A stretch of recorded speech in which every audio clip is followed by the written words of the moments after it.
The Man Who Knew by Edgar Wallace. The Man in the Laboratory.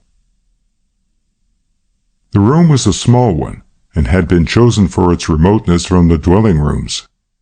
It had formed the billiard room, which the former owner of Weald Lodge had added to his premises, and John Minute, who had neither the time nor the patience for billiards, had readily handed over this damp annex to his scientific secretary.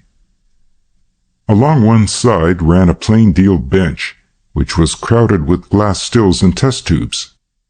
In the middle was as plain a table, with half a dozen books, a microscope under a glass shade, a little wooden case which was open to display an array of delicate scientific instruments, a Bunsen burner, which was burning bluely under a small glass bowl, half filled with a dark and turgid concoction of some kind. The face of the man sitting at the table watching this unsavory stew was hidden behind a mica and rubber mask, for the fumes which were being given off by the fluid were neither pleasant nor healthy. Save for a shaded light upon the table and the blue glow of the Bunsen lamp, the room was in darkness. Now and again the student would take a glass rod, dip it for an instant into the boiling liquid, and lifting it, would allow the liquid drop by drop to fall from the rod onto a strip of litmus paper.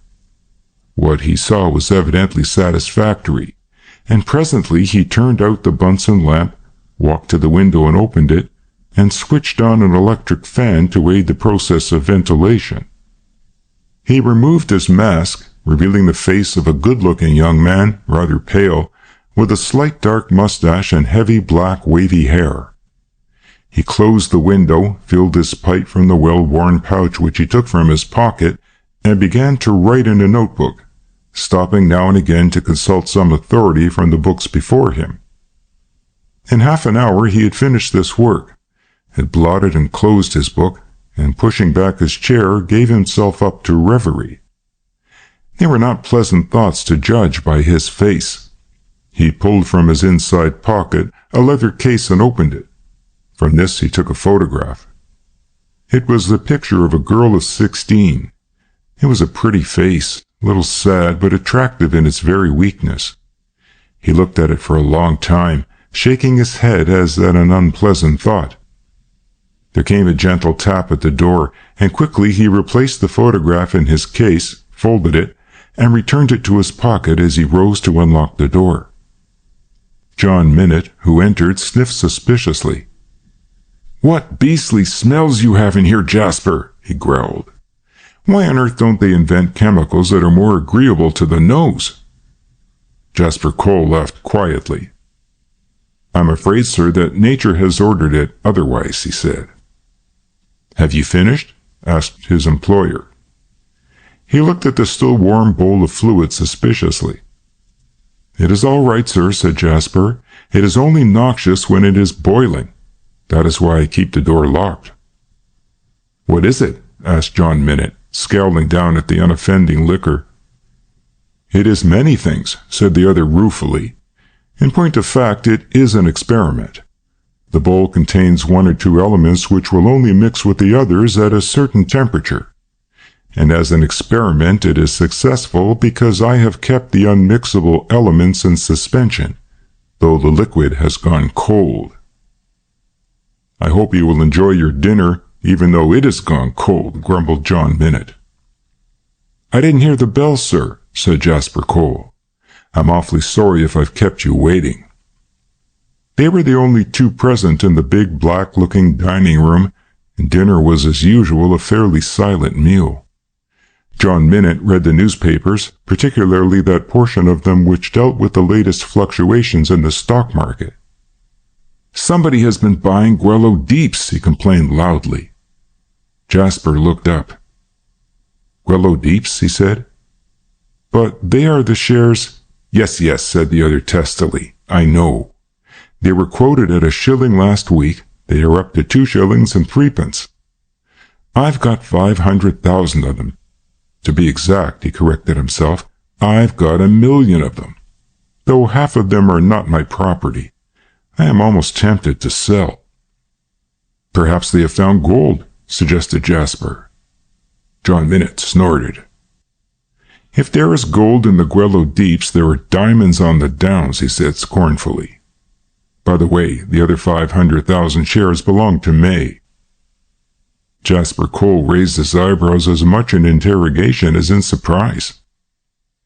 John Minute leaned back in his chair and manipulated his gold toothpick. "May Nuttall's father was the best friend I ever had," he said gruffly.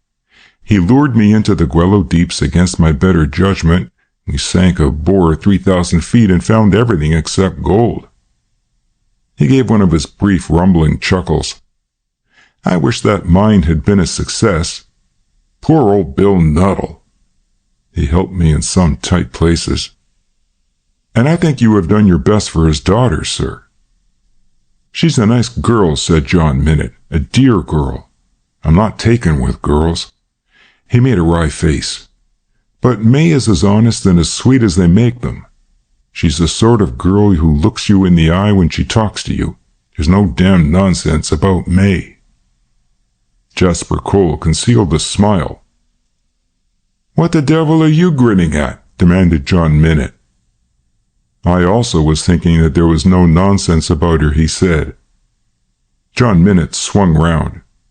"Jasper," he said, "May is the kind of girl I would like you to marry. In fact, she is the girl I would like you to marry." "I think Frank would have something to say about that," said the other, stirring his coffee. "Frank," snorted John Minute. "What the devil do I care about Frank? Frank has to do as he's told. He's a lucky young man and a bit of a rascal too, I'm thinking. Frank would marry anybody with a pretty face. Why, if I hadn't interfered—" Jasper looked up. "Yes?" "Never mind," growled John Minute. As was his practice, he sat a long time over dinner, half awake and half asleep. Jasper had annexed one of the newspapers and was reading it. This was the routine which marked every evening of his life save on those occasions when he made a visit to London. He was in the midst of an article by a famous scientist on radium emanation when John Minute continued a conversation which he had broken off an hour ago. "I'm worried about May sometimes." Jasper put down his paper. "Worried? Why?" "I am worried. Isn't that enough?" growled the other. "I wish you wouldn't ask me a lot of questions, Jasper. You irritate me beyond endurance." "Well, I'll take it that you're worried," said his confidential secretary patiently, "and that you've good reason." "I feel responsible for her, and I hate responsibilities of all kinds. The responsibilities of children—" He winced and changed the subject, nor did he return to it for several days. Instead, he opened up a new line. "Sergeant Smith was here when I was out, I understand," he said. "He came this afternoon, yes." "Did you see him?" Jasper nodded. "What did he want?" "He wanted to see you as far as I could make out. You were saying the other day that he drinks." "Drinks," said the other scornfully. "He doesn't drink. He eats it." "What do you think about Sergeant Smith?" he demanded.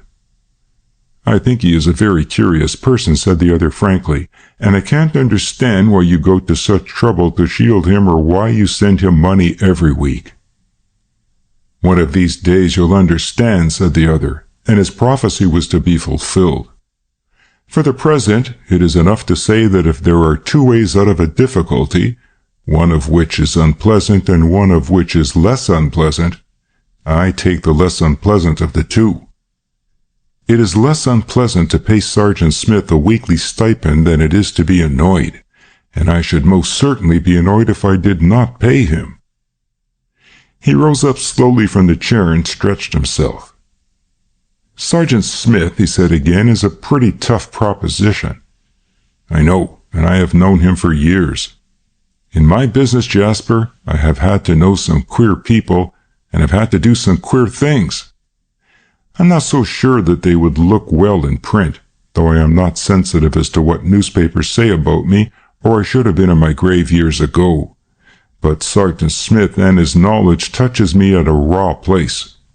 You are always messing about with narcotics and muck of all kinds, and you will understand when I tell you that the money I give Sergeant Smith every week serves a double purpose. It is an opiate and a prophylactic, suggested the other. That's the word, said John Minute. I was never a whale at the Long-uns. When I was 12, I couldn't write my own name, and when I was 19, I used to spell it with 2 N's. He chuckled again. Opiate and prophylactic, he repeated, nodding his head. That's Sergeant Smith. He is a dangerous devil because he is a rascal. Constable Wiseman, began Jasper. Constable Wiseman, snapped John Minute, rubbing his hand through his rumpled gray hair, is a dangerous devil because he's a fool. What has Constable Wiseman been here about? He didn't come here, smiled Jasper. I met him on the road and had a little talk with him. He might have been better employed, said John Minute gruffly. That silly ass has summoned me 3 times. One of these days I'll get him thrown out of the force. He's not a bad sort of fellow, soothed Jasper Cole. He's rather stupid, but otherwise he's a decent, well-conducted man with a sense of the law. Did he say anything worth repeating? Asked John Minute. He was saying that Sergeant Smith is a disciplinarian. I know of nobody more of a disciplinarian than Sergeant Smith, said the other sarcastically, particularly when he is getting over a jag. The keenest sense of duty is that possessed by a man who has broken the law and has not been found out. I think I will go to bed, he added, looking at the clock on the mantelpiece. I am going up to town tomorrow. I want to see May. Is anything worrying you? Asked Jasper. The bank is worrying me, said the old man. Jasper Cole looked at him steadily. What's wrong with the bank? There is nothing wrong with the bank, and the knowledge that my dear nephew Frank Merrill Esquire is accountant at one of its branches removes any lingering doubt in my mind as to its stability. And I wish to heaven you'd get out of the habit of asking me why this happens or why I do that. Jasper lit a cigar before replying. The only way you can find things out in this world is by asking questions.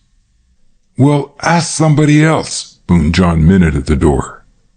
Jasper took up his paper, but was not to be left to the enjoyment its columns offered.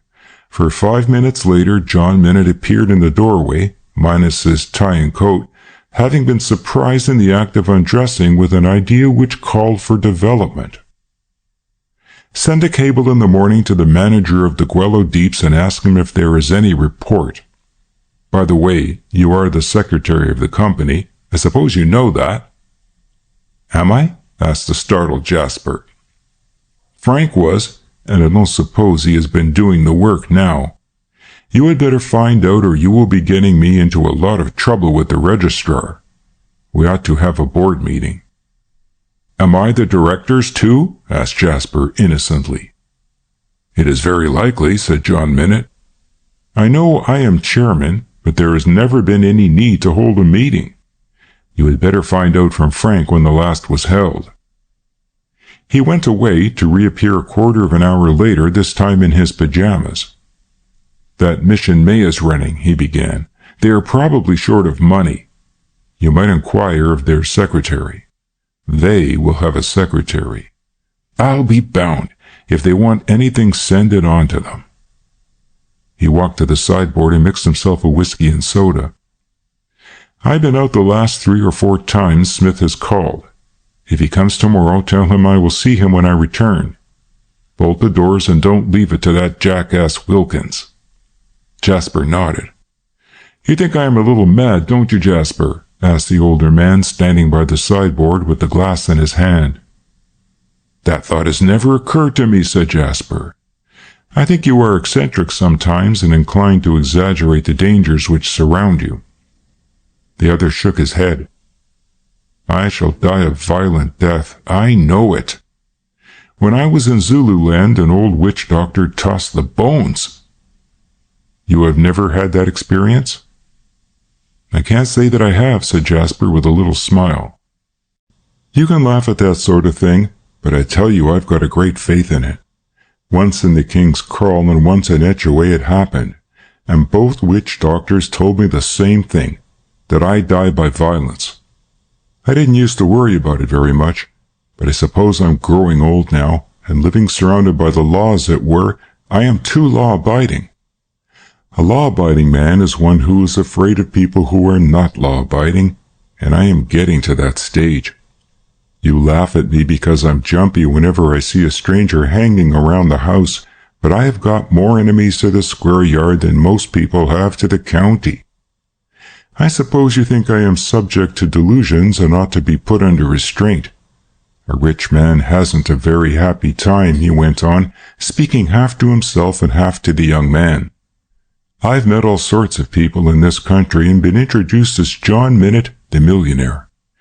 And do you know what they say as soon as my back is turned? Jasper offered no suggestion. They say this, John Minute went on. Whether they're young or old, good, bad, or indifferent, I wish he'd die and leave me some of his money. Jasper laughed softly. You haven't a very good opinion of humanity. I have no opinion of humanity, corrected his chief, and I am going to bed. Jasper heard his heavy feet upon the stairs and the thud of them overhead. He waited for some time, then heard the bed creak. He closed the windows, personally inspecting the fastenings of the doors, and went to his little office study on the first floor.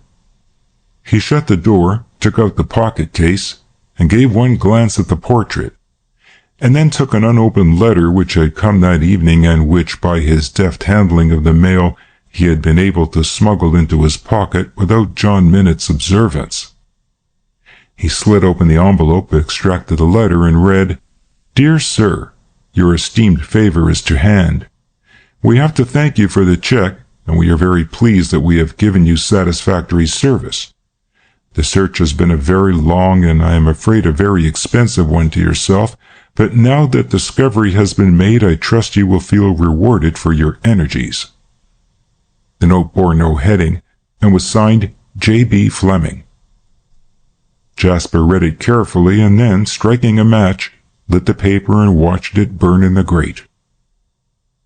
End of Chapter 1. The Girl Who Cried. The Northern Express had deposited its passengers at King's Cross on time. All station approaches were crowded with hurrying passengers.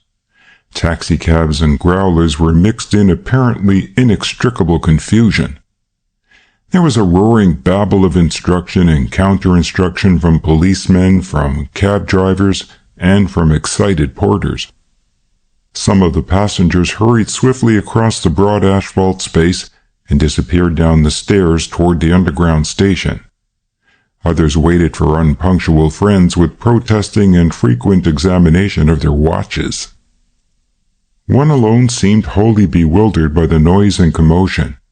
She was a young girl, not more than 18, and she struggled with 2 or 3 brown paper parcels, a hat box, and a bulky handbag. She was among those who expected to be met at the station, for she looked helplessly at the clock and wandered from one side of the building to the other, till at last she came to a standstill in the center, put down all her parcels carefully, and taking a letter from a shabby little bag, opened it and read. Evidently she saw something which she had not noticed before, for she hastily replaced the letter in the bag, scrambled together her parcels, and walked swiftly out of the station. Again she came to a halt and looked round the darkened courtyard. "Here!" snapped a voice irritably. She saw a door of a taxicab open and came toward it timidly. Come in, for heaven's sake," said the voice. She put in her parcels and stepped into the cab. The owner of the voice closed the door with a bang, and the taxi moved on. "I've been waiting here 10 minutes," said the man in the cab. "I'm so sorry, dear, but I didn't read—" "Of course you didn't read," interrupted the other brusquely. It was the voice of a young man not in the best of tempers, and the girl, folding her hands in her lap, prepared for the tirade which she knew was to follow her act of omission. "You never seem to be able to do anything right," said the man. "I suppose it is your natural stupidity." "Why couldn't you meet me inside the station?" she asked with some show of spirit. "I've told you a dozen times that I don't want to be seen with you," said the man brutally. "I've had enough trouble over you already. I wish to heaven I'd never met you." The girl could have echoed that wish, but 18 months of bullying had cowed and all but broken her spirit. "You are a stone around my neck," said the man bitterly. "I have to hide you, and all the time I'm in a fret as to whether you will give me away or not." "I'm going to keep you under my eye now," he said. "You know a little too much about me." "I should never say a word against you," protested the girl. "I hope for your sake you don't," was the grim reply. The conversation slackened from this moment until the girl plucked up courage to ask where they were going. "Wait and see," snapped the man, but added later, "You are going to a much nicer home than you have ever had in your life, and you ought to be very thankful." "Indeed I am, dear," said the girl earnestly. "Don't call me dear," snarled her husband. The cab took them to Camden Town, and they descended in front of a respectable-looking house in a long, dull street. It was too dark for the girl to take stock of her surroundings, and she had scarcely time to gather her parcels together before the man opened the door and pushed her in. The cab drove off, and a motorcyclist who all the time had been following the taxi wheeled his machine slowly from the corner of the street where he had waited until he came opposite the house. He let down the supports of his machine, went stealthily up the steps, and flashed a lamp upon the enamel numbers over the fanlight of the door. He jotted down the figures in a notebook, descended the steps again, and, wheeling his machine back a little way, mounted and rode off. Half an hour later, another cab pulled up at the door, and a man descended, telling the driver to wait. He mounted the steps, knocked, and after a short delay was admitted. "Hello, Crawley," said the man who had opened the door to him. "How goes it?" "Rotten," said the newcomer. "What do you want me for?" His was the voice of an uncultured man, but his tone was that of an equal. "What do you think I want you for?" asked the other savagely. He led the way to the sitting room, struck a match, and lit the gas. His bag was on the floor. He picked it up, opened it, and took out a flask of whiskey which he handed to the other. "I thought you might need it," he said sarcastically. Crawley took the flask, poured out a stiff tot, and drank it at a gulp. He was a man of 50, dark and dour. His face was lined and tanned as one who had lived for many years in a hot climate. This was true of him, for he had spent 10 years of his life in the Matabeleland Mounted Police. The young man pulled up a chair to the table. "I've got an offer to make to you," he said. "Is there any money in it?" The other laughed. "You don't suppose I should make any kind of offer to you that hadn't money in it?" he answered contemptuously. Crawley, after a moment's hesitation, poured out another drink and gulped it down. "I haven't had a drink today," he said apologetically. "That is an obvious lie," said the younger man, "but now to get to business. I don't know what your game is in England, but I will tell you what mine is. I want a free hand, and I can only have a free hand if you take your daughter away out of the country." "You want to get rid of her, eh?" asked the other, looking at him shrewdly. The young man nodded. "I tell you she's a millstone round my neck," he said for the second time that evening, "and I'm scared of her. At any moment she might do some fool thing and ruin me." Crawley grinned. "For better or for worse," he quoted, and then, seeing the ugly look in the other man's face, he said, "Don't try to frighten me, Mr. Brown or Jones or whatever you call yourself, because I can't be frightened. I have had to deal with worse men than you, and I'm still alive. I'll tell you right now that I'm not going out of England. I've got a big game on. What did you think of offering me?" £1,000, said the other. "I thought it would be something like that," said Crawley coolly. "It is a flea bite to me. You take my tip and find another way of keeping her quiet. A clever fellow like you, who knows more about dope than any other man I have met, ought to be able to do the trick without any assistance from me. Why, didn't you tell me that you knew a drug that sapped the willpower of people and made them do just as you like? That's the knockout drop to give her. Take my tip and try it." "You won't accept my offer?" asked the other. Crawley shook his head. "I've got a fortune in my hand if I work my cards right," he said. "I've managed to get a position right under the old devil's nose. I see him every day, and I have got him scared. What's £1,000 to me? I've lost more than 1,000 on one race at lose. No, my boy, employ the resources of science," he said flippantly. "There's no sense in being a dope merchant if you can't get the right dope for the right case." "The less you say about my doping, the better," snarled the other man. "I was a fool to take you so much into my confidence." "Don't lose your temper," said the other, raising his hand in mock alarm. "Lord bless us, Mr. Wright or Robinson, who would have thought that the nice, mild-mannered young man who goes to church in Eastbourne could be such a fierce chap in London? I've often laughed, seeing you walk past me as though butter wouldn't melt in your mouth and everybody saying what a nice young man Mr. So-and-so is, and I have thought, if they only knew that this sleek lad—" "Shut up," said the other savagely. "You are getting as much of a danger as this infernal girl." "You take things too much to heart," said the other. "Now I'll tell you what I'll do. I am not going out of England. I am going to keep my present menial job.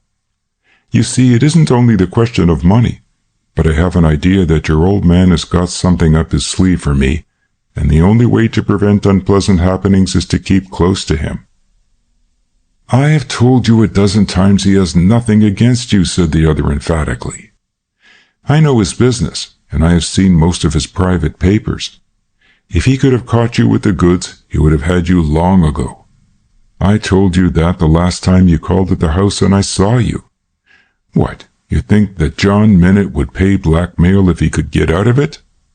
You were a fool." "Maybe I am," said the other philosophically, "but I am not such a fool as you think me to be." "You had better see her," said his host suddenly. Crawley shook his head. "A parent's feelings," he protested, "have a sense of decency. Reginald or Horace or Hector, I always forget your London name. No," he said, "I won't accept your suggestion, but I have got a proposition to make to you, and it concerns a certain relative of John Minute, a nice young fellow who will one day secure the old man's swag." "Will he?" said the other between his teeth.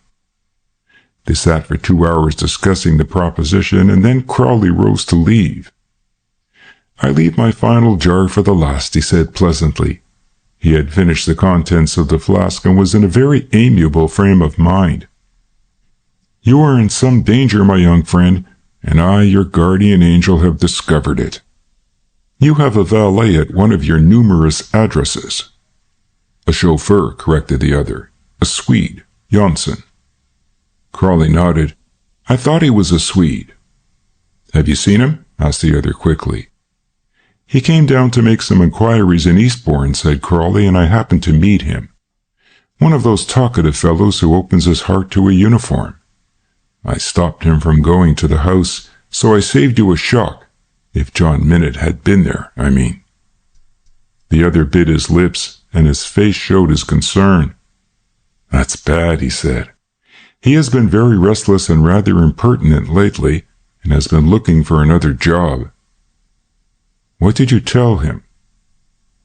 "I told him to come down next Wednesday," said Crawley. "I thought you'd like to make a few arrangements in the meantime." He held out his hand, and the young man, who did not mistake the gesture, dived into his pockets with a scowl and handed 4 5-pound notes into the outstretched palm. "It will just pay my taxi," said Crawley light-heartedly. The other went upstairs. He found the girl sitting where he had left her in her bedroom. "Clear out of here," he said roughly. "I want the room." Meekly she obeyed. He locked the door behind her, lifted a suitcase onto the bed, and, opening it, took out a small Japanese box. From this, he removed a tiny glass pestle and mortar, 6 little vials, a hypodermic syringe, and a small spirit lamp. Then from his pocket he took a cigarette case and removed 2 cigarettes, which he laid carefully on the dressing table. He was busy for the greater part of the hour. As for the girl, she spent that time in the cold dining room huddled up in a chair, weeping softly to herself. End of Chapter 2. 4 important characters. The writer pauses here to say that the story of the man who knew is an unusual one. It is reconstructed partly from the reports of a certain trial, partly from the confidential matter which has come into the writer's hands from Saul Arthur Mann and his extraordinary bureau, and partly from the private diary which May Nuttall put at the writer's disposal. Those practiced readers who begin this narrative with the weary conviction that they are merely to see the workings out of a conventional record of crime, of love, and of mystery, may be urged to pursue their investigations to the end. Truth is stranger than fiction, and has need to be, since most fiction is founded on truth. There is a strangeness in the story of the man who knew, which brings it into the category of veracious history. It cannot be said in truth that any story begins at the beginning of the first chapter, since all stories began with the creation of the world. But this present story may be said to begin when we cut into the lives of some of the characters concerned, upon the 17th day of July, 19... There was a little group of people about the prostrate figure of a man who lay upon the sidewalk in Gray Square, Bloomsbury. The hour was 8 o'clock on a warm summer evening, and that the unusual spectacle attracted only a small crowd may be explained by the fact that Gray Square is a professional quarter, given up to the offices of lawyers, surveyors, and corporation offices which at 8 o'clock on a summer's day are empty of occupants.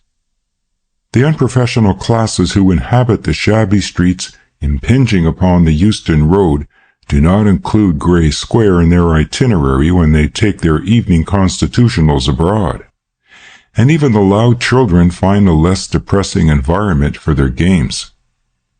The grey-faced youth sprawled upon the pavement was decently dressed and was obviously of the superior servant type. He was as obviously dead. Death, which beautifies and softens the plainest, had failed entirely to dissipate the impression of meanness in the face of the stricken man. The lips were set in a little sneer, the half-closed eyes were small, the clean-shaven jaw was long and underhung, the ears were large and grotesquely prominent. A constable stood by the body, waiting for the arrival of the ambulance, answering in monosyllables the questions of the curious. 10 minutes before the ambulance arrived, there joined the group a man of middle age. He wore the pepper and salt suit which distinguishes the country excursionist taking the day off in London. He had little side whiskers and a heavy brown moustache. His golf cap was new and set at a somewhat rakish angle on his head. Across his waistcoat was a large and heavy chain hung at intervals with small silver medals. For all his provincial appearance, his movements were decisive and suggested authority. He elbowed his way through the little crowd and met the constable's disapproving stare without faltering. "Can I be of any help, mate?" he said, and introduced himself as Police Constable Wiseman of the Sussex Constabulary. The London constable thawed. "Thanks," he said. "You can help me get him into the ambulance when he comes." "Fit?" asked the newcomer.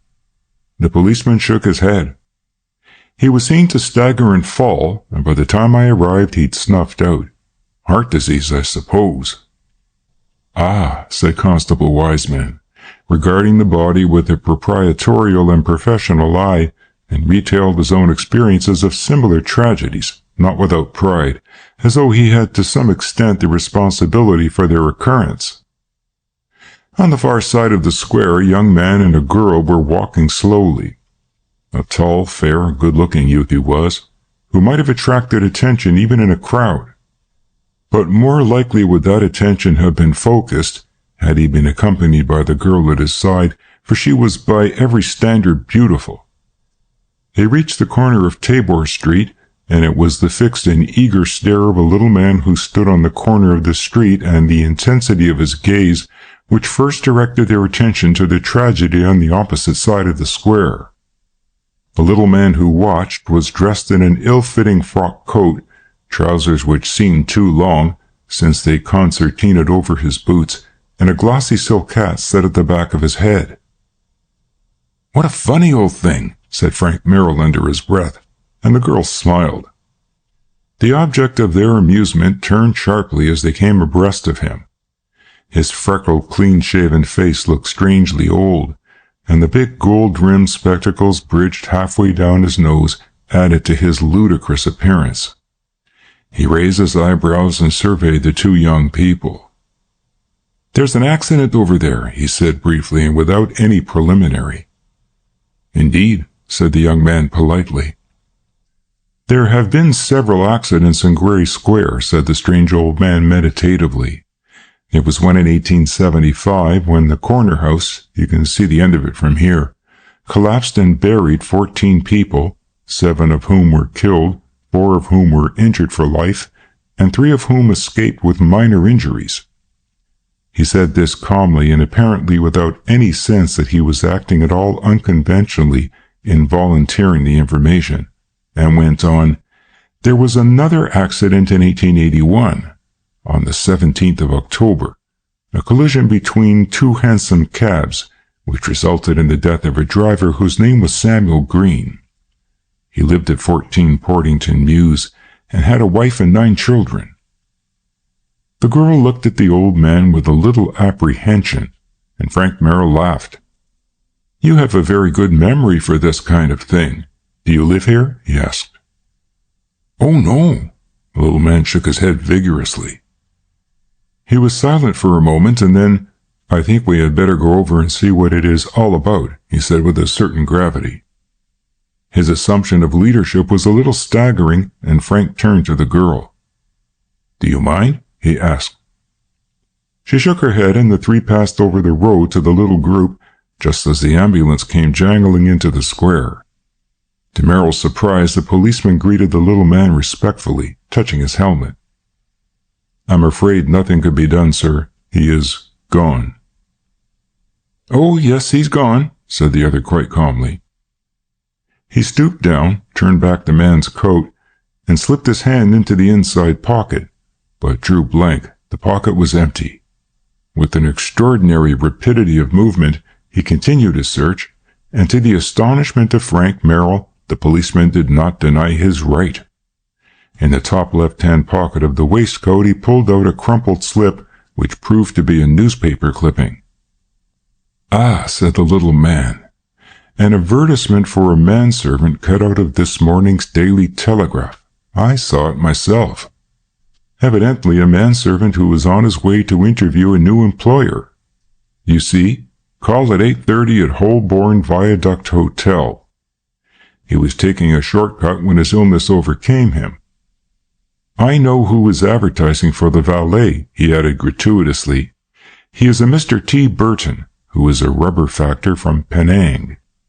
Mr. T. Burton married the daughter of the Reverend George Smith, of Scarborough, in 1889 and has 4 children, one of whom is at Winchester." He pursed his lips and looked down again at the body. Then suddenly he turned to Frank Merrill. "Do you know this man?" he demanded. Frank looked at him in astonishment. "No. Why do you ask?" "You were looking at him as though you did," said the little man. "That is to say, you were not looking at his face. People who do not look at other people's faces under these circumstances know them." "Curiously enough," said Frank with a little smile, "there is someone here I know," and he caught the eye of Constable Wiseman. That ornament of the Sussex constabulary touched his cap. "I thought I recognized you, sir. I have often seen you at Weald Lodge," he said. Further conversation was cut short as they lifted the body onto a stretcher and put it into the interior of the ambulance. The little group watched the white car disappear, and the crowd of idlers began to melt away. Constable Wiseman took a professional leave of his comrade and came back to Frank a little shyly. "You are Mr. Minnett's nephew, aren't you, sir?" he asked. "Quite right," said Frank. "I used to see you at your uncle's place." "Uncle's name?" It was the little man's pert but wholly inoffensive inquiry. He seemed to ask it as a matter of course and as one who had the right to be answered without equivocation. Frank Merrill laughed. "My uncle is Mr. John Minette," he said, and added with a faint touch of sarcasm, "You probably know him." "Oh, yes," said the other readily. "One of the original Rhodesian pioneers, who received a concession from Lobengula and amassed a large fortune by the sale of gold mining properties which proved to be of no especial value. He was tried at Salisbury in 1897 with the murder of 2 Mashona chiefs, and was acquitted. He amassed another fortune in Johannesburg in the boom of '97, and came to this country in 1901, settling on a small estate between Polegate and Eastbourne. He has one nephew, his heir, Frank Merrill, the son of the late Dr. Henry Merrill, who is an accountant in the London and Western Counties Bank. Frank looked at him in undisguised amazement. "You know my uncle?" "Never met him in my life," said the little man brusquely. He took off his silk hat with a sweep. "I wish you a good afternoon," he said, and strode rapidly away. The uniformed policeman turned a solemn face upon the group. "Do you know that gentleman?" asked Frank. The constable smiled. "Oh, yes, sir, that is Mr. Mann. At the yard we call him the man who knows." "Is he a detective?" The constable shook his head. "From what I understand, sir, he does a lot of work for the commissioner and for the government. We have orders never to interfere with him or refuse him any information that we can give." "The man who knows?" repeated Frank with a puzzled frown. "What an extraordinary person! What does he know?" he asked suddenly. "Everything," said the constable comprehensively. A few minutes later, Frank was walking slowly toward Holborn. "You seem to be rather depressed," smiled the girl. "Confound that fellow," said Frank, breaking his silence. "I wonder how he comes to know all about Uncle." He shrugged his shoulders. "Well, dear, this is not a very cheery evening for you. I did not bring you out to see accidents."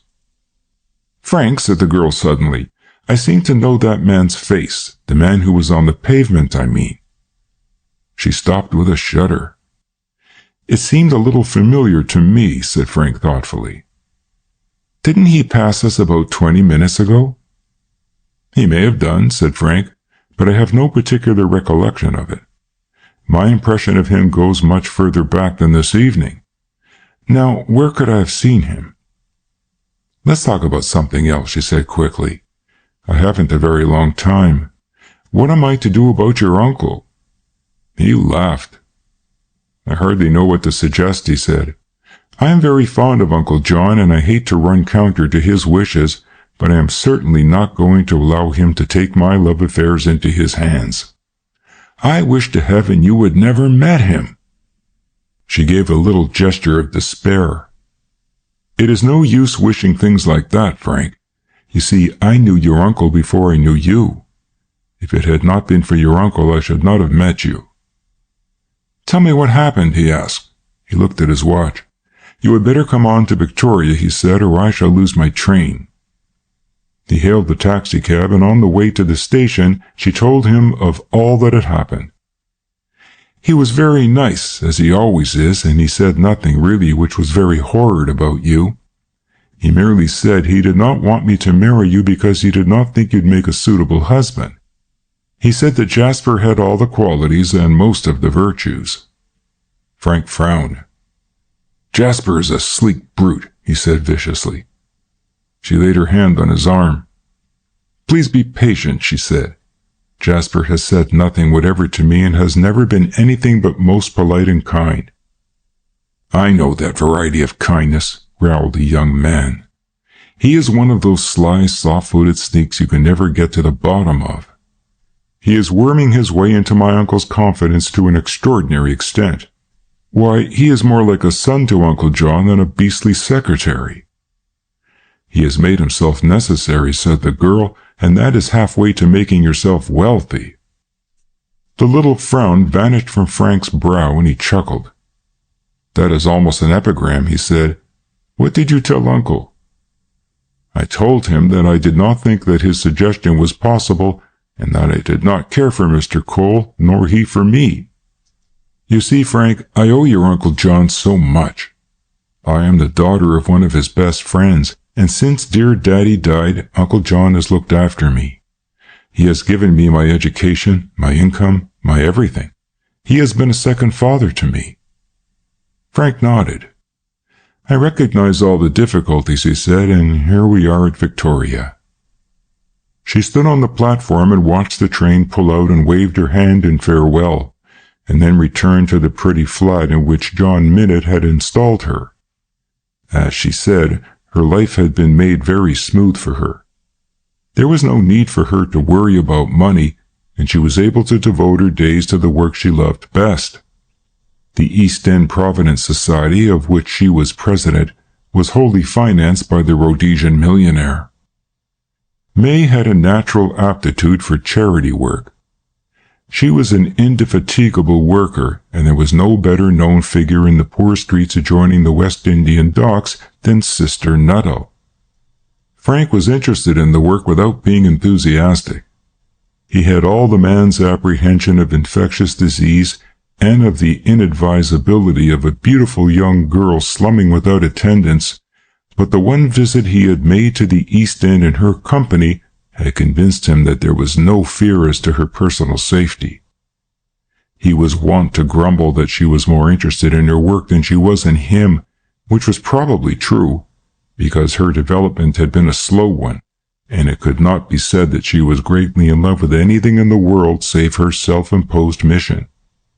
She ate her frugal dinner and drove down to the mission headquarters off the Albert Dock Road. 3 nights a week were devoted by the mission to visitation work.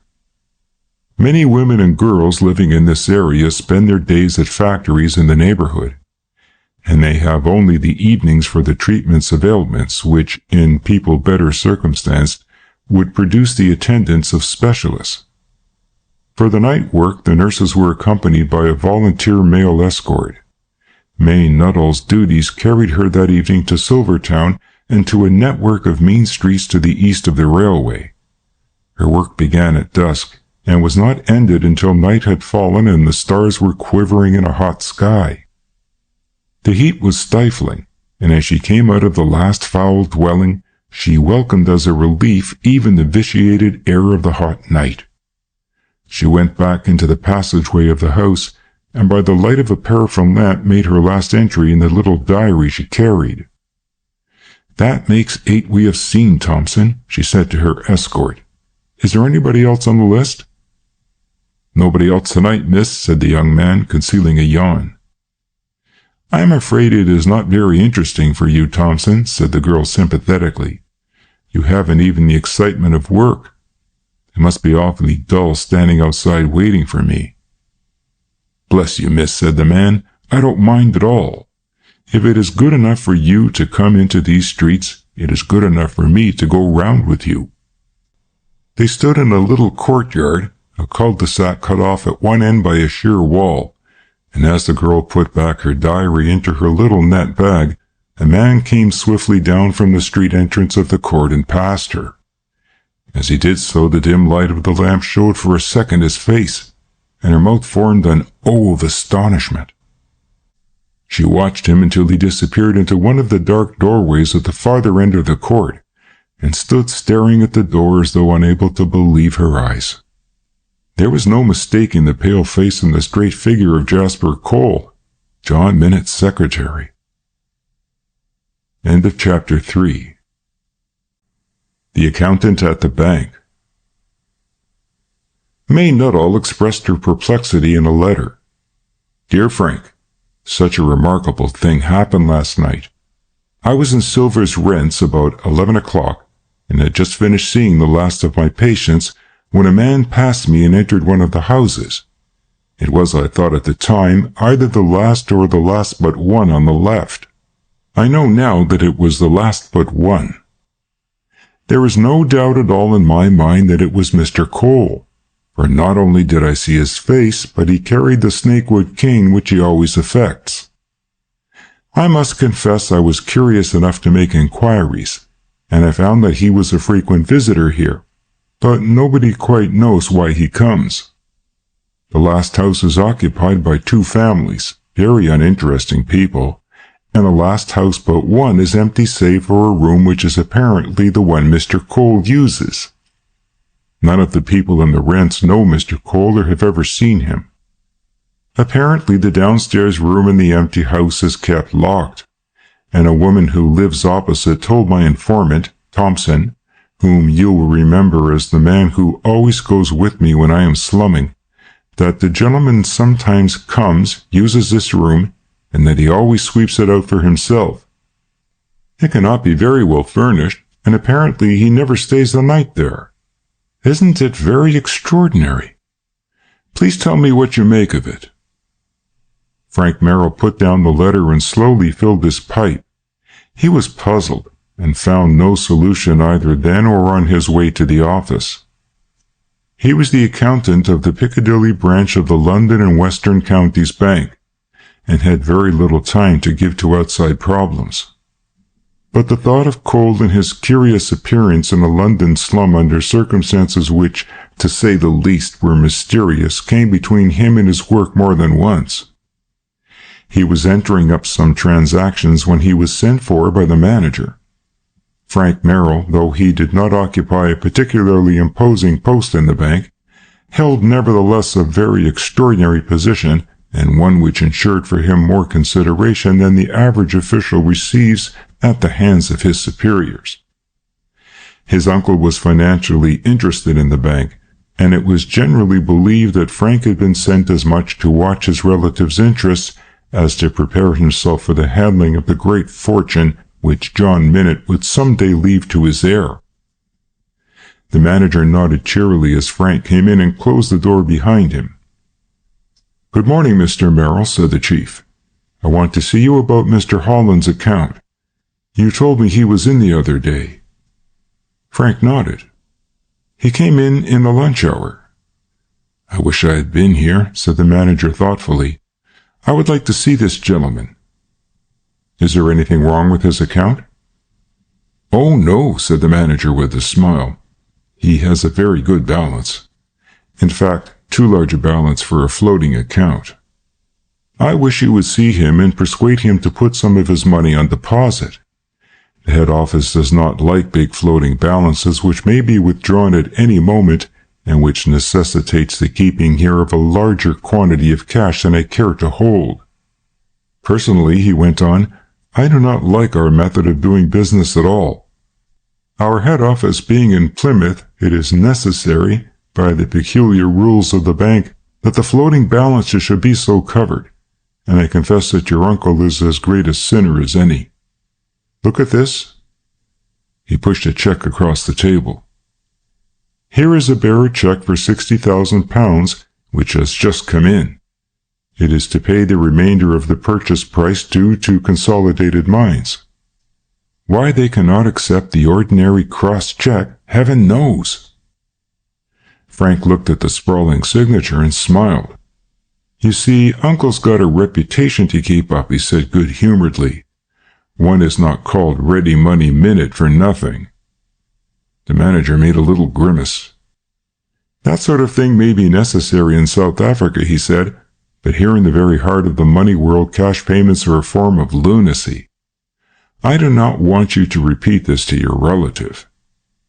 "I am hardly likely to do that," said Frank, "though I do think you ought to allow something for Uncle's peculiar experiences in the early days of his career." "Oh, I make every allowance," said the other, "only it is very inconvenient. But it was not to discuss your uncle's shortcomings that I brought you here." He pulled out a passbook from a heap in front of him. "Mr. Rex Holland," he read. He opened his account while I was on my holiday, remember?" "I remember very well," said Frank, "and he opened it through me." "What sort of man is he?" asked the manager. "I'm afraid I am no good at descriptions," replied Frank, "but I should describe him as a typical young man about town, not very brainy, very few ideas outside of his own immediate world, which begins at Hyde Park Corner." "And ends at the Hippodrome," interrupted the manager. "Possibly," said Frank. He seemed a very sound, capable man in spite of a certain languid assumption of ignorance as to financial matters, and he came very well recommended. "What would you like me to do?" The manager pushed himself back in his chair, thrust his hands in his trouser pockets, and looked at the ceiling for inspiration. "Suppose you go along and see him this afternoon and ask him as a favor to put some of his money on deposit. We will pay the usual interest and all that sort of thing. You can explain that he can get the money back whenever he wants it by giving us 30 days' notice. Will you do this for me?" "Surely," said Frank heartily. "I will see him this afternoon. What is his address? I have forgotten." "Albemarle Chambers, Knightsbridge," replied the manager. "He may be in town." "And what is his balance?" asked Frank. £37,000, said the other, "and as he is not buying Consolidated Mines, I do not see what need he has for the money. The more so since we can always give him an overdraft on the security of his deposit.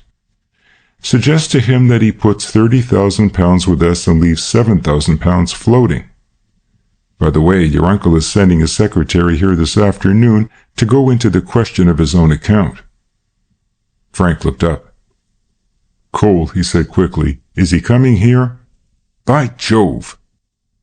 He stood by the manager's desk, and a look of amusement came into his eyes. "I want to ask Cole something," he said slowly.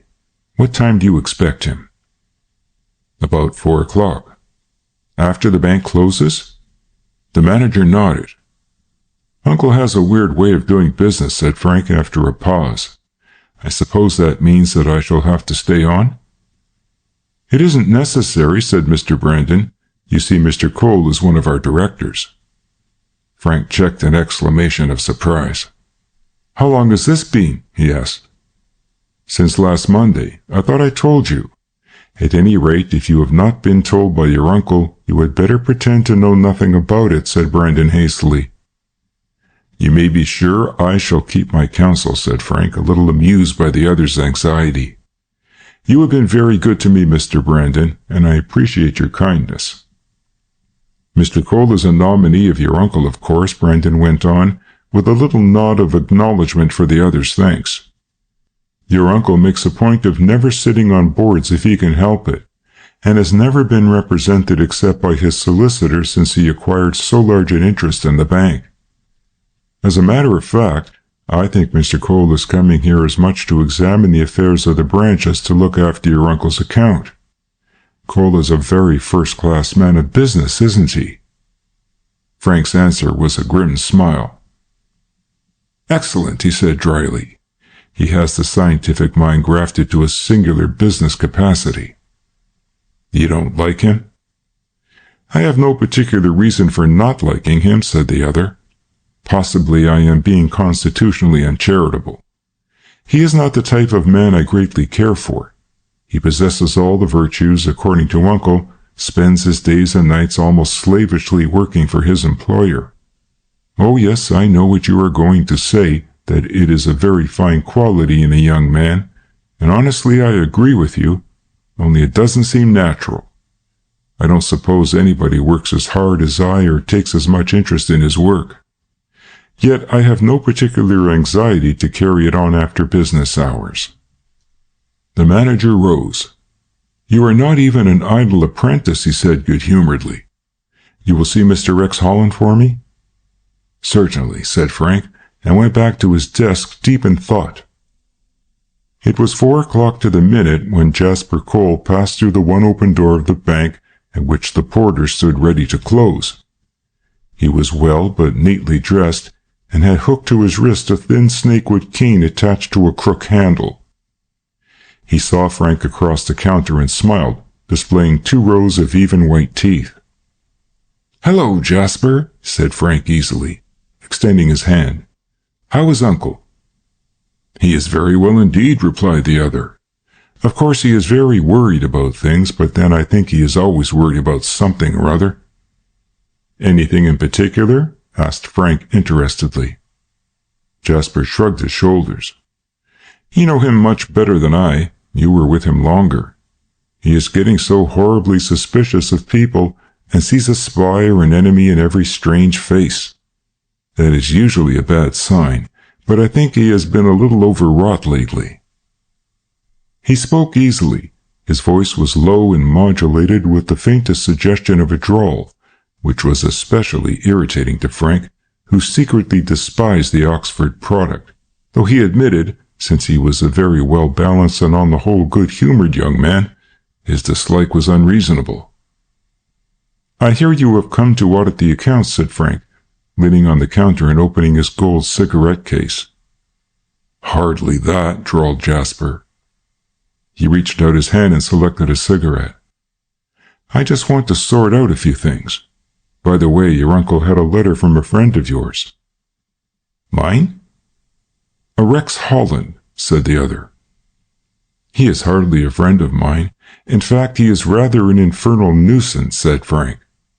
"I went down to Knightsbridge to see him today, and he was out." "What has Mr. Holland to say?" "Oh, he is interested in some sort of charity, and he is starting a guinea collection.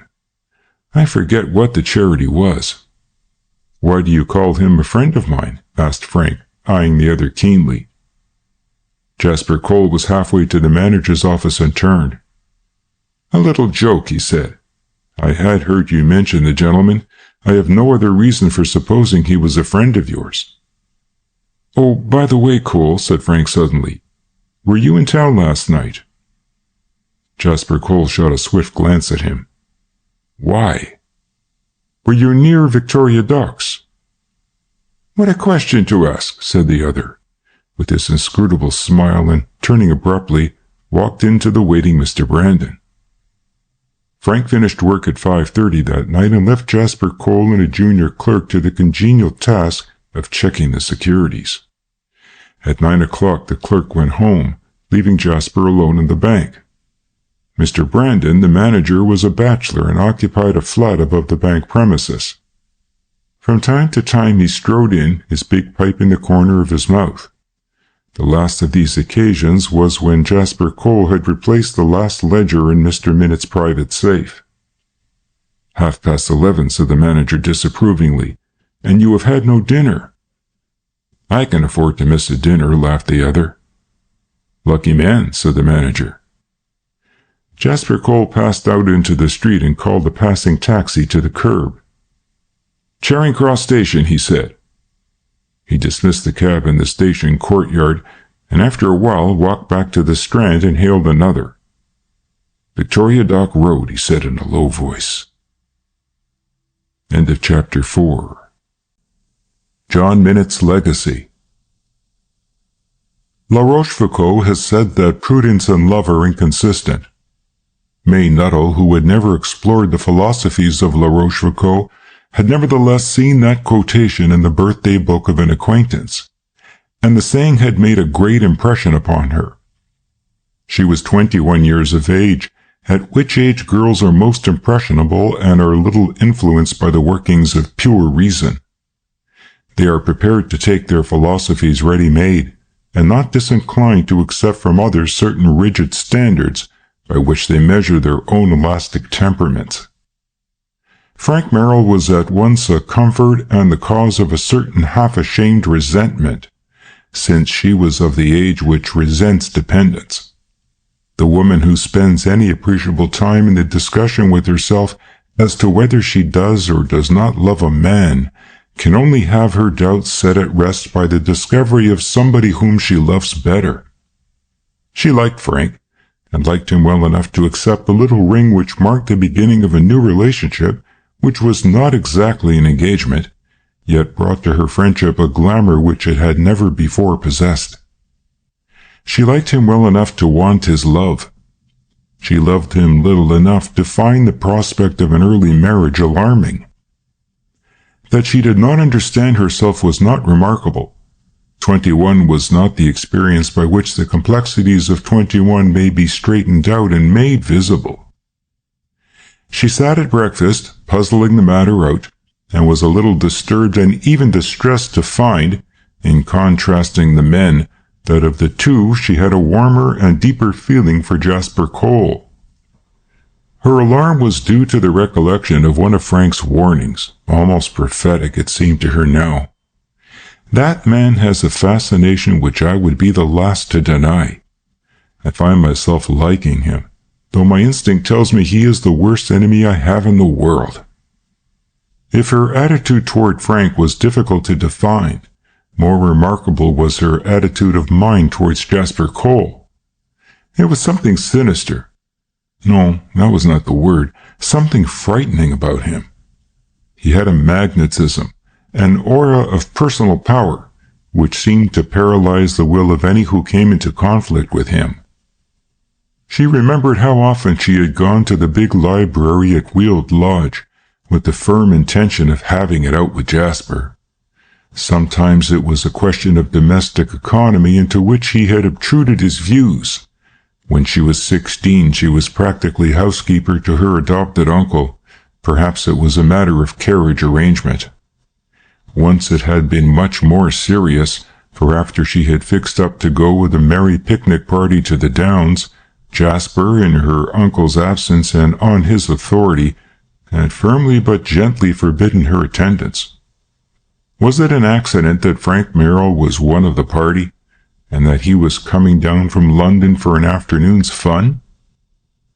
In this case, as in every other, Jasper had his way. He even convinced her that his view was right and hers was wrong.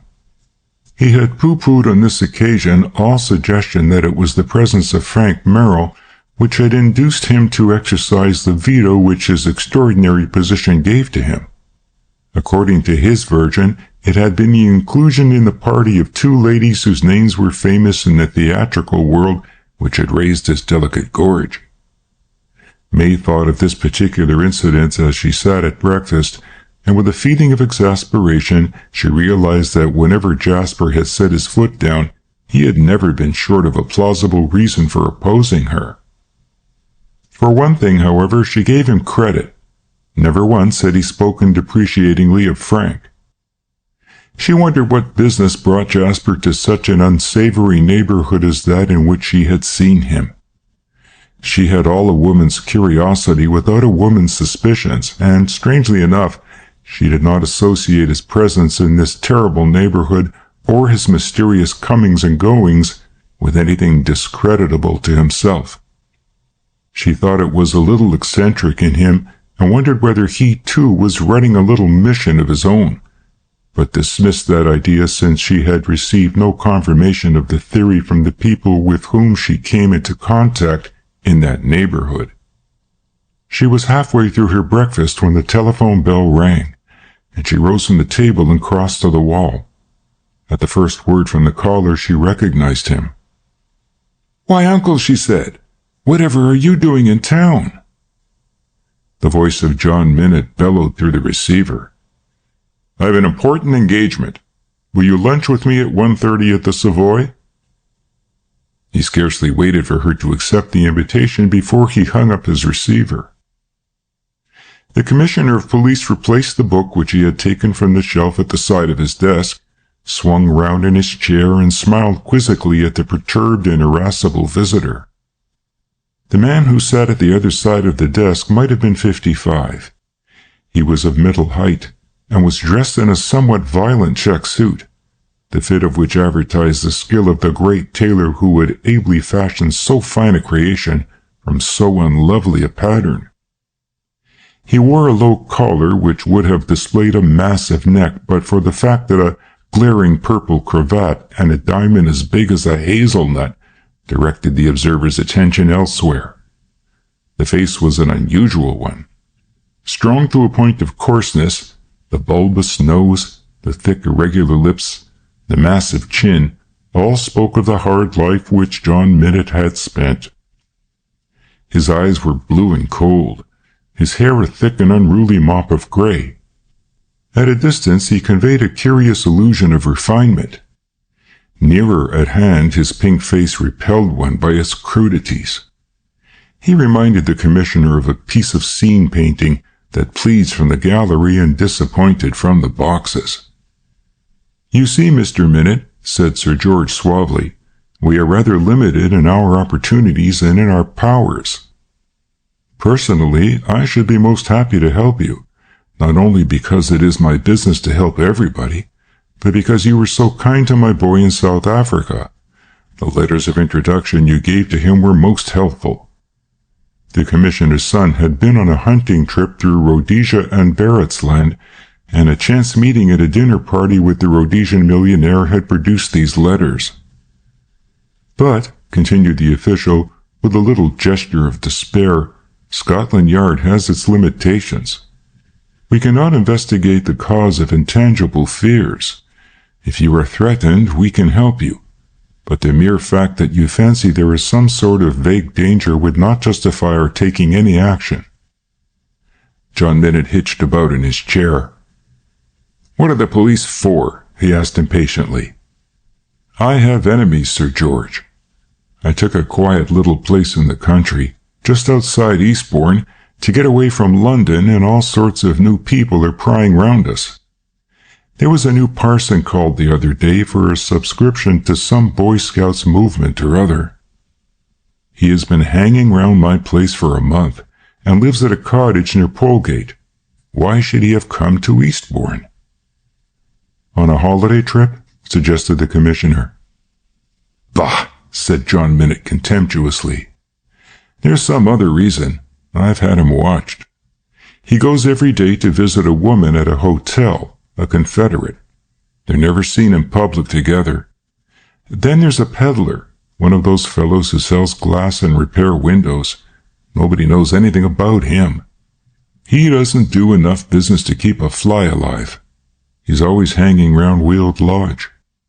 Then there's a Miss Paynes, who says she's a landscape gardener and wants to lay out the grounds in some newfangled way.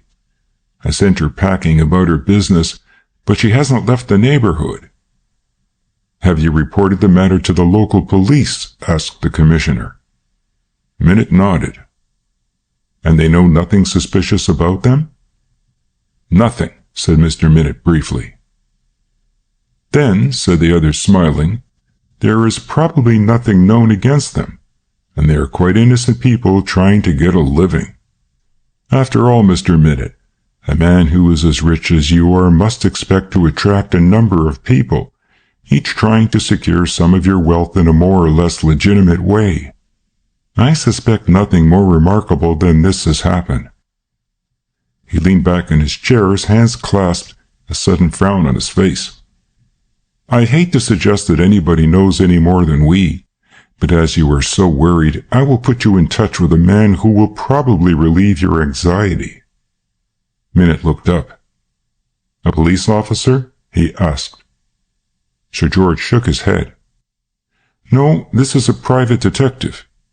He can do things for you which we cannot. Have you ever heard of Saul Arthur Mann? I see you haven't. Saul Arthur Mann," said the commissioner, "has been a good friend of ours, and possibly in recommending him to you, I may be a good friend to both of you. He is the man who knows." "The man who knows," repeated Mr. Minute dubiously. "What does he know?" "I'll show you," said the commissioner. He went to the telephone, gave a number, and while he was waiting for the call to be put through, he asked, "What is the name of your Boy Scout parson?" "The Reverend Vincent Locke," replied Mr. Minute. "I suppose you don't know the name of your glass peddler?" Minute shook his head. "They call him Waxy in the village," he said. "And the lady's name is Miss Paynes, I think?" asked the commissioner, jotting down the names as he repeated them. "Well, we shall— Hello? Is that Saul Arthur Mann? This is Sir George Fuller. Connect me with Mr. Mann, will you?" He waited a second and then continued. "Is that you, Mr. Mann? I want to ask you something. Will you note these 3 names? The Reverend Vincent Locke, a peddling glazier who is known as Waxy, and a Miss Paynes. Have you got them? I wish you would let me know something about them." Mr. Minute rose. "Perhaps you'll let me know, Sir George," he began, holding out his hand. "Don't go yet," replied the commissioner, waving him to his chair again. "You will obtain all the information you want in a few minutes." "But surely he must make inquiries," said the other, surprised.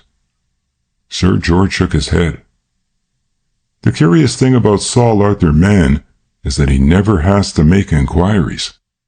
That is why he is called the man who knows. He is one of the most remarkable people in the world of criminal investigation," he went on. "We tried to induce him to come to Scotland Yard. I am not so sure that the government would have paid him his price. At any rate, he saved me any embarrassment by refusing point blank." The telephone bell rang at that moment, and Sir George lifted the receiver. He took a pencil and wrote rapidly on his pad, and when he had finished, he said, "Thank you," and hung up the receiver. "Here is your information, Mr. Minute," he said. "The Reverend Vincent Locke, curate in a very poor neighborhood near Manchester, interested in the Boy Scouts movement. His brother, George Henry Locke, has had some domestic trouble, his wife running away from him. She is now staying at the Grand Hotel, Eastbourne, and is visited every day by her brother-in-law, who is endeavoring to induce her to return to her home. That disposes of the reverend gentleman and his confederate. Miss Paynes is a genuine landscape gardener, has been the plaintiff in 2 breach of promise cases, one of which came to the court. There is no doubt," the commissioner went on, reading the paper, "that her modus operandi is to get elderly gentlemen to propose marriage and then to commence her action. That disposes of Miss Paynes, and you now know why she is worrying you. Our friend Waxy has another name, Thomas Cobbler, and he has been 3 times convicted of larceny." The commissioner looked up with a grim little smile. "I shall have something to say to our own record department for failing to trace Waxy," he said, and then resumed his reading. "And that is everything. It disposes of our 3, he said. I will see that Waxy does not annoy you any more." "But how the dickens," began Mr. Minute, "how the dickens does this fellow find out in so short a time?" The commissioner shrugged his shoulders. "He just knows," he said.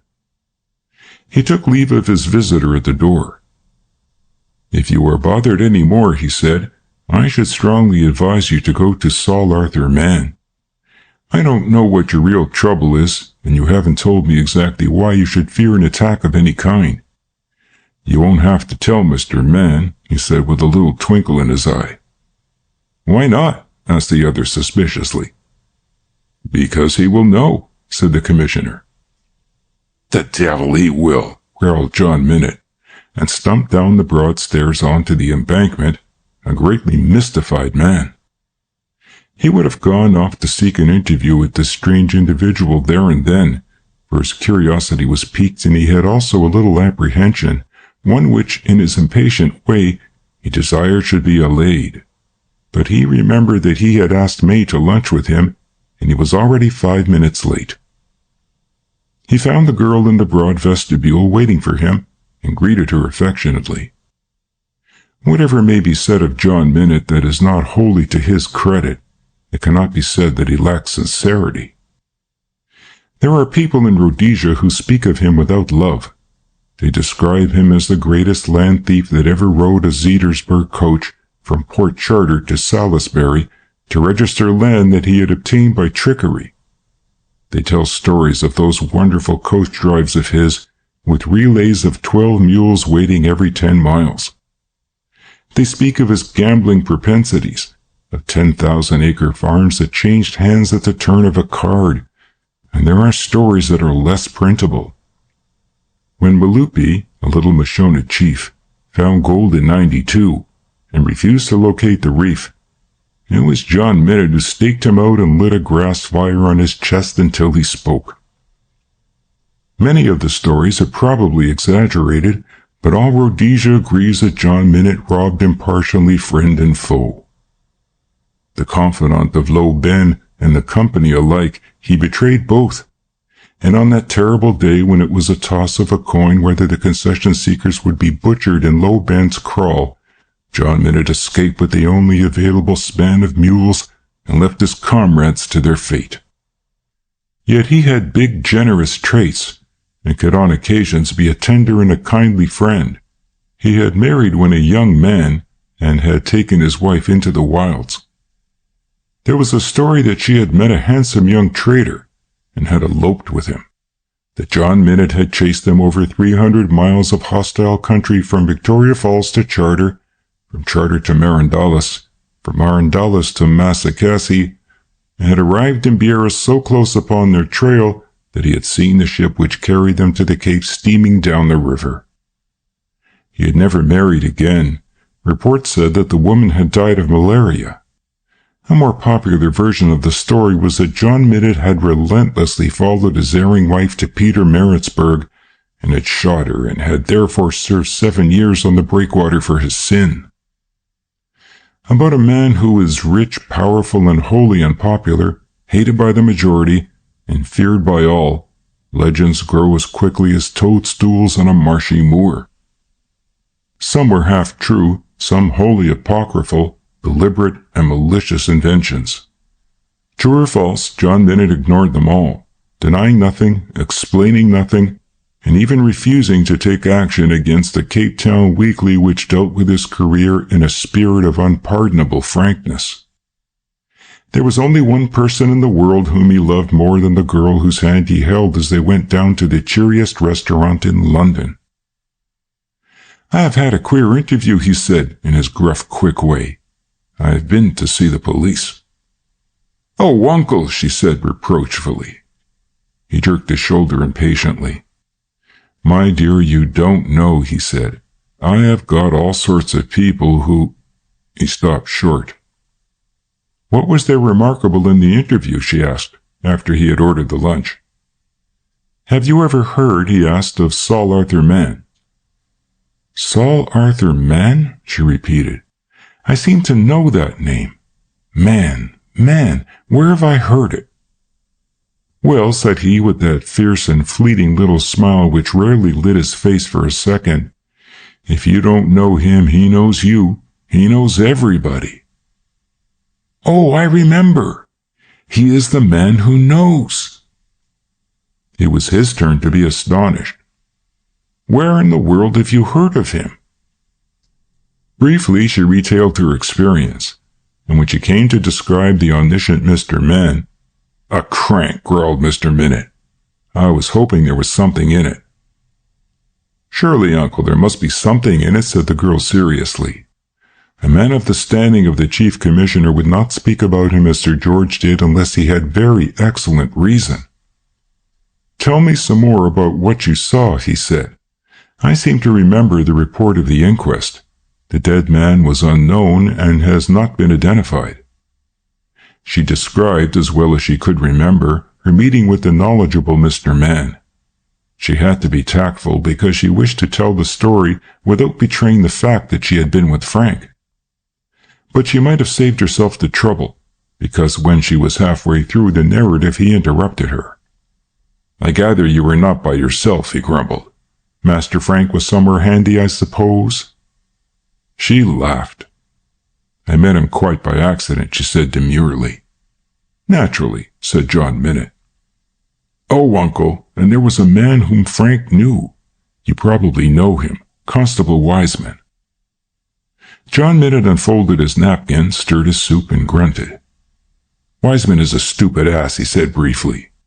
"The mere fact that he was mixed up in the affair is sufficient explanation as to why the dead man remains unknown. I know Constable Wiseman very well," he said. "He has summoned me twice, once for doing a little pistol shooting in the garden just as an object lesson to all tramps, and once, confound him, for a smoking chimney.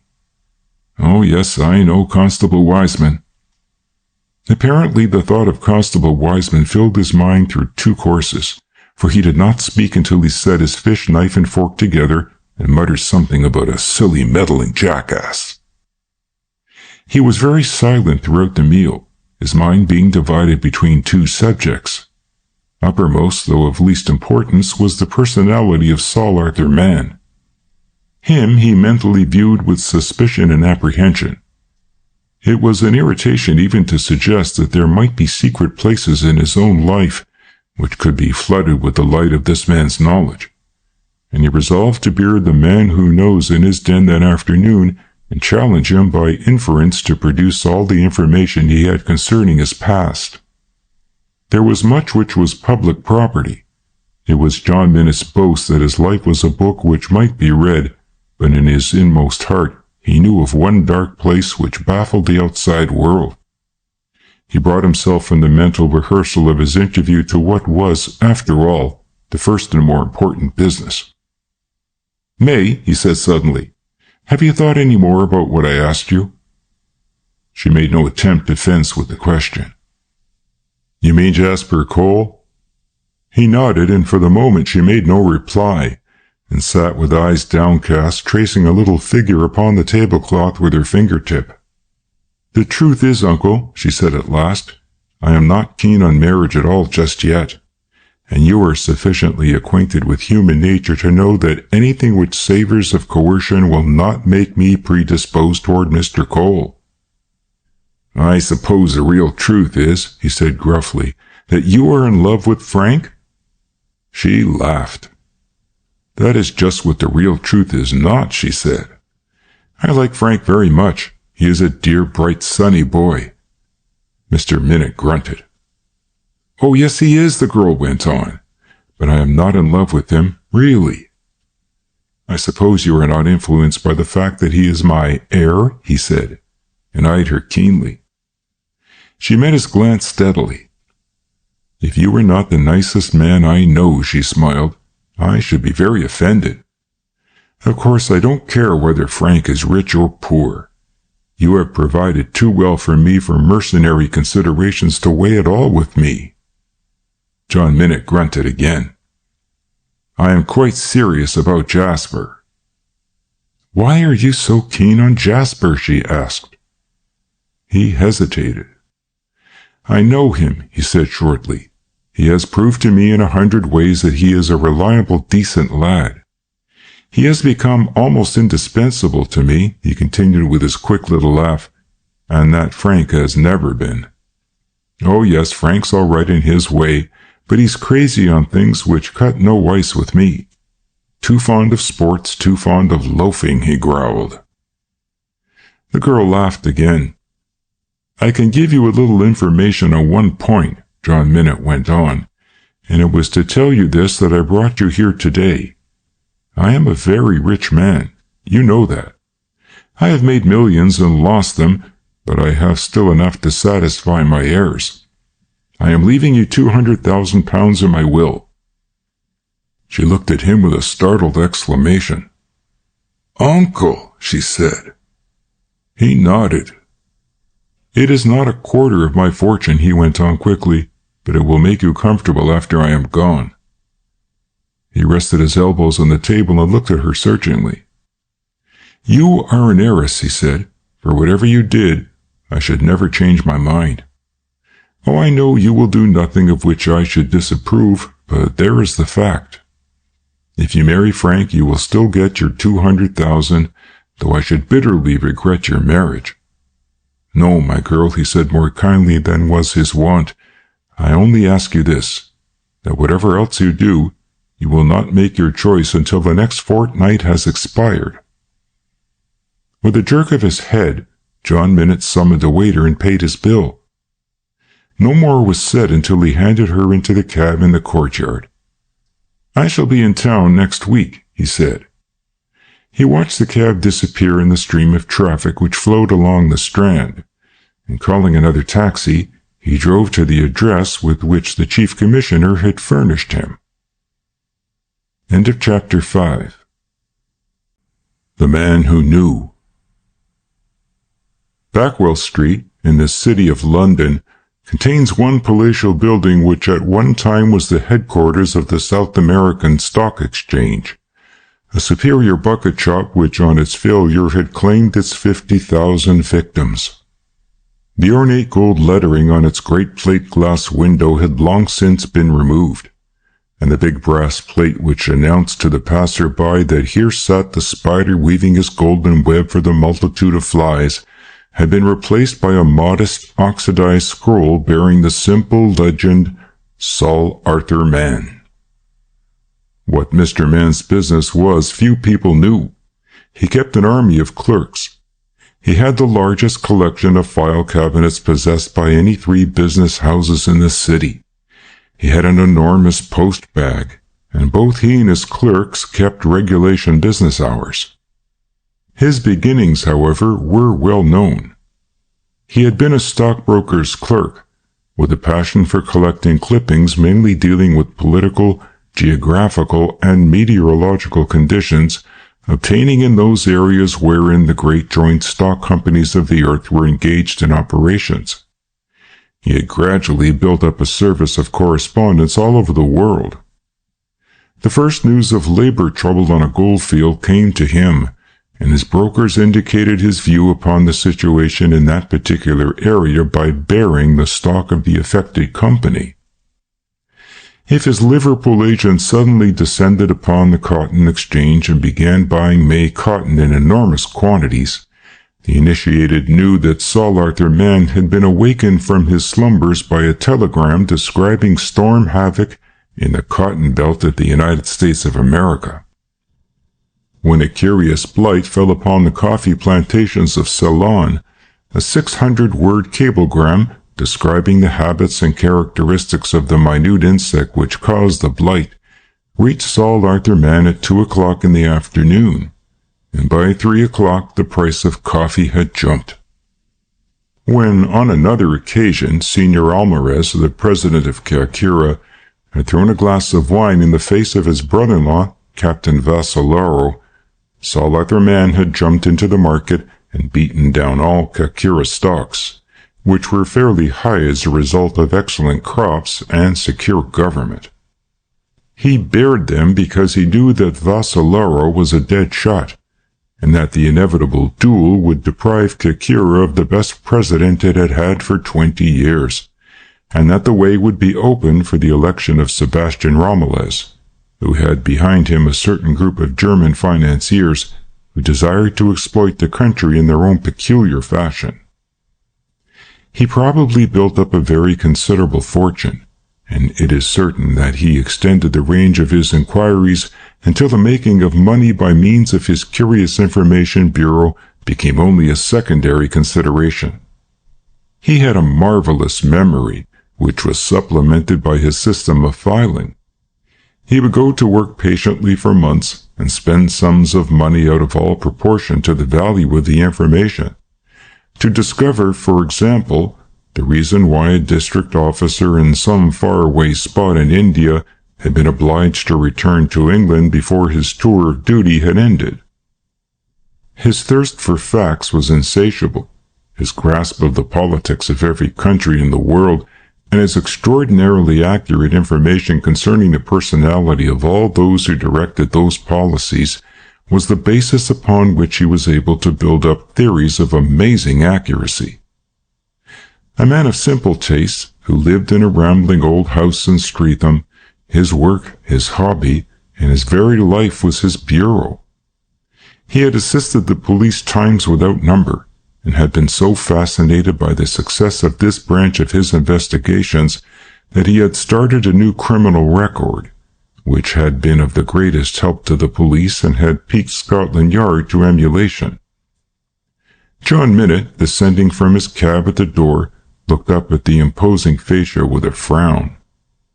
Entering the broad vestibule, he handed his card to the waiting attendant and took a seat in a well-furnished waiting room. 5 minutes later he was ushered into the presence of the Man Who Knew. Mr. Mann, a comical little figure at a very large writing table, jumped up and went halfway across the big room to meet his visitor. He beamed through his big spectacles as he waved John Minute to a deep armchair. "The chief commissioner sent you, didn't he said, pointing an accusing finger at the visitor. "I know he did, because he called me up this morning and asked me about 3 people who I happen to know have been bothering you. Now what can I do for you, Mr. Minute?" John Minute stretched his legs and thrust his hands defiantly into his trousers pockets. "You can tell me all you know about me," he said. Saul Arthur Mann trotted back to his big table and seated himself. "I haven't time to tell you as much," he said breezily, "but I'll give you a few outlines." He pressed the bell at his desk, opened a big index, and ran his finger down. "Bring me 8874, he said impressively to the clerk who made his appearance. To John Minute's surprise, it was not a bulky dossier with which the attendant returned, but a neat little book soberly bound in gray. "Now," said Mr. Mann, wriggling himself comfortably back in his chair, "I will read a few things to you." He held up the book. "There are no names in this book, my friend, not a single blessed name. Nobody knows who 8874 is except myself." He patted the big index affectionately. "The name is there. When I leave this office, it will be behind 3 depths of steel. When I die, it will be burned with me." He opened the little book again and read. He read steadily for a quarter of an hour in a monotonous sing-song voice, and John Minute slowly sat himself erect and listened with tense face and narrow eyelids to the record. He did not interrupt until the other had finished. "Half of your facts are lies," he said harshly. "Some of them are just common gossip. Some are purely imaginary." Saul Arthur Mann closed the book and shook his head. "Everything here," he said, touching the book, "is true. It may not be the truth as you want it known, but it is the truth. If I thought there was a single fact in there which was not true, my raison d'etre would be lost. That is the truth, the whole truth and nothing but the truth, Mr. Minute," he went on, and the good-natured little face was pink with annoyance. "Suppose it were the truth," interrupted John Minute. "What price would you ask for that record and such documents as you say you have to prove its truth?" The other leaned back in his chair and clasped his hands meditatively. "How much do you think you are worth, Mr. Minute?" "You ought to know," said the other with a sneer. Saul Arthur Mann inclined his head. "At the present price of securities, I should say about £1,270,000, he said. And John Minute opened his eyes in astonishment. "Near enough," he reluctantly admitted. "Well," the little man continued, "if you multiply that by 50 and you bring all that money into my office and place it on that table in £10,000 notes, you could not buy that little book or the records which support it." He jumped up. "I am afraid I am keeping you, Mr. Minute." "You are not keeping me," said the other roughly. "Before I go, I want to know what use you are going to make of your knowledge." The little man spread out his hands in deprecation. "What use? You have seen the use to which I have put it. I have told you what no other living soul will know." "How do you know I am John Minute?" asked the visitor quickly. "Some 27 photographs of you are included in the folder which contains your record, Mr. Minute," said the little investigator calmly. "You see, you are quite a prominent personage. One of the 204 really rich men in England. I am not likely to mistake you for anybody else, and more than this, your history is so interesting a one that naturally I know much more about you than I should if you had lived the dull and placid life of a city merchant." "Tell me one thing before I go," asked Minute. "Where is the person you refer to as X?" Saul Arthur Mann smiled and inclined his head never so slightly. "That is a question which you have no right to ask," he said. "It is information which is available to the police or to any authorized person who wishes to get into touch with X. I might add," he went on, "that there is much more I could tell you if it were not that it would involve persons with whom you are acquainted." John Minute left the bureau looking a little older, a little paler than when he had entered. He drove to his club with one thought in his mind, and that thought revolved about the identity and the whereabouts of the person referred to in the little man's record as X. End of chapter 6.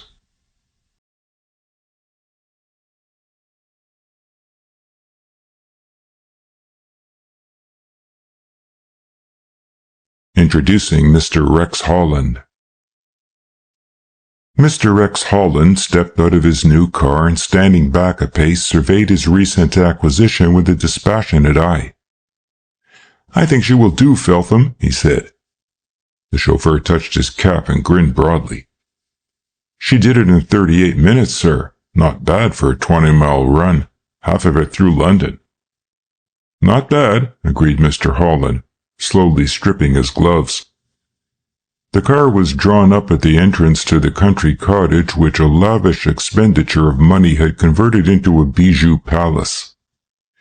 He still lingered, and the chauffeur, feeling that some encouragement to conversation was called for, ventured the view that a car ought to be a good one if one spent £800 on it.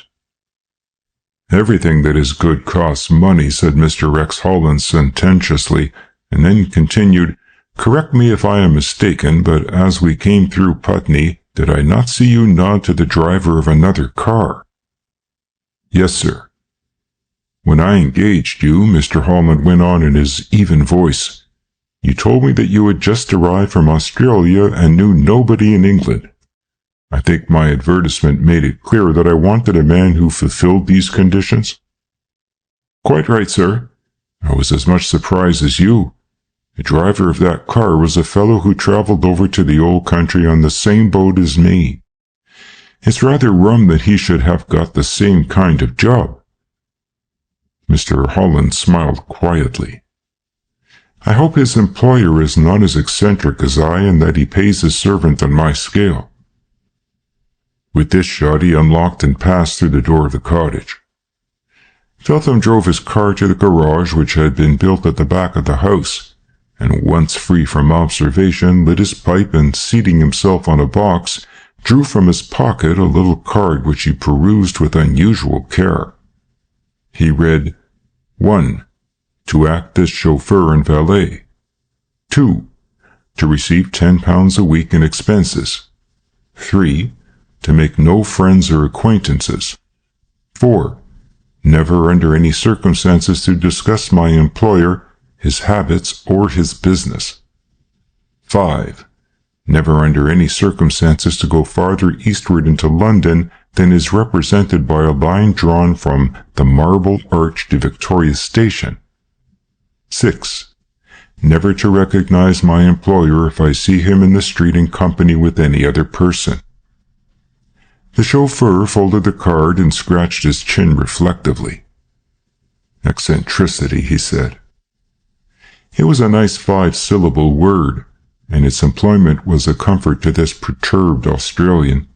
He cleaned his face and hands and went into the tiny kitchen to prepare his master's dinner. Mr. Holland's house was a remarkable one.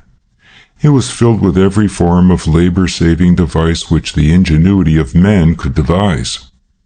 The furniture, if luxurious, was not in any great quantity. Vacuum tubes were to be found in every room, and by the attachment of hose and nozzle and the pressure of a switch each room could be dusted in a few minutes. From the kitchen at the back of the cottage to the dining room ran 2 endless belts electrically controlled, which presently carried to the table the very simple meal which his cook-chauffeur had prepared. The remnants of dinner were cleared away, the chauffeur dismissed to his quarters, a little one-room building separated from the cottage, and the switch was turned over which heated the automatic coffee percolator which stood on the sideboard. Mr. Holland sat reading, his feet resting on a chair. He only interrupted his study long enough to draw off the coffee into a little white cup and to switch off the current.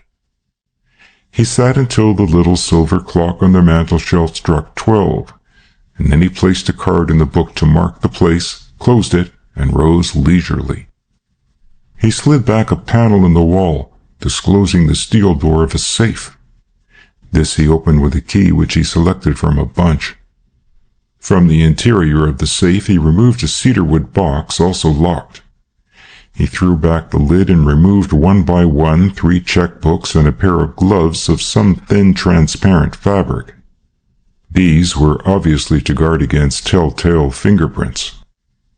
He carefully pulled them on and buttoned them.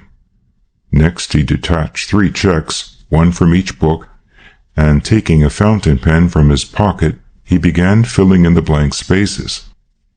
He wrote slowly, almost laboriously, and he wrote without a copy. There are very few forgers in the criminal records who have ever accomplished the feat of imitating a man's signature from memory. Mr. Rex Holland was singularly exceptional to all precedent, for from the date to the flourishing signature these checks might have been written and signed by John Minute. There were the same fantastic E's, the same stiff-tailed Y's. Even John Minute might have been in doubt whether he wrote the 850 which appeared on one slip. Mr. Holland surveyed his handiwork without emotion. He waited for the inks to dry before he folded the checks and put them in his pocket. This was John Minute's way, for the millionaire never used blotting paper for some reason, probably not unconnected with an event in his earlier career. When the checks were in his pocket, Mr. Holland removed his gloves, replaced them with the checkbooks in the box and in the safe, locked the steel door, drew the sliding panel, and went to bed. Early the next morning he summoned his servant. "Take the car back to town," he said. "I am going back by train. Meet me at the Holland Park Tube at 2 o'clock. I have a little job for you which will earn you 500. "That's my job, sir," said the dazed man when he recovered from the shock. Frank sometimes accompanied me to the East End, and on the day Mr. Rex Holland returned to London he called for the girl at her flat to drive her to Canning Town. "You can come in and have some tea," she invited. "You're a luxurious beggar, May," he said, glancing round approvingly at the prettily furnished sitting room. "Contrast this with my humble abode in Bayswater." "I don't know your humble abode in Bayswater," she laughed. "But why on earth should you elect to live at Bayswater, I can't imagine." He sipped his tea with a twinkle in his eye. "Guess what income the heir of the Minute millions enjoys?" he asked ironically. "No, I'll save you the agony of guessing. I earn £7 a week at the bank, and that is the whole of my income." "But doesn't Uncle—" she began in surprise. "Not a bob," replied Frank vulgarly. "Not half a bob." "But—" "I know what you're going to say. He treats you generously, I know. He treats me justly. Between generosity and justice, give me generosity all the time. I will tell you something else. He pays Jasper Cole 1,000 a year. It's very curious, isn't it?" She leaned over and patted his arm. "Poor boy," she said sympathetically. "That doesn't make it any easier. Jasper, I mean." Frank indulged in a little grimace and said, "By the way, I saw the mysterious Jasper this morning, coming out of the Waterloo station looking more mysterious than ever. What particular business has he in the country?" She shook her head and rose. "I know as little about Jasper as you," she answered. She turned and looked at him thoughtfully. "Frank," she said, "I am rather worried about you and Jasper. I am worried because your uncle does not seem to take the same view of Jasper as you take. It is not a very heroic position for either of you, and it is rather hateful for me." Frank looked at her with a quizzical smile. "Why hateful for you?" She shook her head. "I would like to tell you everything, but that would not be fair." "To whom?" Frank asked quickly. "To you, your uncle, or to Jasper?" He came nearer to her. "Have you so warm a feeling for Jasper?" he asked. "I have no warm feeling for anybody," she said candidly. "Oh, don't look so glum, Frank. I suppose I am slow to develop. but you cannot expect me to have any very decided views yet awhile." Frank smiled ruefully. "That is my one big trouble, dear," he said quietly. "Bigger than anything else in the world." She stood with her hand on the door, hesitating, a look of perplexity upon her beautiful face. She was of the tall, slender type, a girl slowly ripening into womanhood.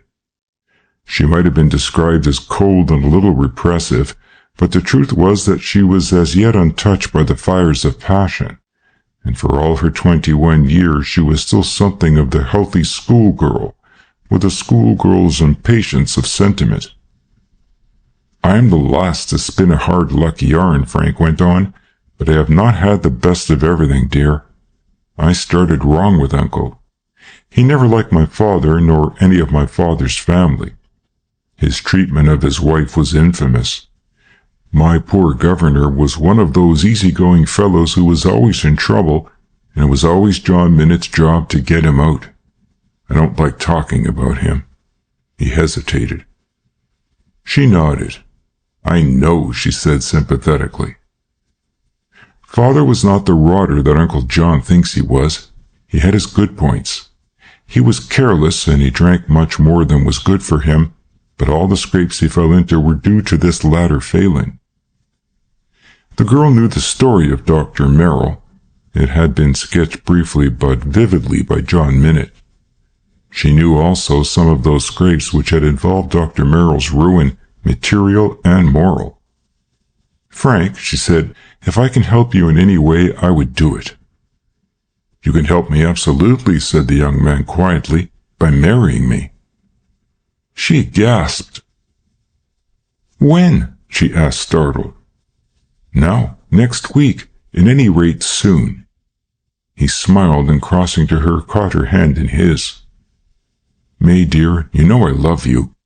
You know there is nothing in the world I would not do for you, no sacrifice that I would not make." She shook her head. "You must give me some time to think about this, Frank," she said.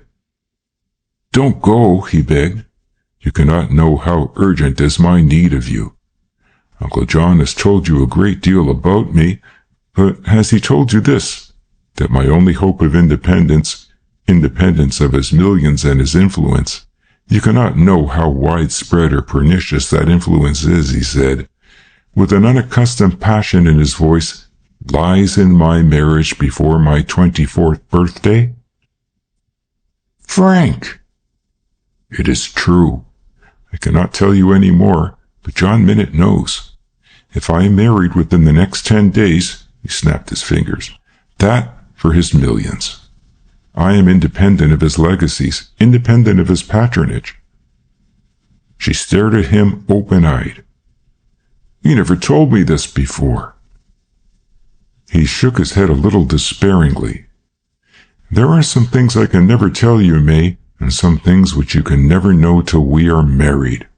I only ask you to trust me." "But suppose," she faltered, "you are not married within 10 days. What will happen?" He shrugged his shoulders. "I am John's liege man of life and limb and of earthly regard," he quoted flippantly. "I shall wait hopefully for the only release that can come, the release which his death will bring. I hate saying that, for there is something about him that I like enormously, but that is the truth. And May," he said, still holding her hand and looking earnestly into her face, "I don't want to feel like that about John Minette. I don't want to look forward to his end. I want to meet him without any sense of dependence.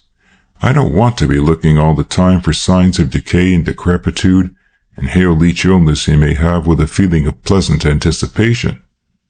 It is beastly of me to talk like this, I know, but if you were in my position, if you knew all that I know, you would understand." The girl's mind was in a ferment. An ordinary meeting had developed so tumultuously that she had lost her command of the situation. 100 thoughts ran riot through her mind.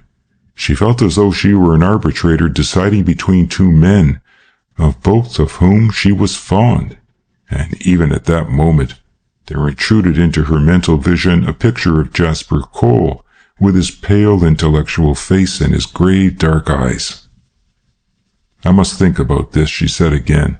"I don't think you had better come down to the mission with me." He nodded. "Perhaps you're right," he said. Gently, she released her hand and left him. For her, that day was one of supreme mental perturbation. What was the extraordinary reason which compelled his marriage by his 24th birthday? She remembered how John Minnitt had insisted that her thoughts about marriage should be at least postponed for the next fortnight. Why had John Minnitt suddenly sprung this story of her legacy upon her? For the first time in her life, she began to regard her uncle with suspicion. For Frank, the day did not develop without its sensations. The Piccadilly branch of the London and Western Counties Bank occupies commodious premises, but Frank had never been granted the use of a private office. His big desk was in a corner remote from the counter, surrounded on three sides by a screen which was half glass and half teak paneling. From where he sat he could secure a view of the counter, a necessary provision since he was occasionally called upon to identify the bearers of checks. He returned a little before 3 o'clock in the afternoon, and Mr. Brandon, the manager, came hurriedly from his little sanctum at the rear of the premises and beckoned Frank into his office.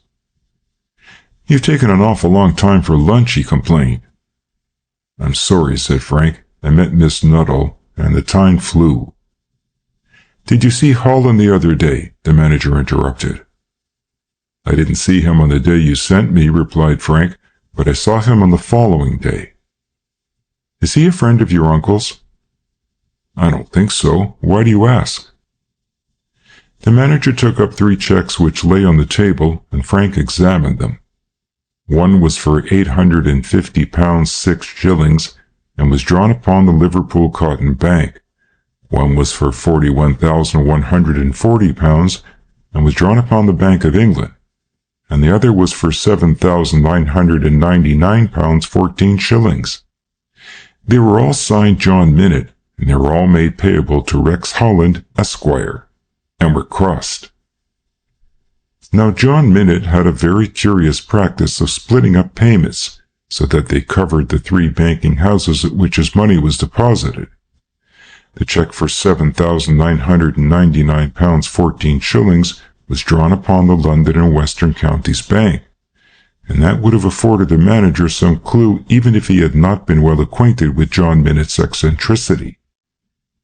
£7,999 14 from Mr. Minnitt's balance, said the manager, leaves exactly £50,000. Mr. Brandon shook his head in despair at the unbusinesslike methods of his patron. "Does he know your uncle?" "Who?" "Rex Holland." Frank frowned in an effort of memory. "I don't remember my uncle ever speaking of him, and yet, now I come to think of it, one of the first checks he put into the bank was on my uncle's account." "Yes, now I remember," he exclaimed. He opened the account on a letter of introduction which was signed by Mr. Minnitt.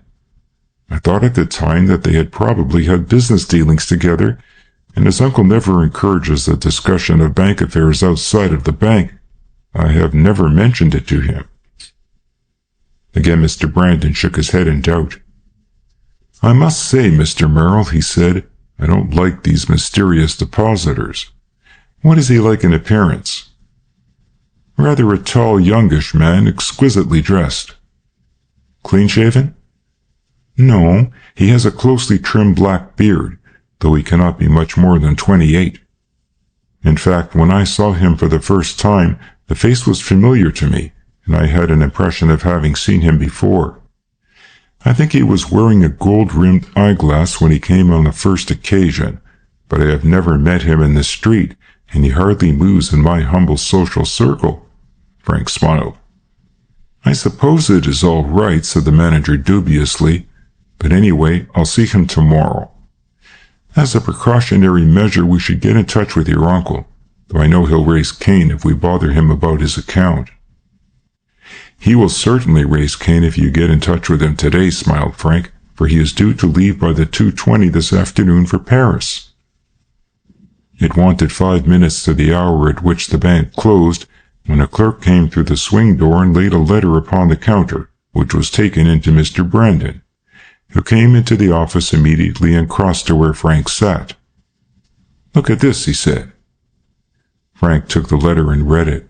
It was addressed to the manager and ran, "Dear Sir, I am leaving for Paris tonight to join my partner, Mr. Minute. I shall be very glad, therefore, if you will arrange to cash the enclosed check. Yours faithfully, Rex A. Holland." The enclosed check was for £55,000, and was within £5,000 of the amount standing to Mr. Holland's account in the bank. There was a postscript to the letter. "You will accept this, my receipt for the sum, and hand it to my messenger, Sergeant George Graylan, of the Corps of Commissionaires, and this form of receipt will serve to indemnify you against loss in the event of mishap." The manager walked to the counter. "Who gave you this letter?" he asked. "Mr. Holland, sir," said the man. "Where is Mr. Holland?" asked Frank. The sergeant shook his head. "At his flat. My instructions were to take this letter to the bank and bring back the money." The manager was in a quandary. It was a regular transaction, and it was by no means unusual to pay out money in this way. It was only the largeness of the sum which made him hesitate.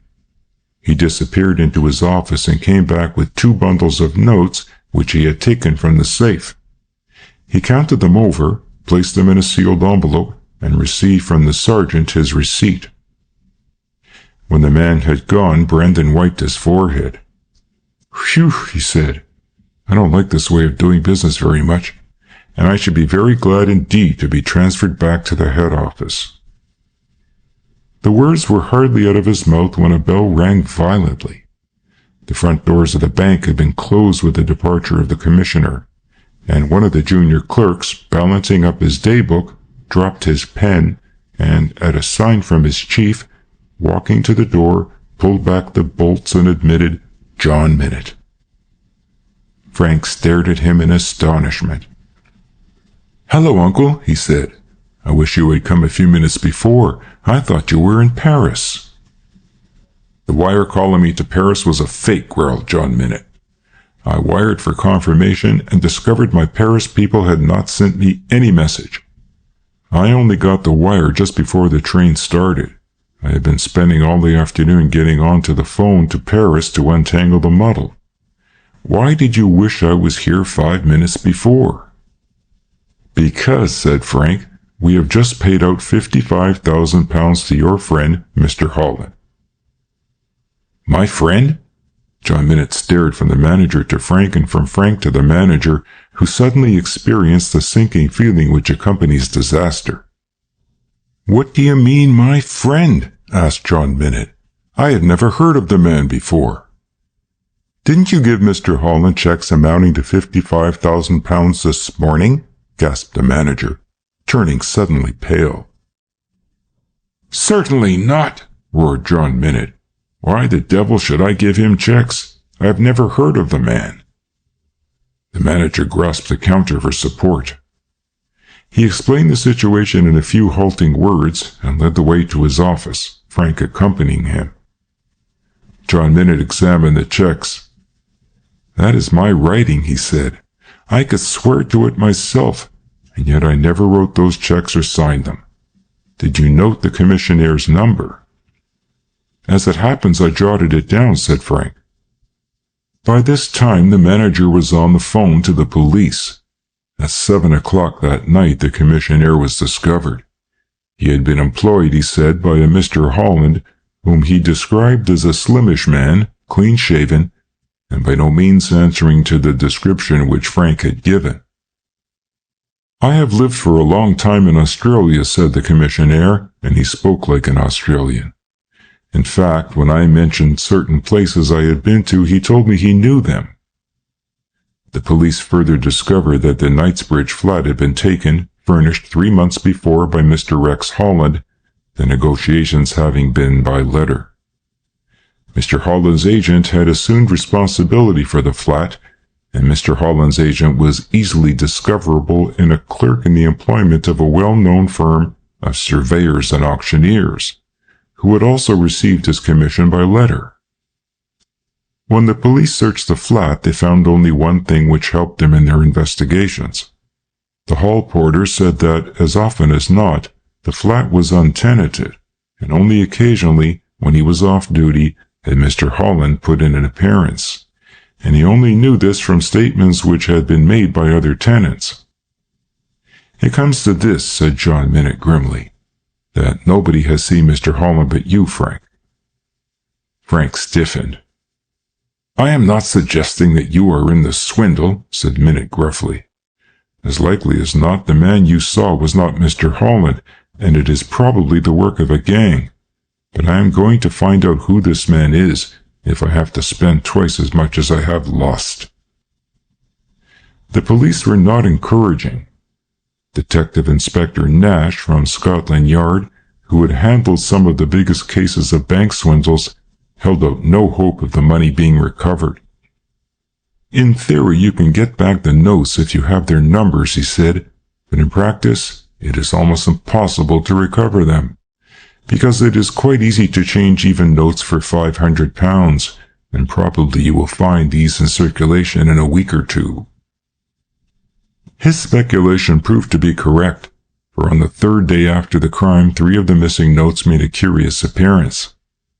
Ready Money Minute, true to his nickname, was in the habit of balancing his accounts as between bank and bank by cash payments. He had made it a practice for all his dividends to be paid in actual cash, and these were sent to the Piccadilly branch of the London and Western Counties Bank in bulk. After a payment of a very large sum on account of certain dividends accruing from his South African investments, 3 of the missing notes were discovered in the bank itself. John Minute, apprised by telegram of the fact, said nothing, for the money had been paid in by his confidential secretary, Jasper Cole, and there was excellent reason why he did not desire to emphasize the fact. End of Chapter 7. Sergeant Smith Calls. The big library of Weald Lodge was brilliantly lighted, and nobody had pulled down the blinds, so that it was possible for any man who troubled to jump the low stone wall which ran by the road and push a way through the damp shrubbery to see all that was happening in the room. Weald Lodge stands between Eastbourne and Wilmington, and in the winter months the curious represented by youthful holiday-makers are few and far between. Constable Wiseman of the Eastbourne Constabulary certainly was not curious. He paced his slow, moist way and merely noted, in passing, the fact that the flood of light reflected on the little patch of lawn at the side of the house. The hour was 9 o'clock on a June evening, and officially it was only the hour of sunset, though lowering rain clouds had so darkened the world that night had closed down upon the Weald, had blotted out its pleasant villages, and had hidden the green downs. He continued to the end of his beat and met his impatient superior. "Everything's all right, Sergeant," he reported. "Only old Minute's lights are blazing away and his windows are open." "Better go and warn him," said the sergeant, pulling his bicycle into position for mounting. He had his foot on the treadle, but hesitated. "I'd warn him myself, but I don't think he'd be glad to see me." He grinned to himself, then remarked, "Something queer about Minute, eh?" "There is indeed," agreed Constable Wiseman heartily. His beat was a lonely one, and he was a very bored man. If by agreement with his officer he could induce that loquacious gentleman to talk for a quarter of an hour, so much dull time might be passed. The fact that Sergeant Smith was loquacious indicated, too, that he had been drinking and was ready to quarrel with anybody. "Come under the shelter of that wall," said the sergeant, and pushed his machine to the protection afforded by the side wall of a house. It is possible that the sergeant was anxious to impress upon his subordinate's mind a point of view which might be useful to himself one day. "Minute is a dangerous old man," he said. "Don't I know it?" said Constable Wiseman, with a recollection of sundry reportings and inquiries. You got to remember that, Wiseman, the sergeant went on. And by dangerous, I mean that he's the sort of old fellow that would ask a constable to come in to have a drink and then report him. Good Lord, said the shocked Mr. Wiseman, at this revelation of the blackest treachery. Sergeant Smith nodded. That's the sort of man he is, he said. I knew him years ago. At least I've seen him.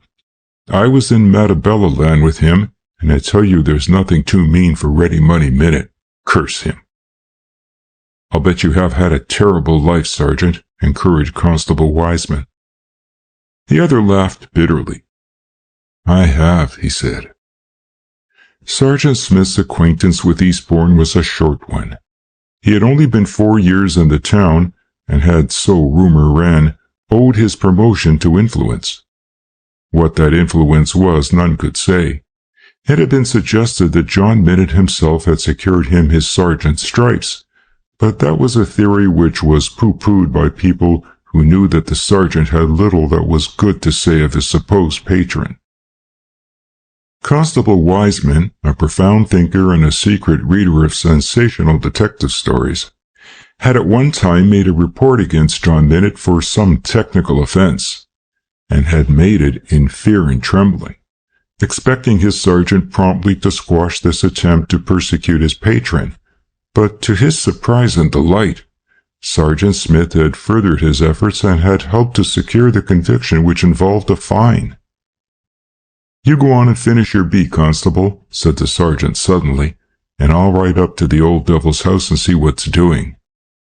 He mounted his bicycle and trundled up the hill, dismounting before a wheeled lodge, and propped his bicycle against the wall. He looked for a long time toward the open French windows, and then, jumping the wall, made his way slowly across the lawn, avoiding the gravel path which would betray his presence. He got to a point opposite the window which commanded a full view of the room. Though the window was open, there was a fire in the grate. To the sergeant's satisfaction, John Minute was alone. He sat in a deep armchair in his favorite attitude, his hands pushed into his pockets, his head upon his chest. He heard the sergeant's foot upon the gravel and stood up as the rain-drenched figure appeared at the open window. "Oh, it's you, is it?" growled John Minute. "What do you want?" "Alone?" said the sergeant, and he spoke as one to his equal. "Come in." Mr. Minute's library had been furnished by the Artistic Furniture Company of Eastbourne, which had branches at Hastings, Bexhill, Brighton, and it was claimed at London. The furniture was of dark oak, busily carved. There was a large bookcase which half covered one wall. This was the library, and it was filled with books of uniform binding which occupied the shelves. The books had been supplied by a great bookseller of London, and included, at Mr. Minute's suggestion, the 100 best books that have helped me, the Encyclopedia Britannica, and 20 bound volumes of a certain weekly periodical of international reputation. John Minute had no literary leanings.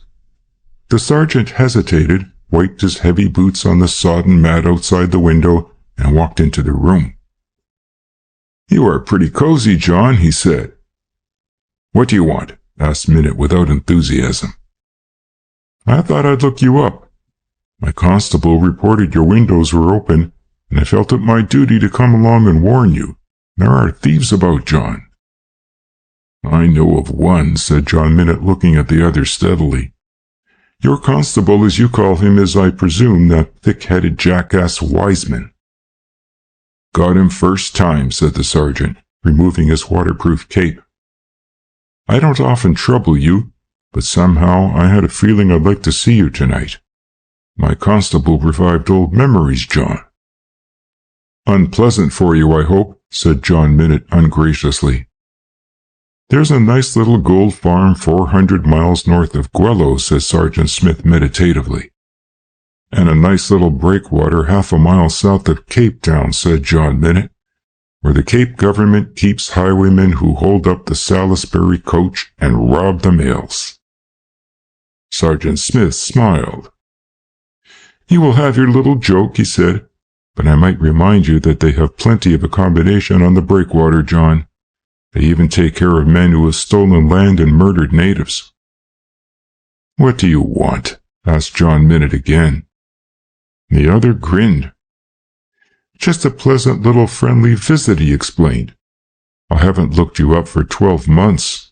It is a hard life, this police work, even when you have got £2 or £3 a week from a private source to add to your pay. It is nothing like the work we have in the Matabele Mounted Police, eh, John? But Lord," he said, looking into the fire thoughtfully, "when I think how I stood up in the attorney's office at Salisbury and took my solemn oath that old John Getting had transferred his Saybach gold claims to you on his deathbed, when I think of the amount of perjury, me, a uniformed servant of the British South African Company, and so to speak, an official of the law, I blush for myself." "Do you ever blush for yourself when you think of how you and your pals held up Hoffman's store, shot Hoffman, and took his swag?" asked John Minute. "I'd give a lot of money to see you blush, Crawley. And now, for about the 14th time, what do you want? If it is money, you can't have it. If it is more promotion, you are not fit to have it. If it is a word of advice—" The other stopped him with a motion of his hand. "I can't afford to have your advice, John," he said. "All I know is that you promised me my fair share over those Saybach claims. It is a paying mine now. They tell me that its capital is 2 millions. "You were well paid," said John Minute shortly. £500 isn't much for the surrender of your soul's salvation," said Sergeant Smith. He slowly replaced his cape on his broad shoulders and walked to the window. "Listen here, John Minute." All the good nature had gone out of his voice, and it was Trooper Henry Crawley, the lawbreaker, who spoke. "You are not going to satisfy me much longer with a few pounds a week. You have got to do the right thing by me, or I am going to blow." "Let me know when your blowing starts," said John Minute, "and I'll send you a bowl of soup to cool." "You're funny, but you don't amuse me," were the last words of the sergeant as he walked into the rain. As before, he avoided the drive and jumped over the low wall onto the road, and was glad that he had done so, for a motor car swung into the drive and pulled up before the dark doorway of the house. He was over the wall again in an instant, and crossing with swift, noiseless steps in the direction of the car. He got as close as he could and listened. Two of the voices he recognized. The third, that of a man, was a stranger. He heard this third person called Inspector, and wondered who was the guest. His curiosity was not to be satisfied, for by the time he had reached the view place on the lawn which overlooked the library, John Minute had closed the windows and pulled down the blinds. The visitors to Weald Lodge were 3, Jasper Cole, May Nuttall, and a stout middle-aged man of slow speech but authoritative tone. This was Inspector Nash, of Scotland Yard, who was in charge of the investigations into the forgeries. Minute received them in the library. He knew the inspector of old. Jasper had brought May down in response to the telegraphed instructions which John Minute had sent him. "What's the news?" he asked. "Well, I think I have found your Mr. Holland," said the inspector. He took a fat case from his inside pocket, opened it, and extracted a snapshot photograph. It represented a big motor car, and standing by its bonnet, a little man in a chauffeur's uniform. "This is the fellow who called himself Rex Holland, and who sent the commissionaire on his errand. The photograph came into my possession as the result of an accident. It was discovered in the flood and had evidently fallen out of the man's pocket. I made inquiries and found that it was taken by a small photographer in Putney, and that the man had called for the photographs about 10 o'clock in the morning of the same day that he sent the commissionaire on his errand. He was probably examining them during the period of his waiting in the flat, and one of them slipped to the ground. At any rate, the commissionaire has no doubt that this was the man." "Do you seriously suggest that this fellow was Rex Holland?" The inspector shook his head. "I think he is merely one of the gang," he said. "I don't believe you will ever find Rex Holland, for each of the gang took the name in turn to take the part, according to the circumstances in which they found themselves. I have been unable to identify him, except that he went by the name of Feltham, and was an Australian. That was the name he gave to the photographer with whom he talked. You see, the photograph was taken in High Street, Putney. The only clue we have is that he has been seen several times on the Portsmouth Road, driving one or two cars in which was a man who is probably the nearest approach to Rex Holland we shall get. I put my men on to make further investigations, and the Haslemere police told them that it is believed that the car was the property of a gentleman who lived in a lock-up cottage some distance from Haslemere. Evidently rather a swagger affair, because its owner had an electric cable and telephone wires laid in, and the cottage was altered and renovated 12 months ago at a very considerable cost. I shall be able to tell you more about that tomorrow." They spent the rest of the evening discussing the crime, and the girl was a silent listener. It was not until very late that John Minute was able to give her his undivided attention. "I asked you to come down," he said, "because I am getting a little worried about you." "Worried about me, Uncle?" she said in surprise. He nodded. The two men had gone off to Jasper's study, and she was alone with her uncle. "When I lunched with you the other day at the Savoy," he said, "I spoke to you about your marriage, and I asked you to defer any action for a fortnight." She nodded. "I was coming down to see you on that very matter," she said. "Uncle, won't you tell me why you want me to delay my marriage for a fortnight, and why you think I am going to get married at all?" He did not answer immediately, but paced up and down the room. "May," he said, "you have heard a great deal about me which is not very flattering. I lived a very rough life in South Africa, and I only had one friend in the world in whom I had the slightest confidence. That friend was your father. He stood by me in my bad times. He never worried me when I was flush of money, never denied me when I was broke. Whenever he helped me, he was content with what reward I offered him. There was no 50-50 with Bill Nuttall. He was a man who had no ambition, no avarice, the whitest man I have ever met. What I have not told you about him is this. He and I were equal partners in a mine, the Guello Deep. He had great faith in the mine, and I had none at all. I knew it to be one of those properties you sometimes get in Rhodesia, all pocket and outcrop. Anyway, we floated a company." He stopped and chuckled as at an amusing memory. "The pound shares were worth a little less than 6 pence until a fortnight ago." He looked at her with one of those swift, penetrating glances, as though he were anxious to discover her thoughts.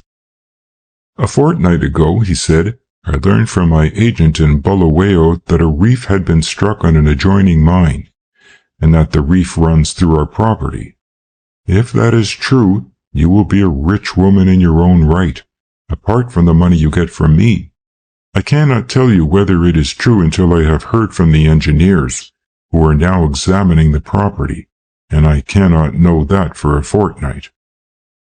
"May, you are a dear girl," he said, and laid his hand on her arm, "and I have looked after you as though you were my own daughter. It is a happiness to me to know that you will be a very rich woman, because your father's shares was the only property you inherited from him. There is, however, one curious thing about it that I cannot understand." He walked over to the bureau, unlocked a drawer, and took out a letter. "My agent says that he advised me 2 years ago that this reef existed, and wondered why I had never given him authority to bore. I have no recollection of his ever having told me anything of the sort. Now you know the position," he said, putting back the letter and closing the drawer with a bang. "You want me to wait for a better match," said the girl. He inclined his head. "I don't want you to get married for a fortnight," he repeated. May Nuttall went to bed that night full of doubt and more than a little unhappy. The story that John Minute told about her father, was it true? Was it a story invented on the spur of the moment to counter Frank's plan? She thought of Frank and his almost solemn entreaty. There had been no mistaking his earnestness or his sincerity. If he would only take her into his confidence, and yet she recognized and was surprised at the revelation that she did not want that confidence. She wanted to help Frank very badly, and it was not the romance of the situation which appealed to her. There was a large sense of duty, something of that mother sense which every woman possesses, which tempted her to sacrifice. Yet, was it a sacrifice? She debated that question half the night, tossing from side to side. She could not sleep, and rising before the dawn, slipped into her dressing gown and went to the window. The rain had ceased, clouds had broken and stood in black bars against the silver light of dawn. She felt unaccountably hungry, and after a second's hesitation she opened the door and went down the broad stairs to the hall. To reach the kitchen she had to pass her uncle's door, and she noticed that it was ajar. She thought possibly he had gone to bed and left the light on, and her hand was on the knob to investigate when she heard a voice and drew back hurriedly. It was the voice of Jasper Cole. "I have been into the books very carefully with Mackinson, the accountant, and there seems no doubt," he said. "You think?" demanded her uncle.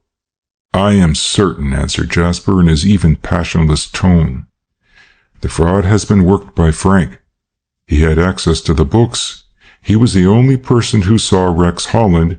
He was the only official at the bank who could possibly falsify the entries and at the same time hide his trail." The girl turned cold and for a moment swayed as though she would faint. She clutched the jamb of the door for support and waited. "I am half inclined to your belief," said John Minute slowly. "It is awful to believe that Frank is a forger, as his father was. Awful." "It is pretty ghastly," said Jasper's voice, "but it is true." The girl flung open the door and stood in the doorway. "It is a lie!" she cried wrathfully. "A horrible lie! And you know it is a lie, Jasper!" Without another word she turned, slamming the door behind her. End of Chapter 8. Frank Merrill at the altar. Frank Merrill stepped through the swing doors of the London and Western Counties Bank with a light heart and a smile in his eyes, and went straight to his chief's office. "I shall want you to let me go out this afternoon for an hour," he said. Brandon looked up wearily. He had not been without his sleepless moments, and the strain of the forgery and the audit which followed was telling heavily upon him. He nodded a silent agreement, and Frank went back to his desk, humming a tune. He had every reason to be happy, for in his pocket was the special license which, for consideration, had been granted to him, and which empowered him to marry the girl whose amazing telegram had arrived that morning while he was at breakfast. It had contained only 4 words. "Marry you today, May." He could not guess what extraordinary circumstances had induced her to take so definite a view, but he was a very contented and happy young man. She was to arrive in London soon after 12, and he had arranged to meet her at the station and take her to lunch. Perhaps then she would explain the reason for her action. He numbered among his acquaintances the rector of a suburban church, who had agreed to perform the ceremony and to provide the necessary witnesses. It was a beaming young man that met the girl, but the smile left his face when he saw how wan and haggard she was. "Take me somewhere," she said quickly. "Are you ill?" he asked anxiously. She shook her head. They had the Pall Mall restaurant to themselves, for it was too early for the regular lunchers. "Now tell me, dear," he said, catching her hands over the table, "to what do I owe this wonderful decision?" "I cannot tell you, Frank," she said breathlessly. "I don't want to think about it. All I know is that people have been beastly about you. I am going to do all I possibly can to make up for it." She was a little hysterical and very much overwrought, and he decided not to press the question, though her words puzzled him. "Where are you going to stay?" he asked. "I am staying at the Savoy," she replied. "What am I to do?" In as few words as possible, he told her where the ceremony was to be performed, and the hour at which she must leave the hotel. "We will take the night train for the continent," he said. "But your work, Frank?" He laughed. "Oh, blow work," he cried hilariously. "I cannot think of work today." At 2:15 he was waiting in the vestry for the girl's arrival, chatting with his friend the rector. He had arranged for the ceremony to be performed at 2:30, and the witnesses, a glum verger and a woman engaged in cleaning the church, sat in the pews of the empty building, waiting to earn the guinea which they had been promised. The conversation was about nothing in particular, one of those empty, purposeless exchanges of banal thought and speech characteristic of such an occasion. At 2:30, Frank looked at his watch and walked out of the church to the end of the road. There was no sign of the girl. At 2:45, he crossed to a providential tobacconist and telephoned to the Savoy and was told that the lady had left half an hour before. "She ought to be here very soon," he said to the priest. He was a little impatient, a little nervous, and terribly anxious. As the church clock struck 3, the rector turned to him. "I am afraid I cannot marry you today, Mr. Merrill," he said. Frank was very pale. "Why not?" he asked quickly. "Miss Nuttall has probably been detained by the traffic or a burst tire. She will be here very shortly." The minister shook his head and hung up his white surplice in the cupboard. "The law of the land, my dear Mr. Merrill," he said, "does not allow weddings after 3 in the afternoon. You can come along tomorrow morning any time after 8. There was a tap at the door, and Frank swung round. It was not the girl, but a telegraph boy. He snatched the buff envelope from the lad's hand and tore it open.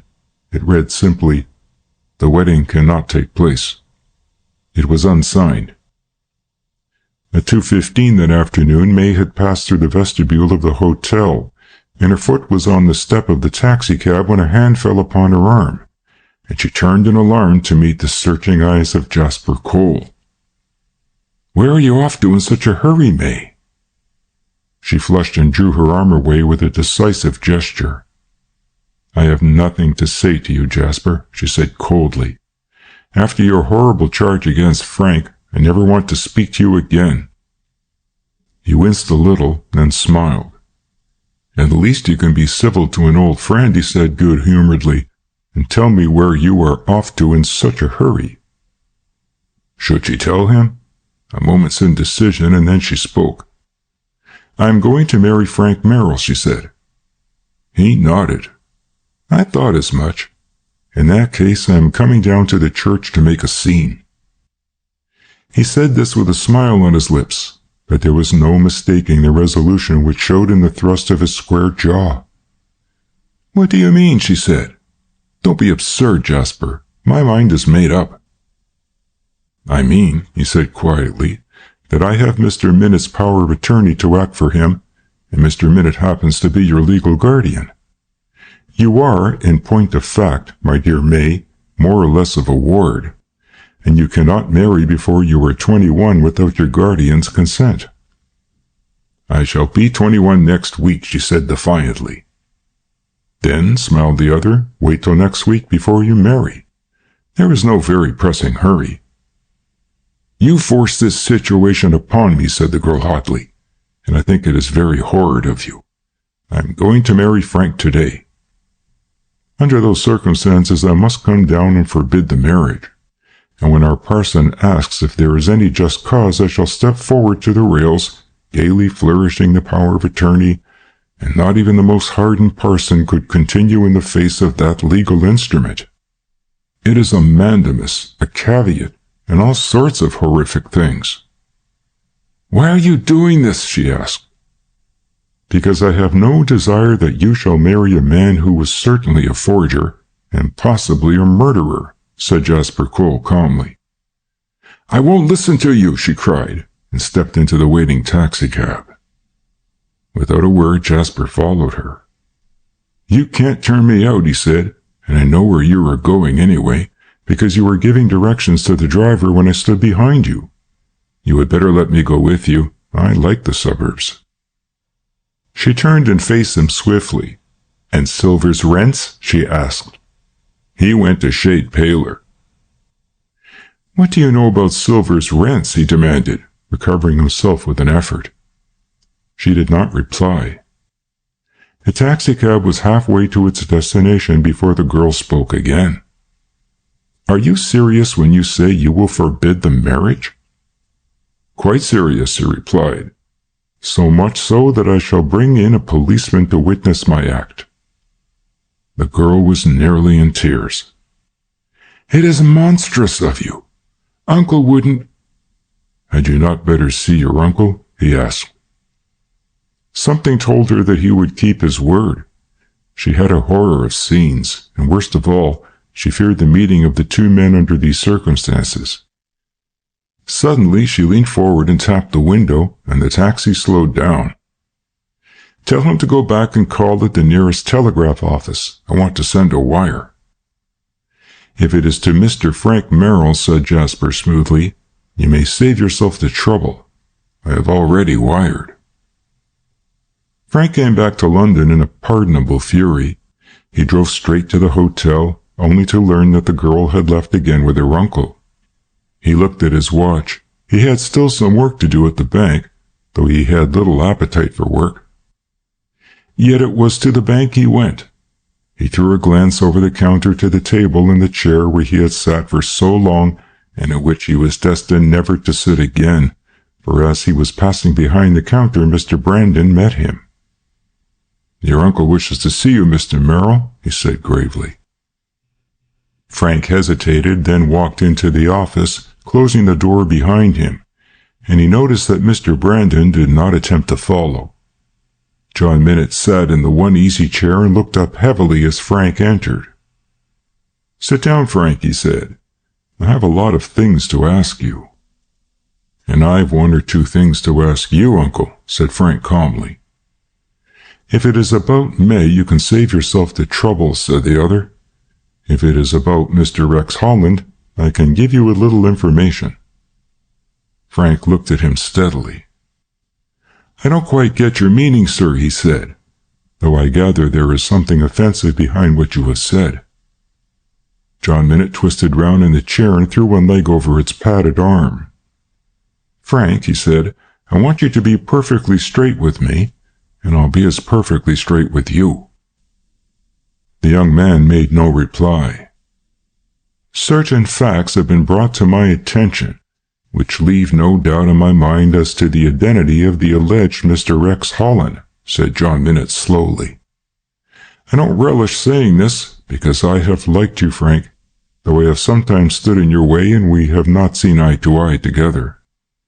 Now I want you to come down to Eastbourne tomorrow and have a heart-to-heart talk with me. What do you expect I can tell you? Asked Frank quietly. I want you to tell me the truth. I expect you won't, said John Minute. A half-smile played for a second upon Frank's lips. At any rate, he said, you were being straight with me. I don't know exactly what you are driving at, Uncle, but I gather that it is something rather unpleasant, and that somewhere in the background there is hovering an accusation against me. From the fact that you have mentioned Mr. Rex Holland or the gang which went by that name, I suppose that you are suggesting that I am an accomplice of that gentleman. I suggest more than that, said the other quickly. I suggest that you are Rex Holland. Frank laughed aloud. It is no laughing matter, said John Minute sternly. From your point of view it is not, said Frank, but from my point of view it has certain humorous aspects, and unfortunately I am cursed with a sense of humor. I hardly know how I can go into the matter here. He looked round. For even if this is the time, it is certainly not the place, and I think I'll accept your invitation to come down to Weald Lodge tomorrow night. I gather you won't want to travel down with a master criminal who might at any moment take your watch and chain." "I wish you would look at this matter more seriously, Frank," said John Minute earnestly. "I want to get to the truth.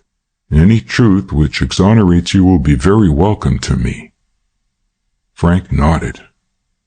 "I will give you credit for that," he said.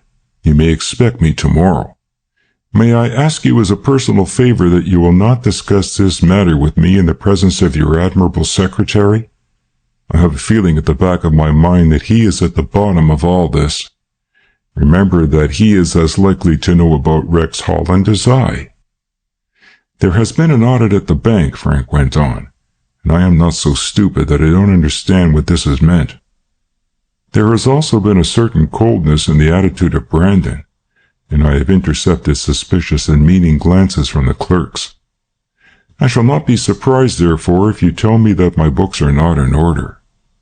But again, I would point out to you that this is just as possible for Jasper, who has access to the bank at all hours of the day and night, to have altered them as it is for me.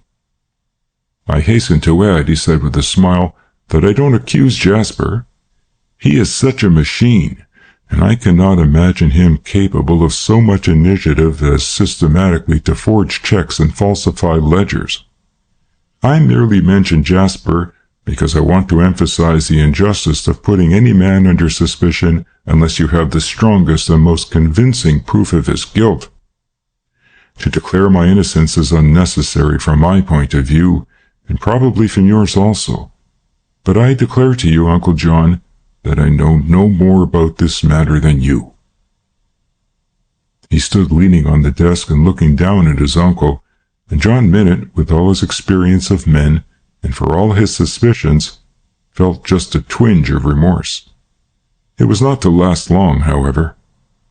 "I shall expect you tomorrow," he said. Frank nodded, walked out of the room and out of the bank, and 24 pairs of speculative eyes followed him. A few hours later, another curious scene was being enacted, this time near the town of East Grinstead. There was a lonely stretch of road across a heath, which is called for some reason Ashdown Forest. A car was drawn up on a patch of turf by the side of the heath. Its owner was sitting in a little clearing out of view of the road, sipping a cup of tea which his chauffeur had made. He finished this and watched his servant take the basket.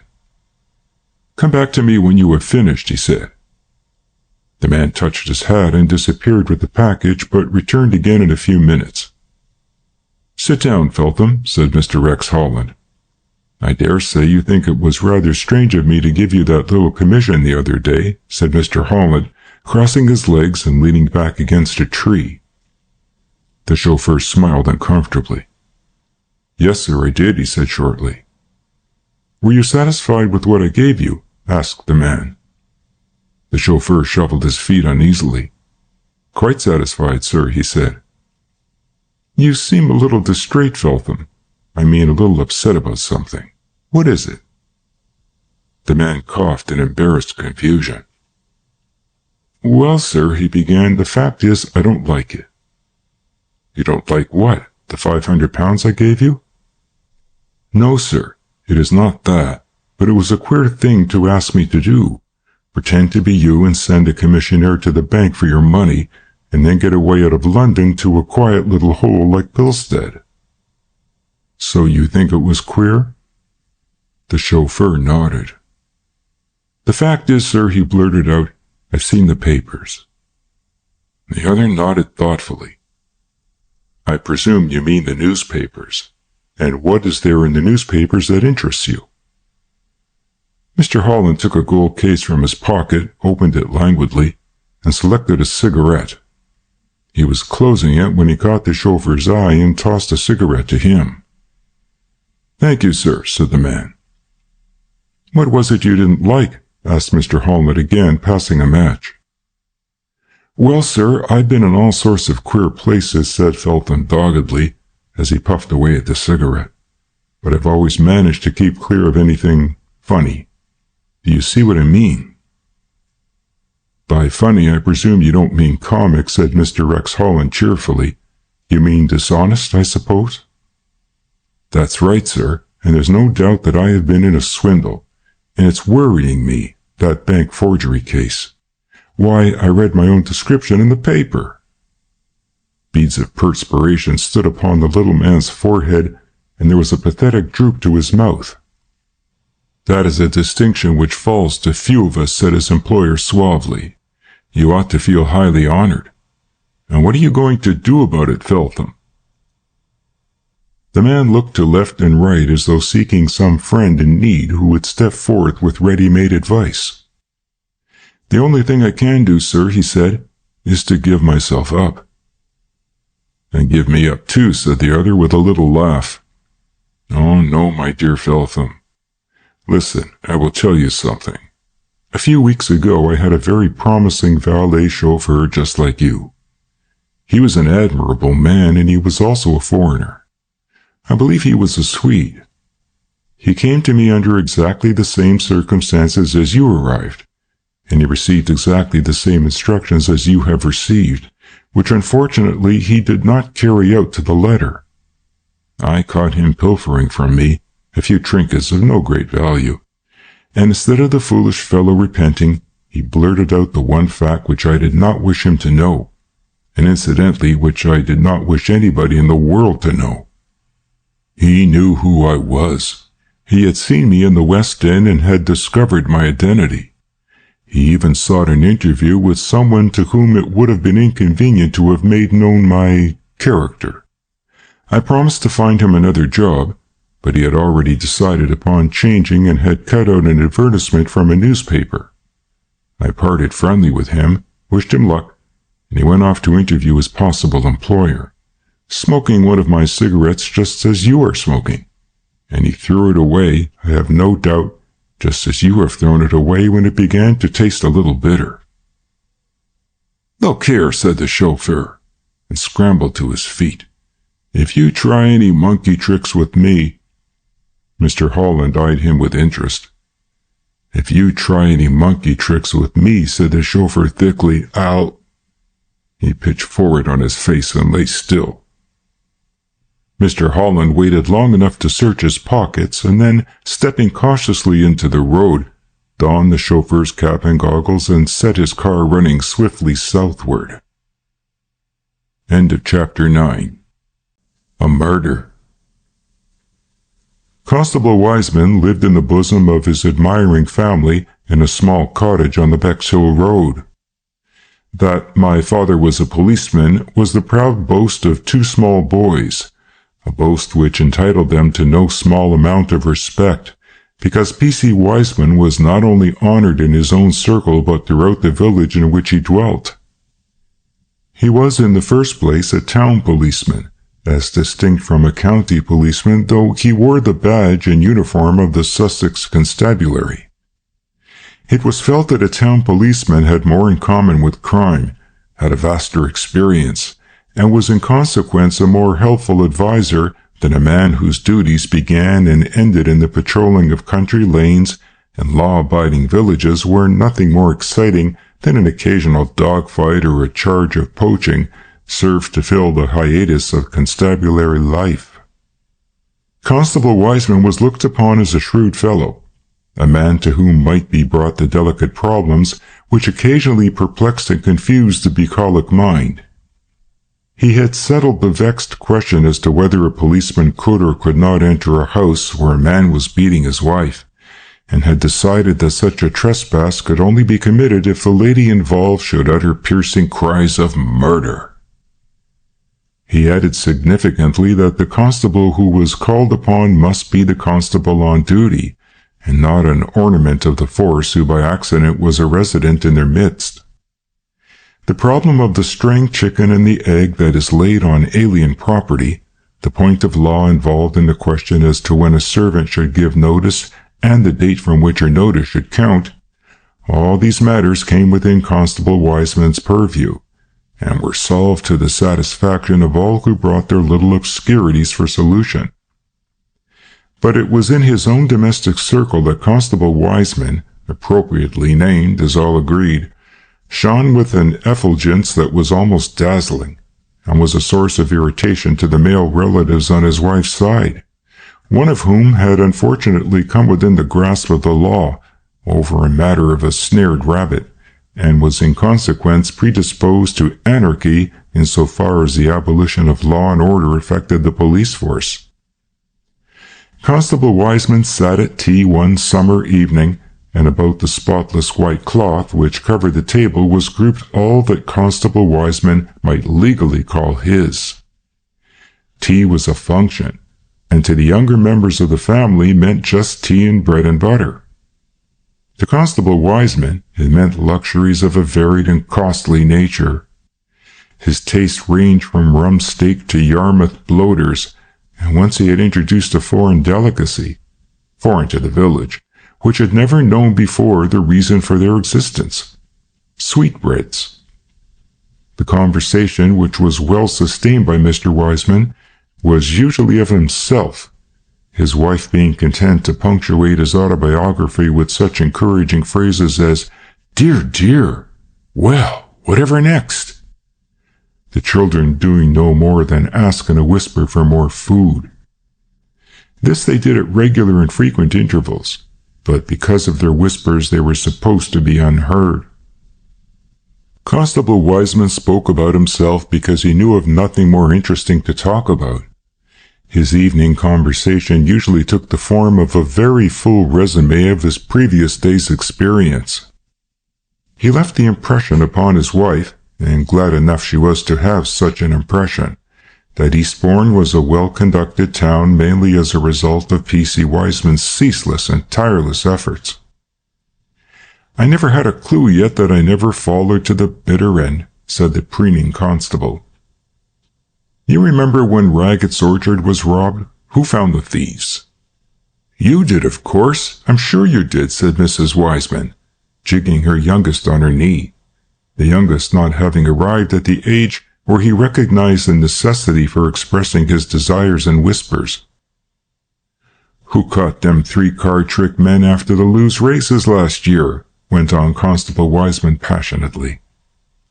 "Who has had more summonses for smoking chimneys than any other man in the force?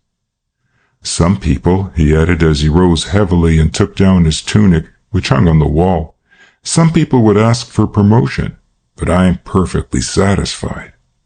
I'm not one of those ambitious sort. Why, I wouldn't know at all what to do with myself if they made me a sergeant." "You deserve it anyway," said Mrs. Wiseman. "I don't deserve anything I don't want," said Mr. Wiseman loftily. "I've learned a few things too, but I've never made use of what's come to me officially to get me pushed along." "You'll hear something in a day or two," he said mysteriously, "and in high life too, in a manner of speaking. That is, if you can call old Mitted high life, which I very much doubt." "You don't say so," said Mrs. Wiseman, appropriately amazed. Her husband nodded his head. "There's trouble up there," he said. "From certain information I've received, there has been a big row between young Mr. Merrill and the old man, and the CID people have been down about it. What's more," he said, "I could tell a thing or two. I've seen that boy look at the old man as though he'd like to kill him. You wouldn't believe it, would you? But I know, and it didn't happen so long ago either. He was always snubbing him when young Merrill was down here acting as his secretary, and as good as called him a fool in front of my face when I served him with that summons for having his lights up. You'll hear something one of these days." Constable Wiseman was an excellent prophet, vague as his prophecy was. He went out of the cottage to his duty in a complacent frame of mind, which was not unusual, for Constable Wiseman was nothing if not satisfied with his fate. His complacency continued until a little after 7 o'clock that evening. It so happened that Constable Wiseman, no less than every other member of the force on duty that night, had much to think about, much that was at once exciting and absorbing. It had been whispered before the evening parade that Sergeant Smith was to leave the force. There was some talk of his being dismissed, but it was clear that he had been given the opportunity of resigning, for he was still doing duty, which would not have been the case had he been forcibly removed. Sergeant Smith's mien and attitude had confirmed the rumor. Nobody was surprised, since this dour officer had been in trouble before. Twice had he been before the deputy chief constable for neglect of and being drunk while on duty. On the earlier occasions he had remarkable escapes. Some people talked of influence, but it is more likely that the man's record had helped him, for he was a first-class policeman with a nose for crime, absolutely fearless, and had, moreover, assisted in the capture of one or two very desperate criminals who had made their way to the South Coast town. His last offense, however, was too grave to overlook. His inspector, going the rounds, had missed him, and after a search he was discovered outside a public house. It is no great crime to be found outside a public house, particularly when an officer has a fairly extensive area to cover, and in this respect he was well within the limits of that area. But it must be explained that the reason the sergeant was outside the public house was because he had challenged a fellow carouser to fight, and at the moment he was discovered he was stripped to the waist and setting about his task with rare workmanlike skill. He was also drunk. To have retained his services thereafter would have been little less than a crying scandal. There is no doubt, however, that Sergeant Smith had made a desperate attempt to use the influence behind him, and use it to its fullest extent. He had had one stormy interview with John Minute, and had planned another.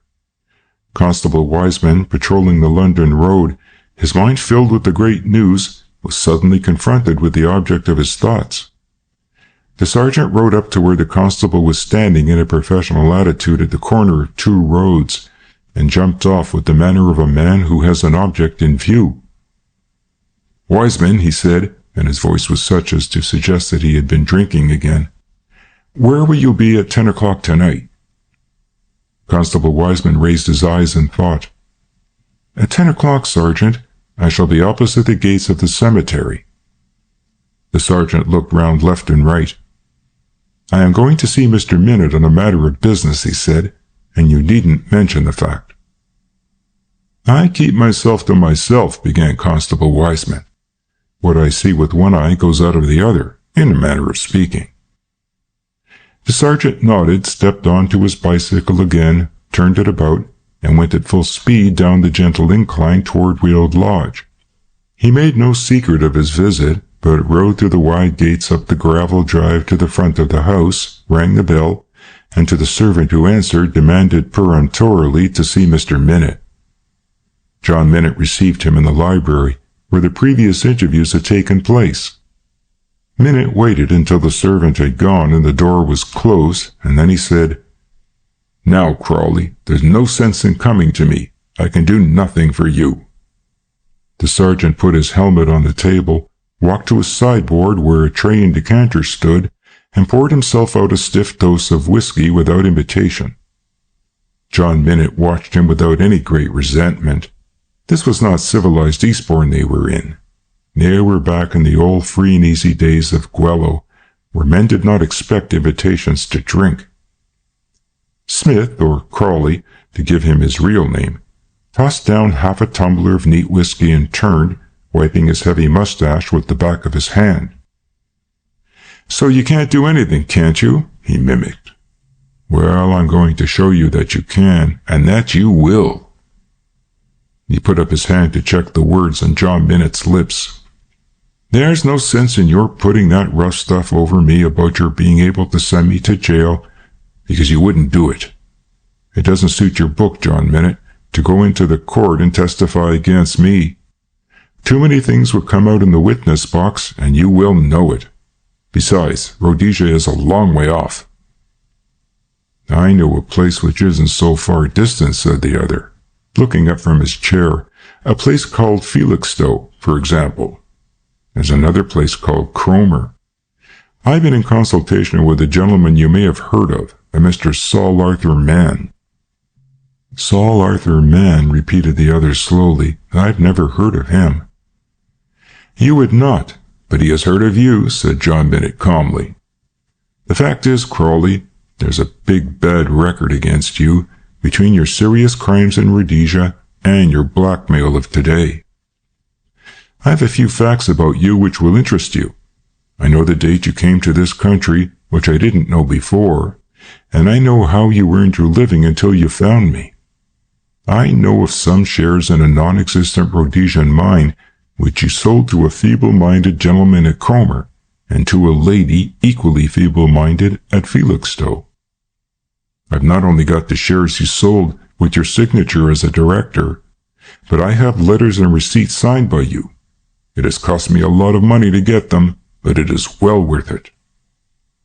Crowley's face was livid. He took a step toward the other, but recoiled, for at the first hint of danger, John Minott had pulled the revolver he invariably carried. "Keep just where you are, Crowley," he said. "You are close enough now to be unpleasant." "So you've got my record, have you?" said the other with an oath. "Tucked away with your marriage lines, I'll bet, and the certificate of birth of the kids you left to starve with their mother." "Get out of here," said Minott, with dangerous quiet.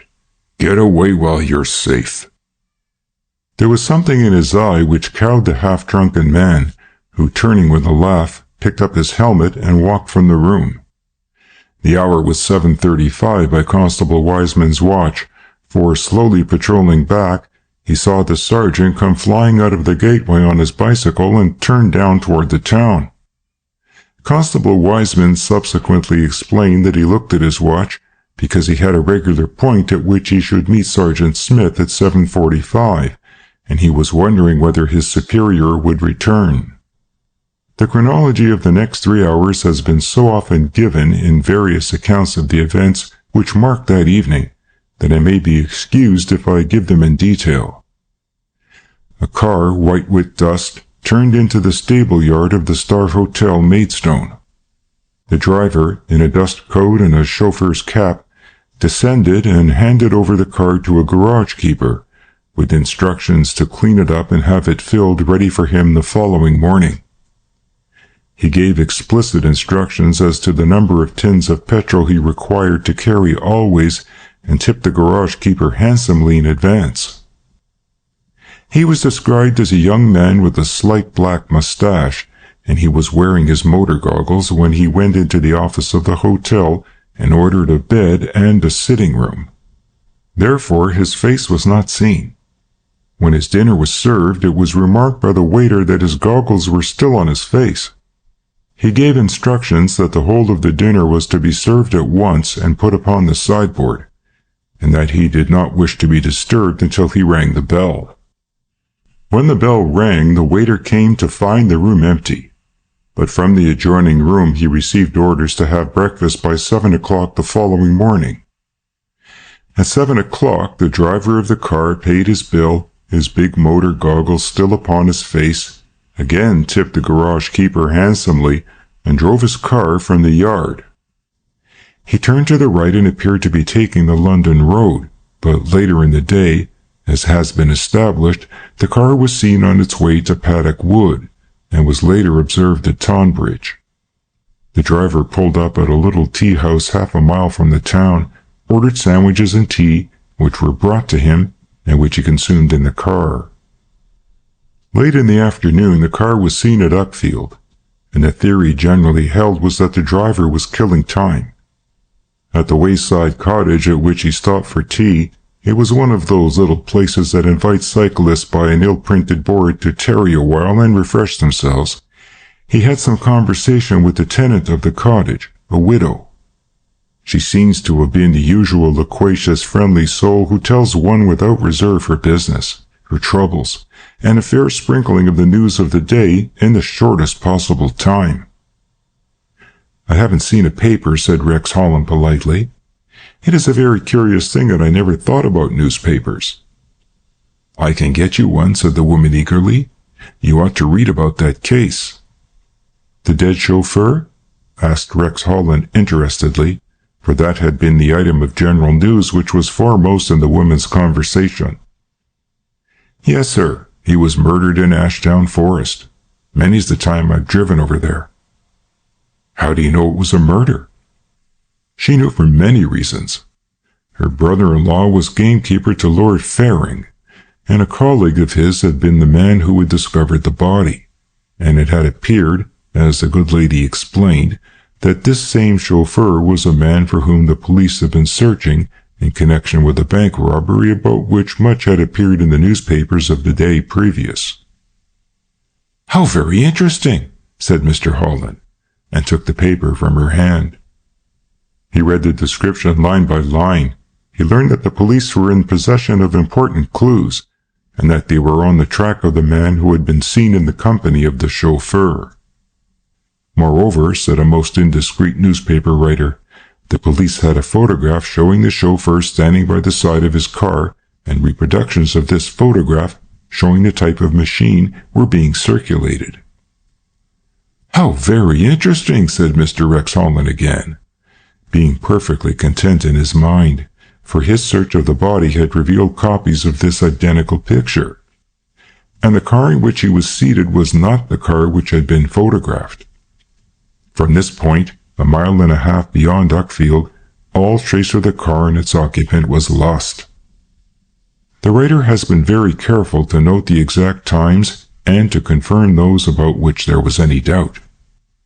At 9:20 on the night when Constable Wiseman had patrolled the road before Weald Lodge and had seen Sergeant Smith flying down the road on his bicycle, and on the night of that day when Mr. Rex Holland had been seen at Uckfield, there arrived by the London train, which is due at Eastbourne at 9:20, Frank Merrill.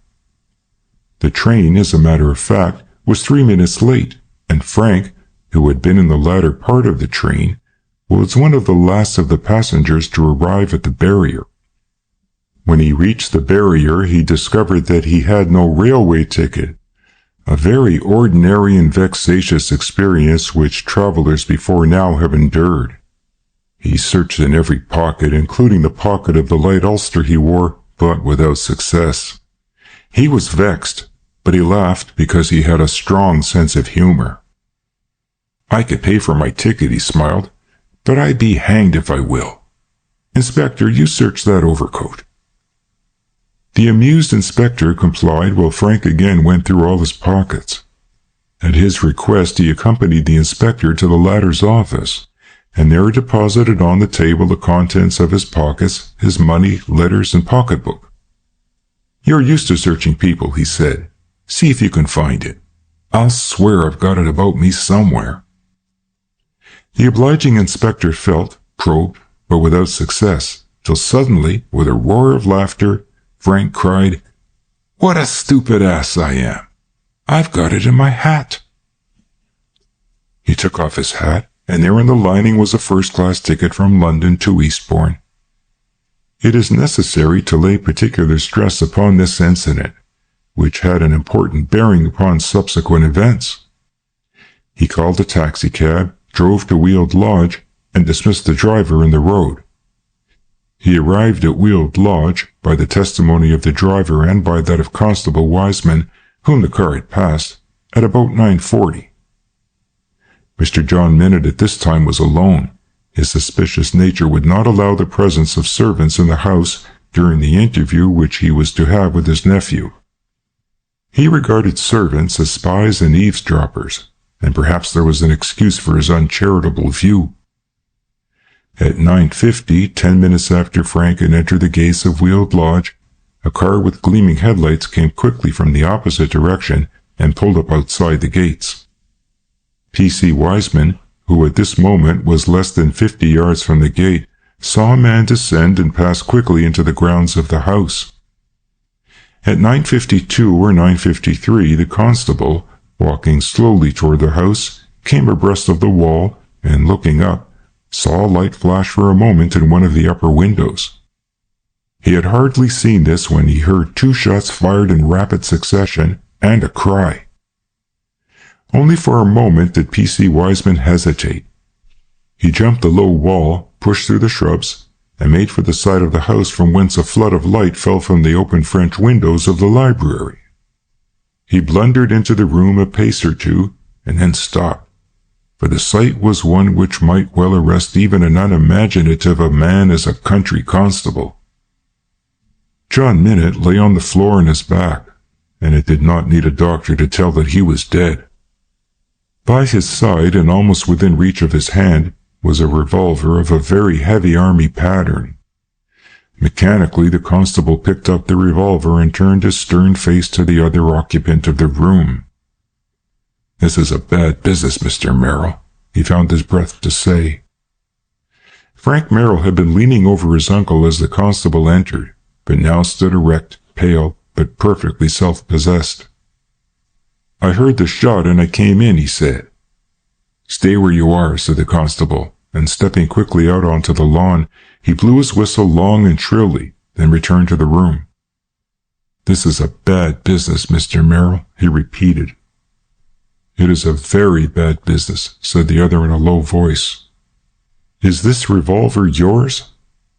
Frank shook his head. "I've never seen it before," he said with emphasis. The constable thought as quickly as it was humanly possible for him to think.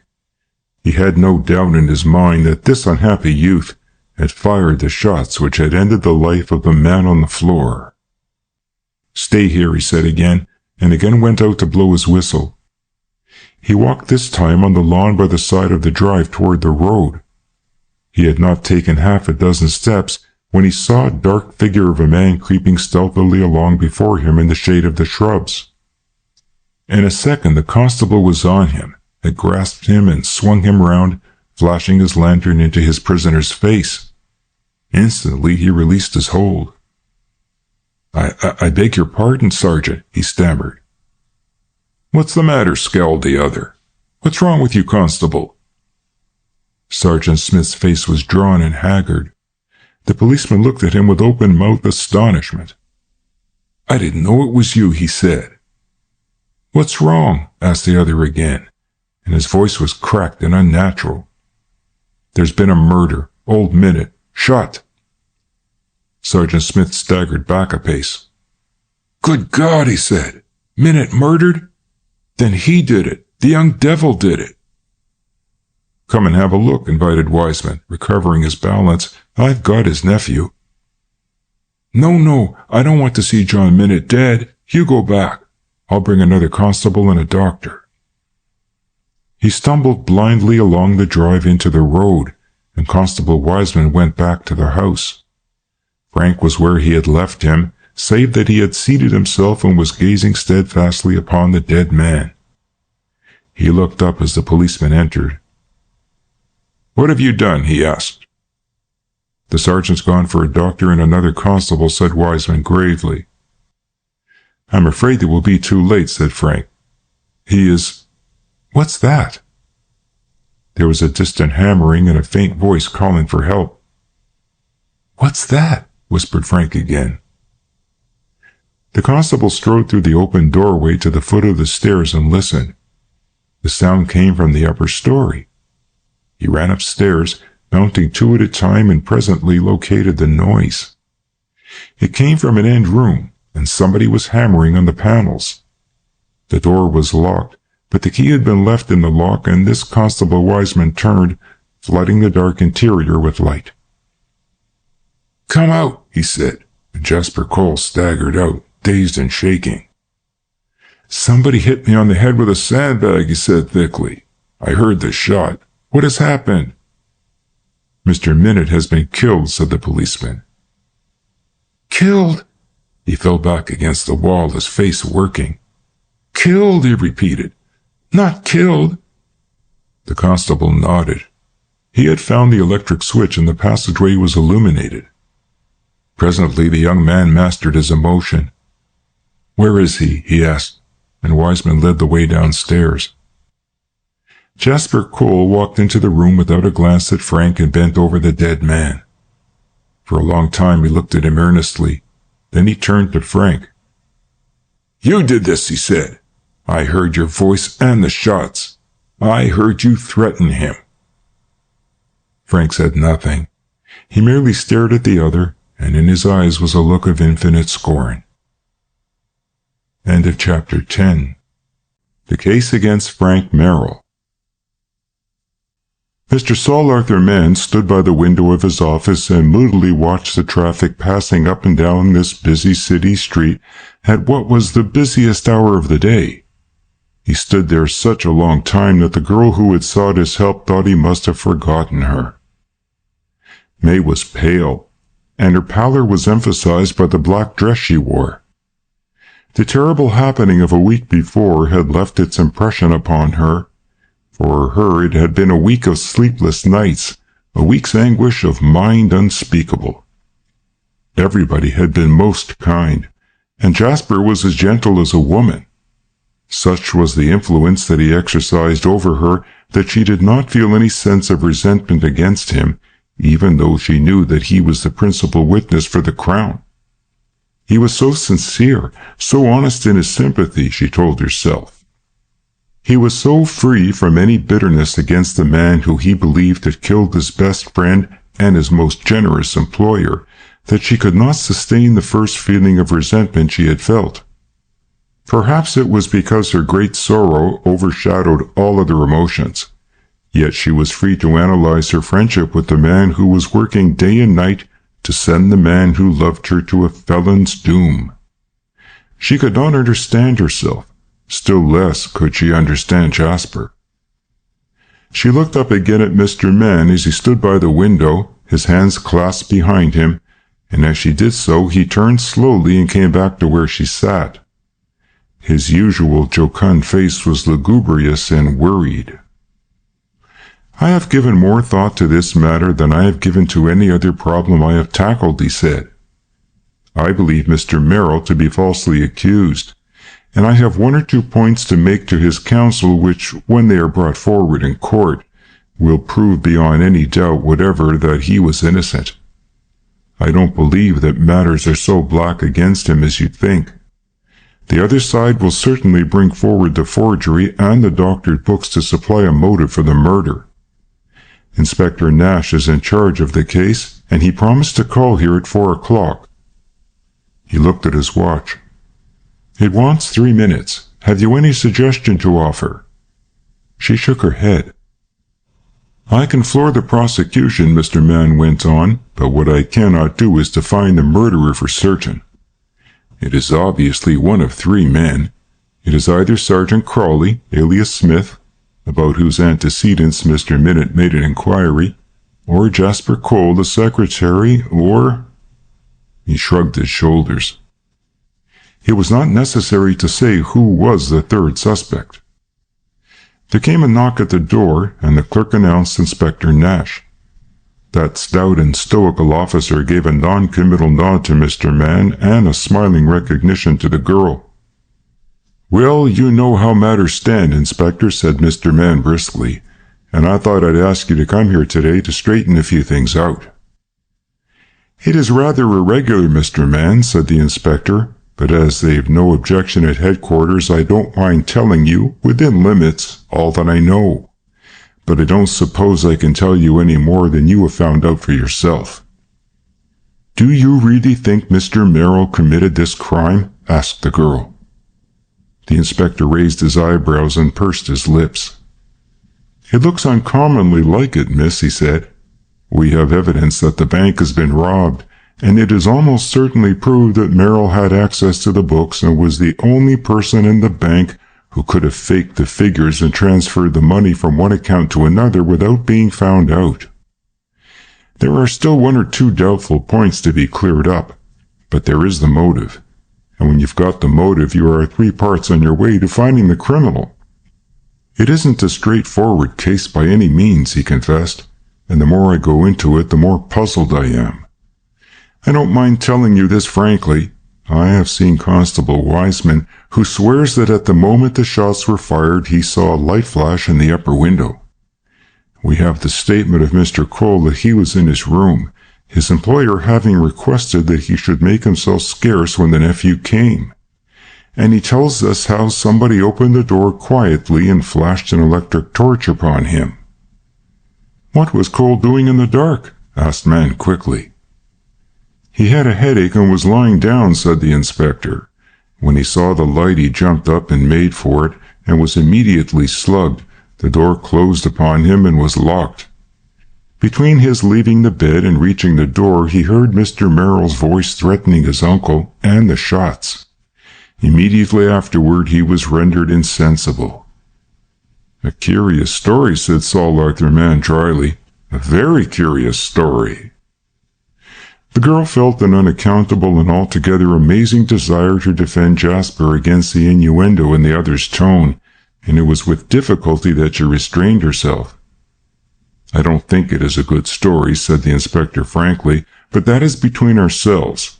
And then, of course," he went on, "we have the remarkable behavior of Sergeant Smith."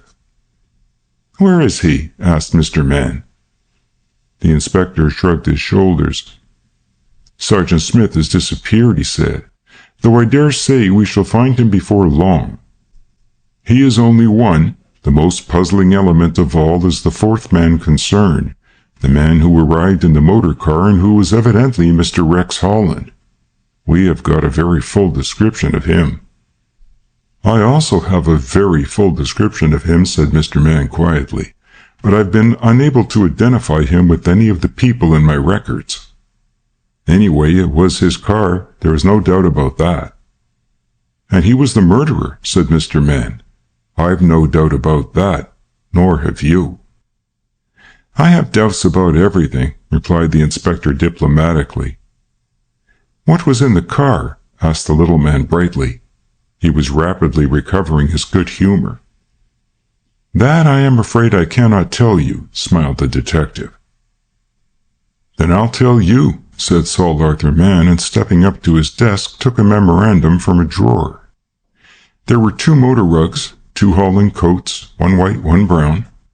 There were 2 sets of motor goggles. There was a package of revolver cartridges, from which 6 had been extracted, a leather revolver holster, a small garden trowel, and 1 or 2 other little things. Inspector Nash swore softly under his breath. "I'm blessed if I know how you found all that out," he said, with a little asperity in his voice. "The car was not touched or searched until we came on the scene, and beyond myself and Sergeant Mannering of my department, nobody knows what the car contained." Saul Arthur Mann smiled, and it was a very happy and triumphant smile. "You see, I know," he purred. "That is one point in Merrill's favor." "Yes," agreed the detective, and smiled. "Why do you smile, Mr. Nash?" asked the little man suspiciously. "I was thinking of a county policeman who seems to have some extraordinary theories on the subject." "Oh, you mean Wiseman," said Mann with a grin. "I have interviewed that gentleman. There is a great detective lost in him, Inspector." "It is lost, all right," said the detective laconically. "Wiseman is very certain that Merrill committed the crime, and I think you are going to have a difficulty in persuading a jury that he didn't.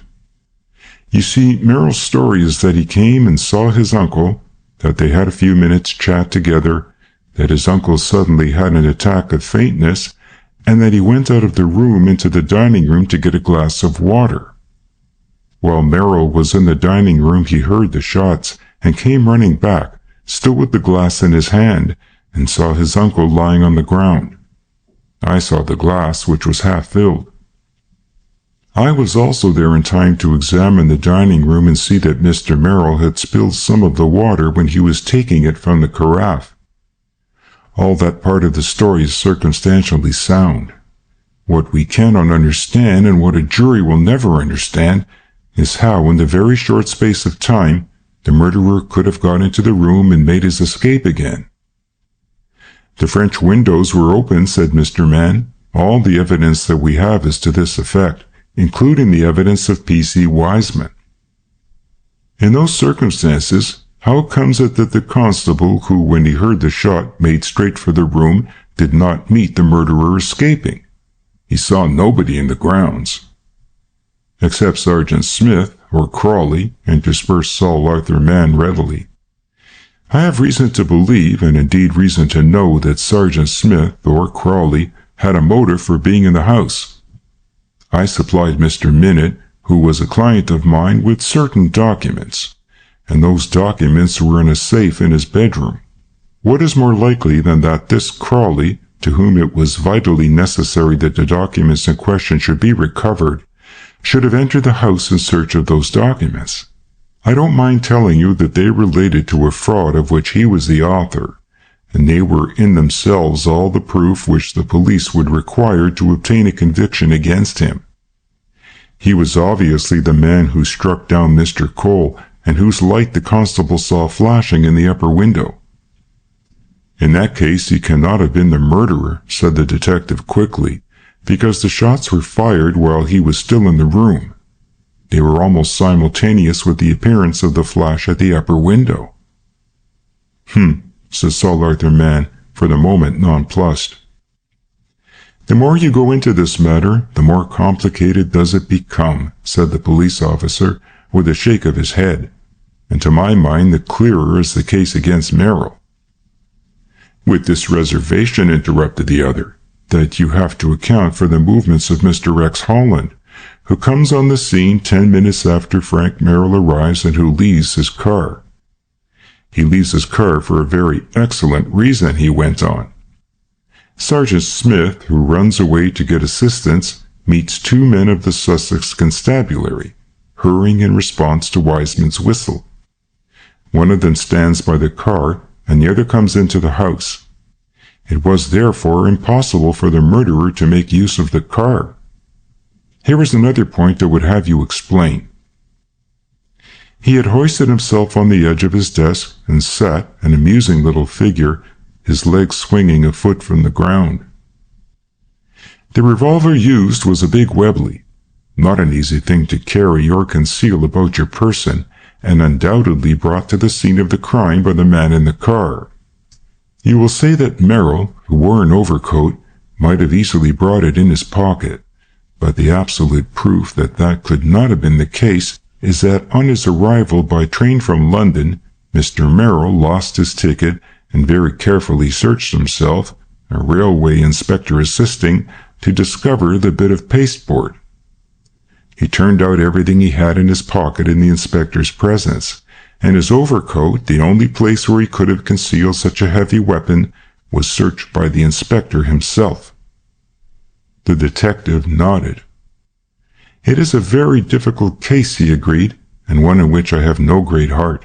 For, to be absolutely honest, my views are that, while it might have been Merrill, the balance of proof is that it was not. That is, of course, my unofficial view, and I shall work pretty hard to secure a conviction. I am sure you will, said Mr. Mann heartily. Must the case go into the court? Asked the girl anxiously. There is no other way for it, replied the officer. You see, we have arrested him, and unless something turns up, the magistrate must commit him for trial on the evidence we have secured.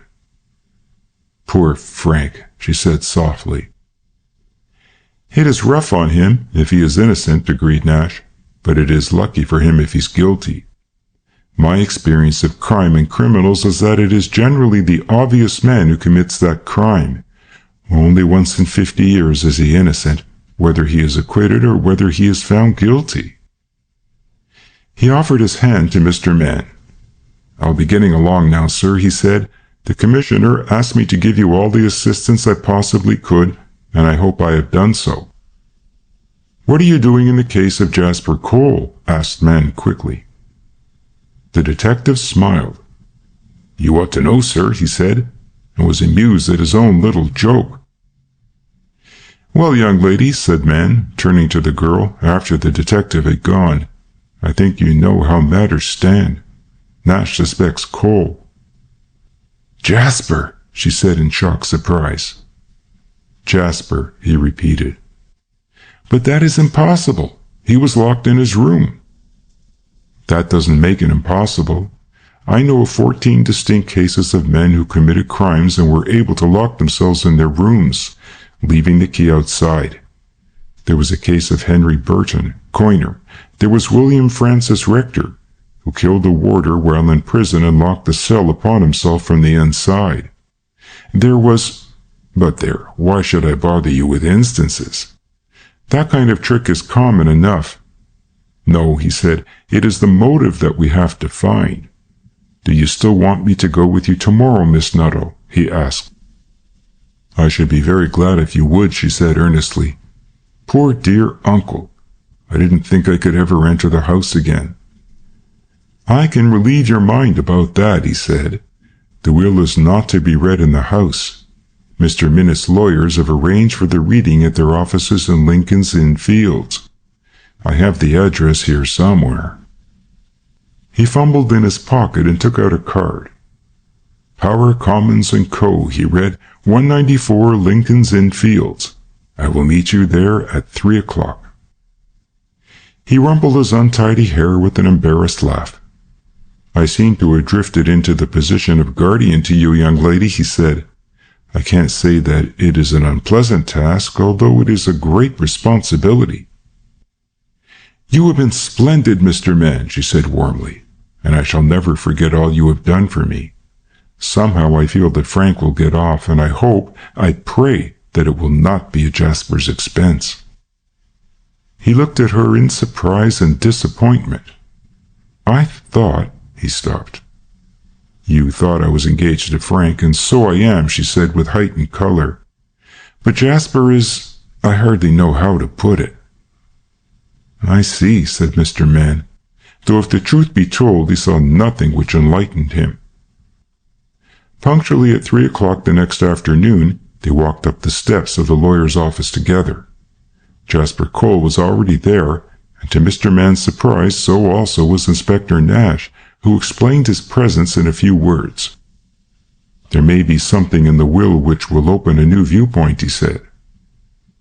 Mr. Power, the solicitor, an elderly man inclined to rotundity, was introduced, and taking his position before the fireplace, opened the proceedings with an expression of regret as to the circumstances which had brought them together.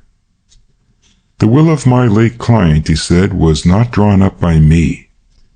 It is written in Mr. Minnitt's handwriting, and revokes the only other will, one which was prepared some 4 years ago, and which made provisions rather different to those in the present instrument. This will," he took a single sheet of paper out of an envelope, "was made last year and was witnessed by Thomas Wellington Crawley." He adjusted his pince nez and examined the signature, "Late trooper of the Matabeleland Mounted Police," and by George Worrell, who was Mr. Minnitt's butler at the time. Worrell died in the Eastbourne Hospital in the spring of this year. There was a deep silence. Saul Arthur Mann's face was eagerly thrust forward, his head turned slightly to one side. Inspector Nash showed an unusual amount of interest. Both men had the same thought. A new will, witnessed by 2 people, one of whom was dead, and the other a fugitive from justice. What did this will contain? It was the briefest of documents. To his ward he left the sum of £200,000, a provision which was also made in the previous will, I might add, said the lawyer, and to this he added all his shares in the Guello Deep. To his nephew, Francis Merrill, he left £20,000. The lawyer paused and looked round the little circle and then continued.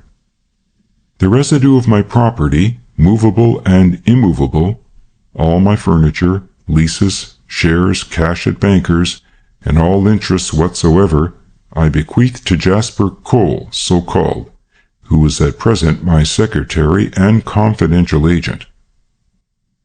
The detective and Saul Arthur Mann exchanged glances, and Nash's lips moved. "How is that for a motive?" he whispered. End of chapter 11. The Trial of Frank Merrill. The trial of Frank Merrill on the charge that he did on the 28th day of June, in the year of our Lord 1900, willfully and wickedly kill and slay by a pistol shot John Minnitt, was the sensation of a season which was unusually prolific in murder trials.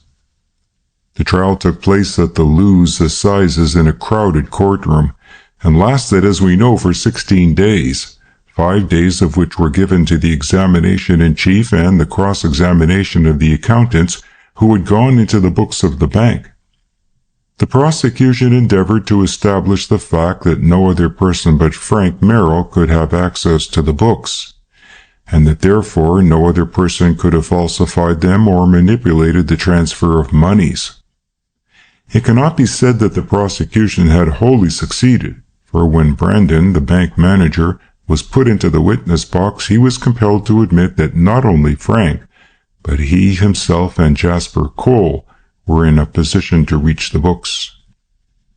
The opening speech for the Crown had been a masterly one, but that there were many weak points in the evidence and in the assumptions which the prosecution drew was evident to the merest tyro. Sir John Murphy Jackson, the Attorney General, who prosecuted, attempted to dispose summarily of certain conflictions, and it had to be confessed that his explanations were very plausible. "The defense will tell us," he said, in that shrill clarion tone of his which made to quake the hearts of so many hostile witnesses, "that we have not accounted for the fourth man who drove up in his car 10 minutes after Merrill had entered the house and disappeared.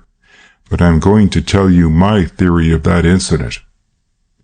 Merrill had an accomplice who was not in custody, and that accomplice was Rex Holland.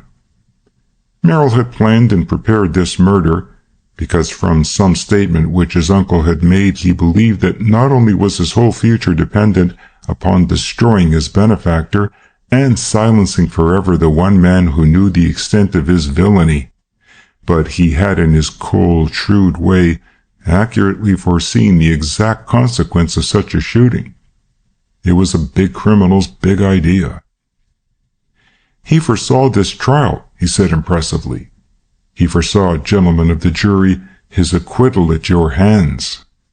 He foresaw a reaction which would not only give him the woman he professes to love, but in consequence place in his hands the disposal of her considerable fortune. Why should he shoot John Minott, you may ask, and I reply to that question with another.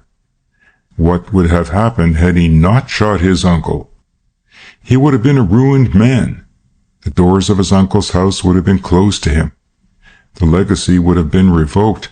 The marriage for which he had planned so long would have been an unrealized dream. He knew the extent of the fortune which was coming to Miss Nuttall. Mr. Minott made 2 wills, in both of which he left an identical sum to his ward. The first of these, revoked by the second and containing the same provision, was witnessed by the man in the dock. He knew, too, that the Rhodesian gold mine, the shares of which were held by John Minott on the girl's behalf, was likely to prove a very rich proposition, and I suggest that the information coming to him as Mr. Minott's secretary, he deliberately suppressed that information for his own purpose. What had he to gain? I ask you to believe that if he is acquitted, he will have achieved all that he ever hoped to achieve. There was a little murmur in the court. Frank Merrill, leaning on the ledge of the dock, looked down at the girl in the body of the court, and their eyes met. He saw the indignation in her face and nodded with a little smile, then turned again to the counsel with that eager, half-quizzical look of interest which the girl had so often seen upon his handsome face. Much will be made, in the course of this trial, of the presence of another man, and the defense will endeavor to secure capital out of the fact that the man Crawley, who it was suggested was in the house for an improper purpose, has not been discovered. As to the fourth man, the driver of the motor car, there seems little doubt that he was an accomplice of Merrill.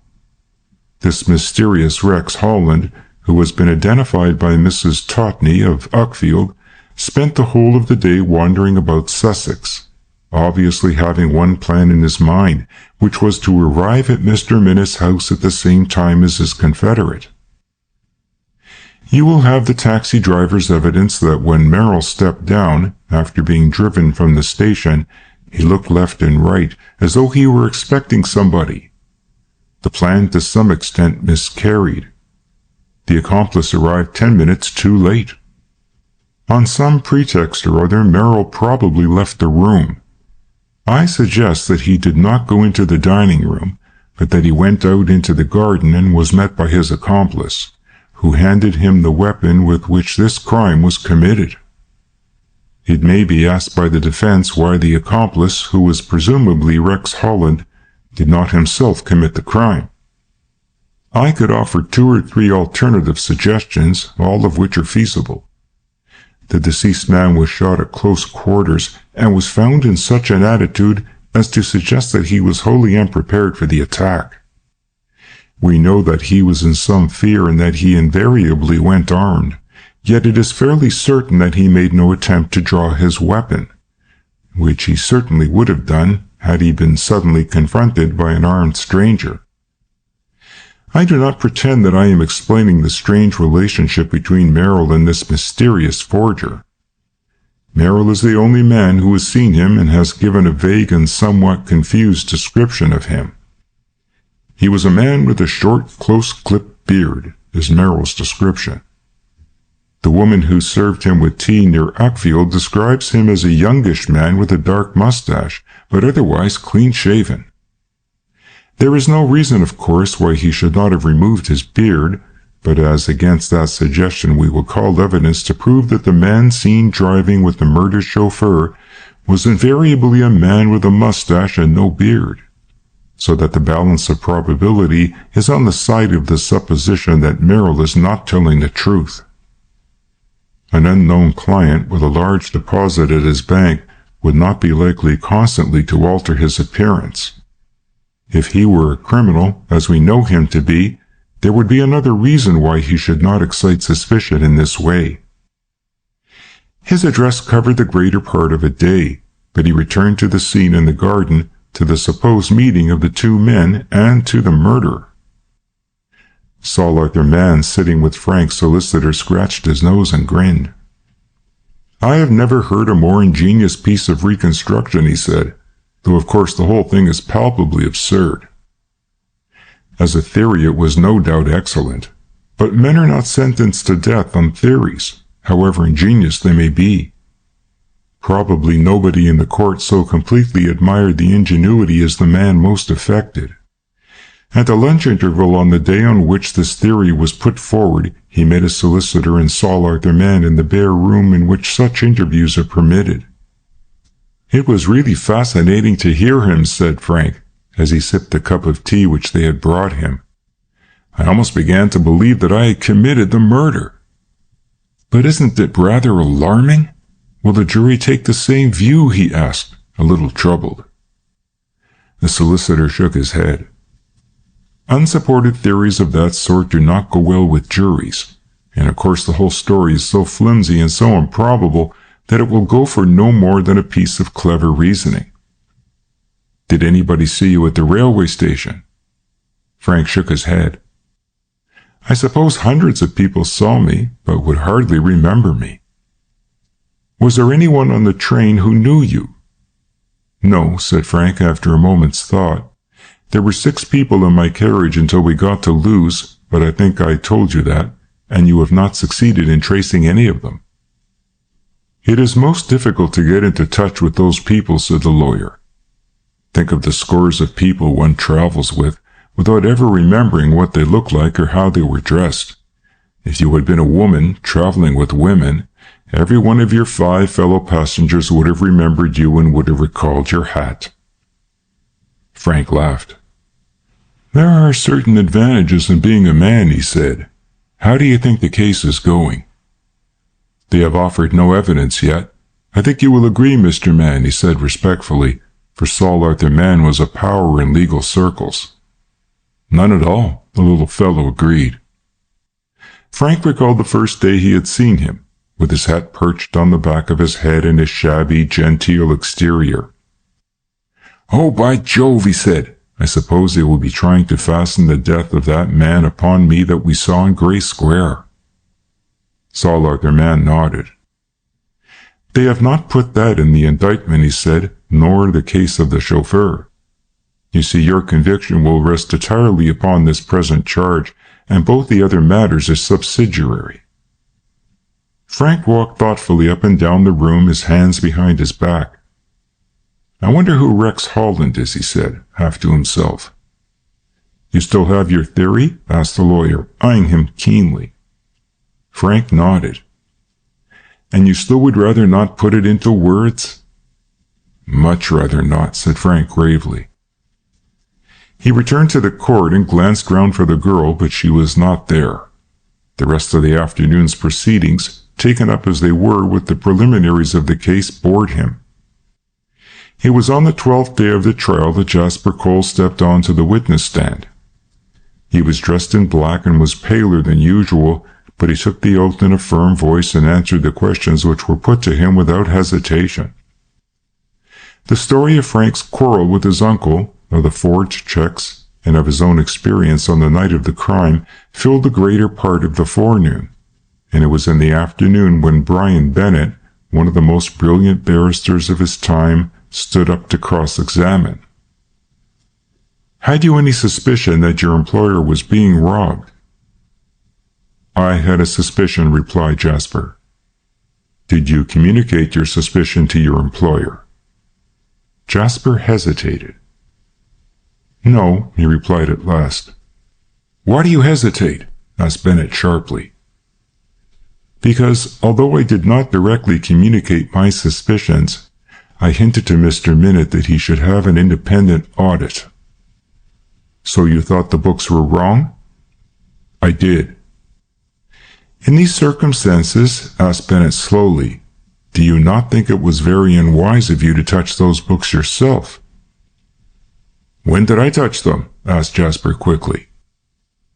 "I suggest that on a certain night you came to the bank and remained in the bank by yourself, examining the ledgers on behalf of your employer, and that during that time you handled at least 3 books in which these falsifications were made." "That is quite correct," said Jasper, after a moment's thought, "but my suspicions were general and did not apply to any particular group of books."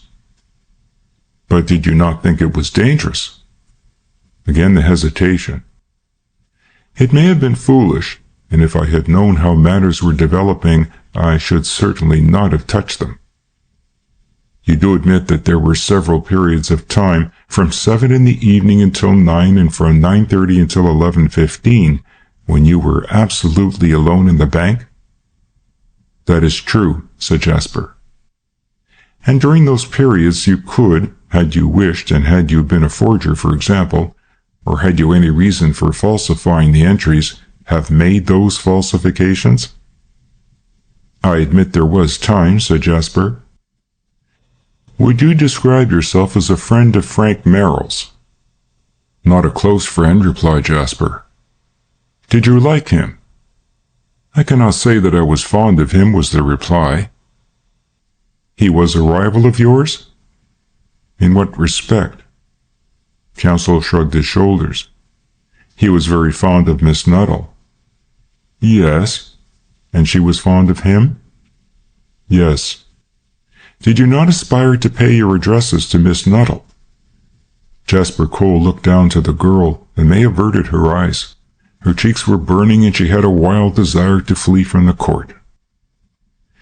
"If you mean did I love Miss Nuttall," said Jasper Cole in his quiet, even tone, "I replied that I did." "You even secured the active support of Mr. Minute?" "I never urged the matter with Mr. Minute," said Jasper. "So that if he moved on your behalf, he did so without your knowledge?" "Without my pre-knowledge," corrected the witness. "He told me afterward that he had spoken to Miss Nuttall, and I was considerably embarrassed." "I understand you were a man of curious habits, Mr. Cole." "We are all people of curious habits," smiled the witness. "But you in particular. You were an Orientalist, I believe?" "I have studied Oriental languages and customs," said Jasper shortly. "Have you ever extended your study to the realm of hypnotism?" "I have," replied the witness. "Have you ever made experiments?" "On animals, yes." "On human beings?" "No, I have never made experiments on human beings."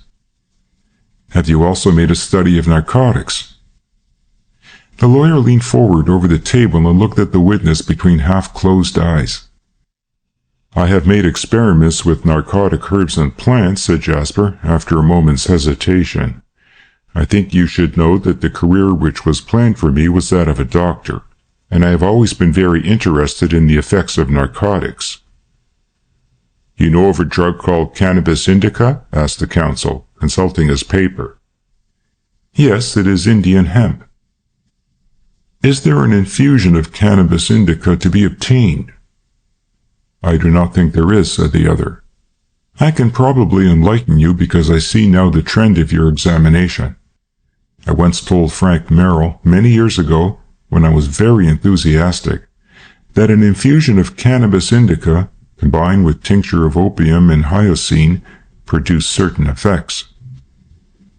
It is inclined to sap the willpower of a man or a woman who is constantly absorbing this poison in small doses, suggested the counsel. That is so. The counsel now switched off on a new tack. Do you know the east of London? Yes, slightly. Do you know Silver's Rents? Yes. Do you ever go to Silver's Rents? Yes, I go there very regularly. The readiness of the reply astonished both Frank and the girl.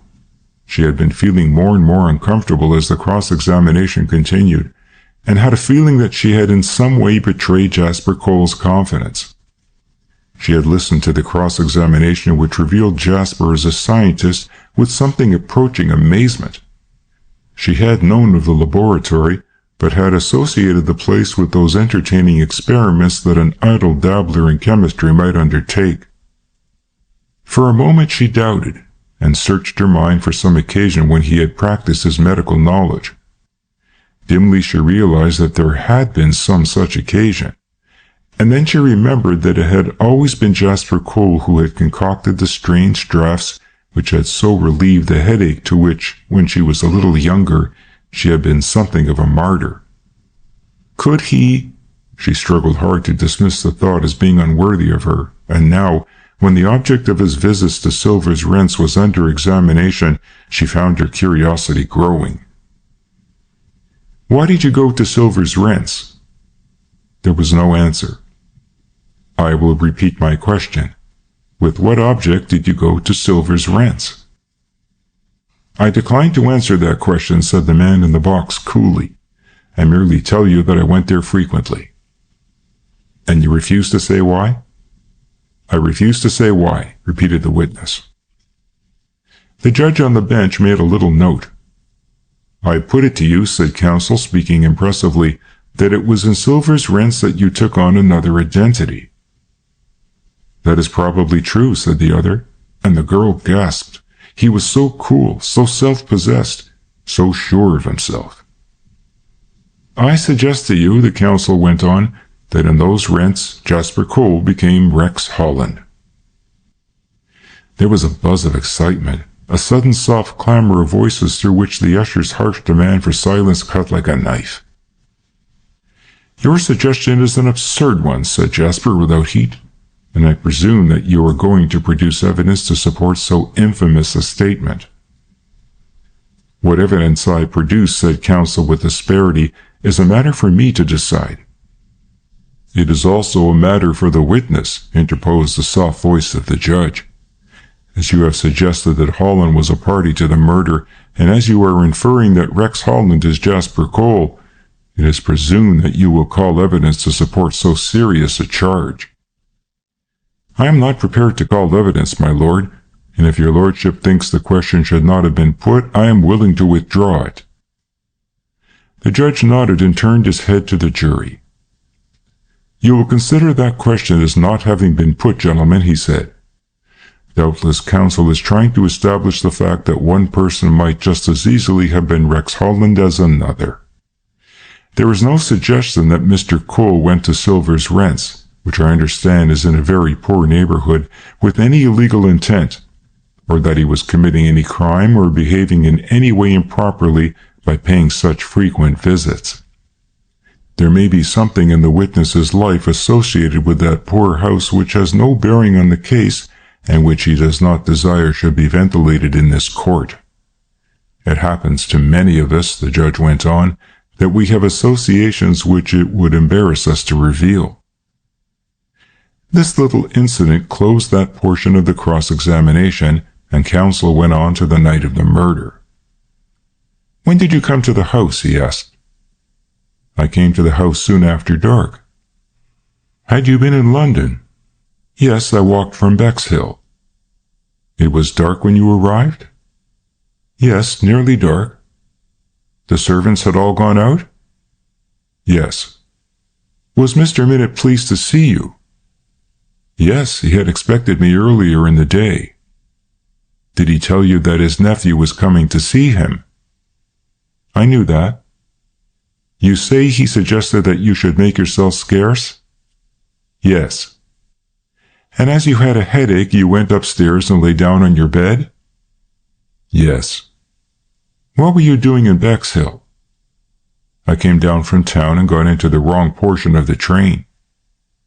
A junior leaned over and whispered quickly to his leader. I see, said the counsel petulantly. Your ticket was found at Bexhill. Have you ever seen Mr. Rex Holland? He asked. Never. You have never met any person of that name? Never. In this tame way the cross-examination closed, as cross-examinations have a habit of doing. By the time the final addresses of counsel had ended, and the judge had finished a masterly summing up, there was no doubt whatever in the mind of any person in the court as to what the verdict would be. The jury was absent from the box for 20 minutes and returned a verdict of not guilty. The judge discharged Frank Merrill without comment, and he left the court a free but ruined man. End of chapter 12. The Man Who Came to Montreux. It was 2 months after the great trial, on a warm day in October, when Frank Merrill stepped ashore from the big white paddle boat which had carried him across Lake Leman from Luzon, and handing his bag to a porter, made his way to the hotel omnibus. He looked at his watch. It pointed to 4:15, and May was not due to arrive until past.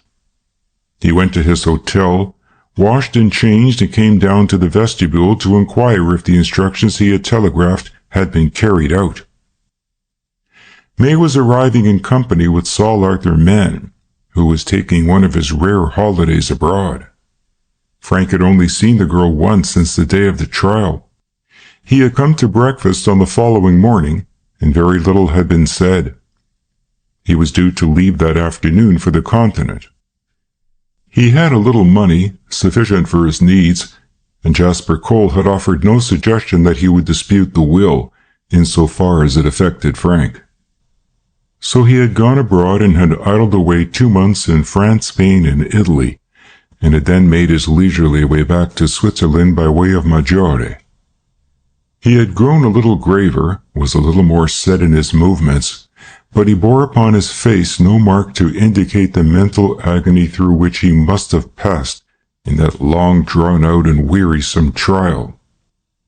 So thought the girl as she came through the swing doors of the hotel, past the obsequious hotel servants, and greeted him in the big palm court.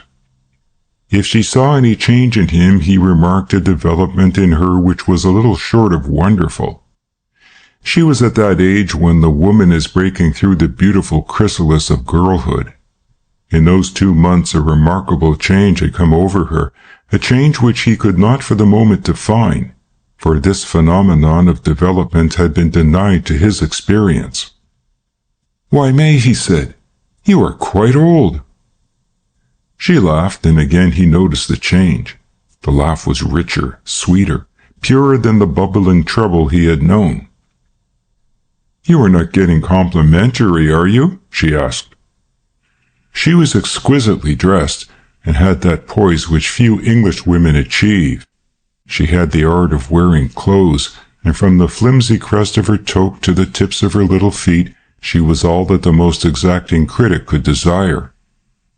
There are well-dressed women who are no more than mannequins. There are fine ladies who cannot be mistaken for anything but fine ladies, whose dresses are a horror and an abomination, and whose expressed tastes are execrable. May Nuttall was a fine lady, finely apparelled.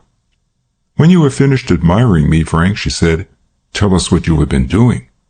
But first of all, let us have some tea. You know Mr. Mann." The little investigator, beaming in the background, took Frank's hand and shook it heartily. He was dressed in what he thought was an appropriate costume for a mountainous country. His boots were stout, the woolen stockings which covered his very thin legs were very woolen, and his knickerbocker suit was warranted to stand wear and tear.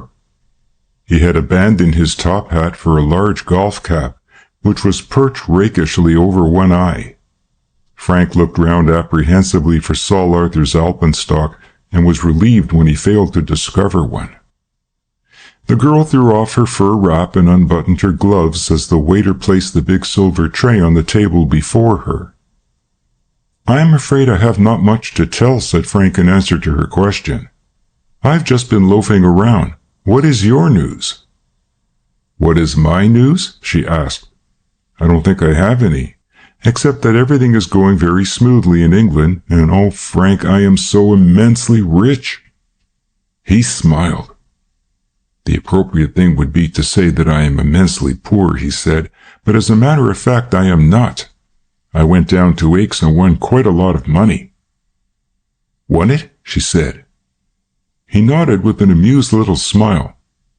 "You wouldn't have thought I was a gambler, would you?" he asked solemnly. "I don't think I am, as a matter of fact, but somehow I wanted to occupy my mind." "I understand," she said quickly.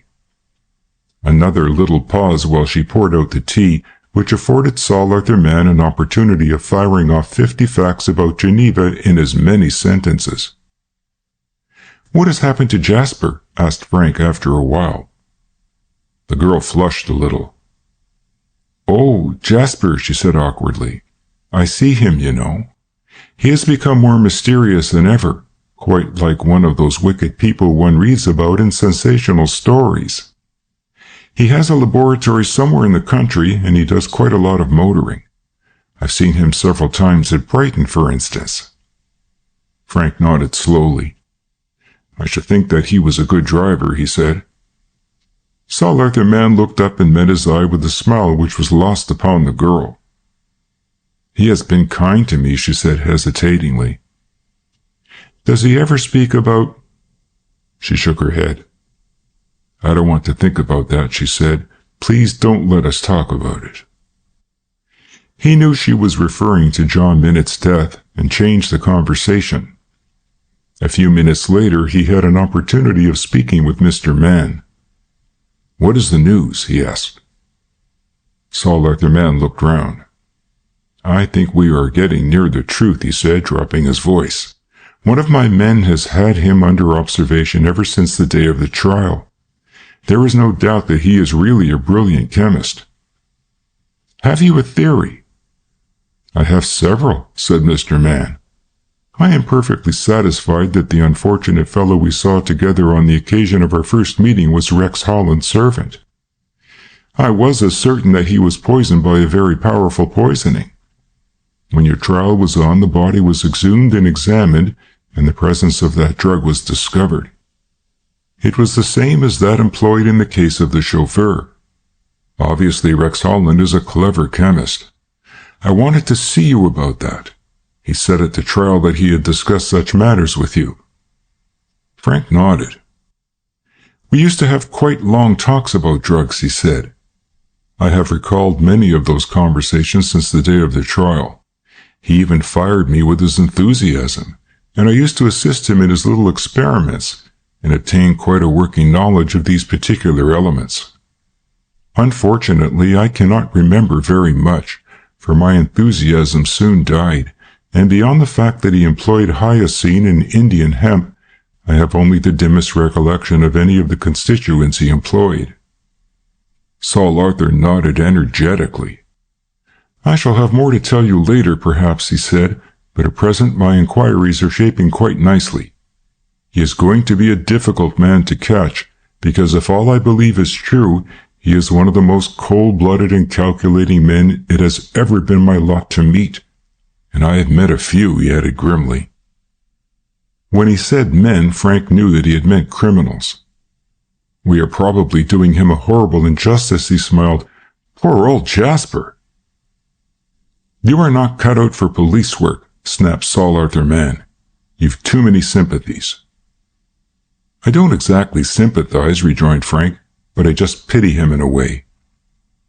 Again Mr. Mann looked round cautiously and again lowered his voice, which had risen.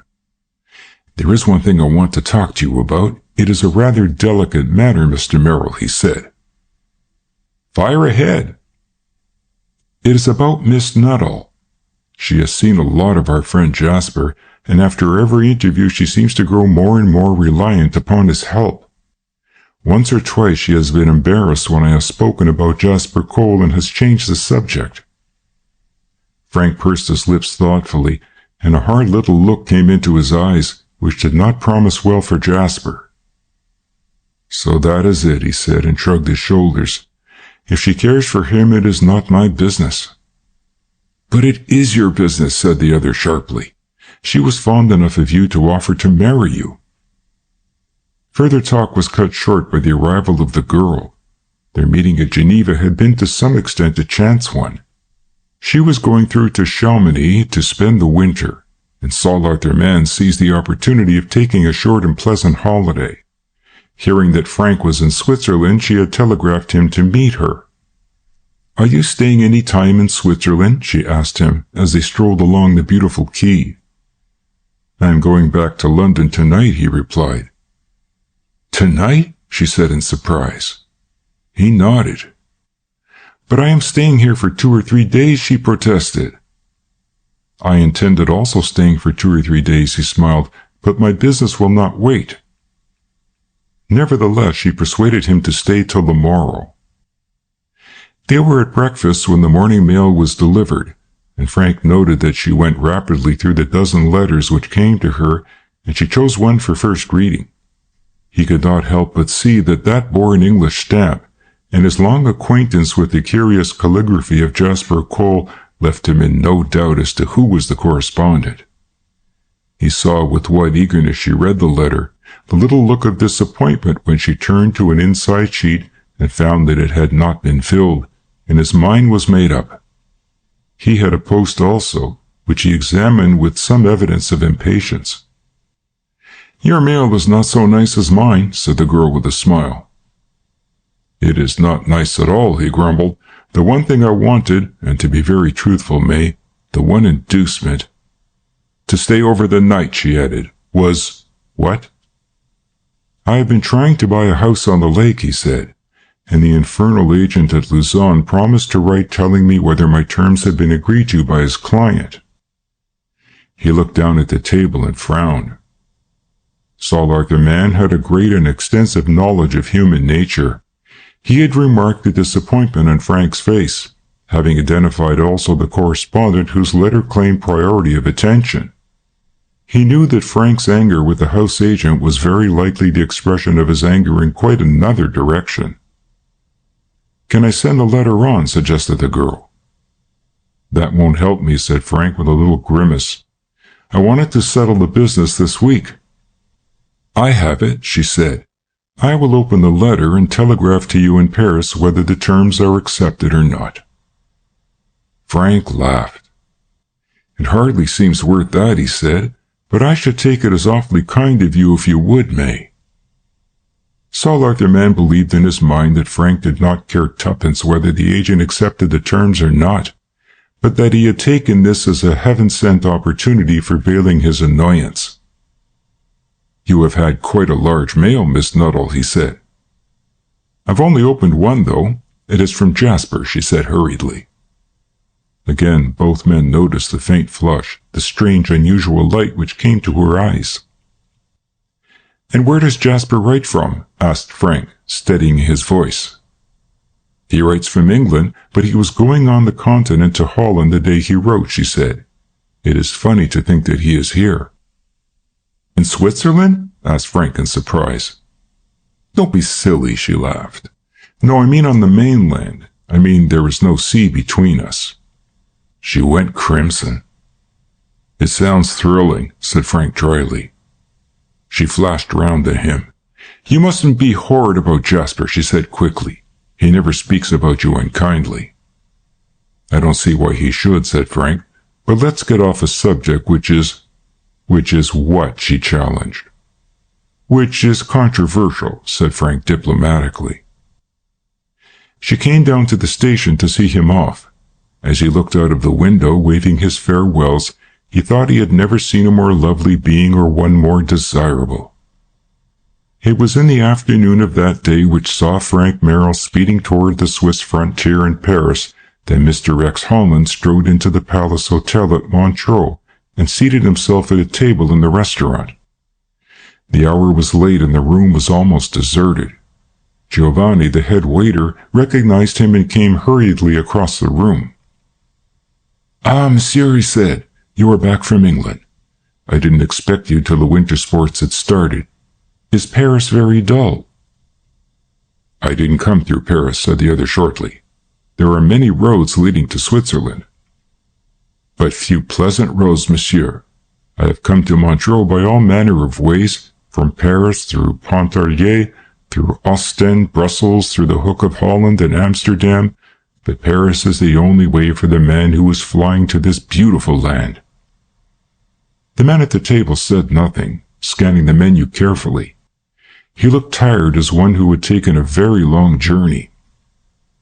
"It may interest you to know," he said, after he had given his order and as Giovanni was turning away, "that I came by the longest route. Tell me, Giovanni, have you a man called Merrill staying at the hotel?"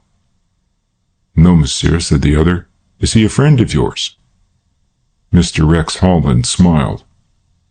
"In a sense he is a friend. In a sense he is not," he said flippantly, and offered no further enlightenment, although Giovanni waited with a deferential cock of his head.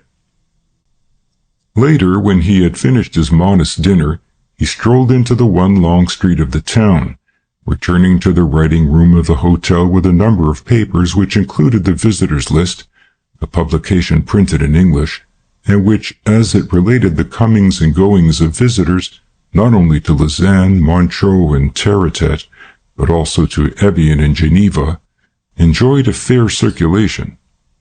He sat at the table and, drawing a sheet of paper from the rack, wrote, addressed an envelope to Frank Merrill, Esquire, Hotel de France, Geneva, slipped it into the hotel pillar box, and went to bed. "There's a letter here for Frank," said the girl. "I wonder if it is from his agent." She examined the envelope, which bore the Montreux postmark. "I should imagine it is," said Saul Arthur Mann. "Well, I'm going to open it anyway," said the girl. "Poor Frank! He will be in a state of suspense."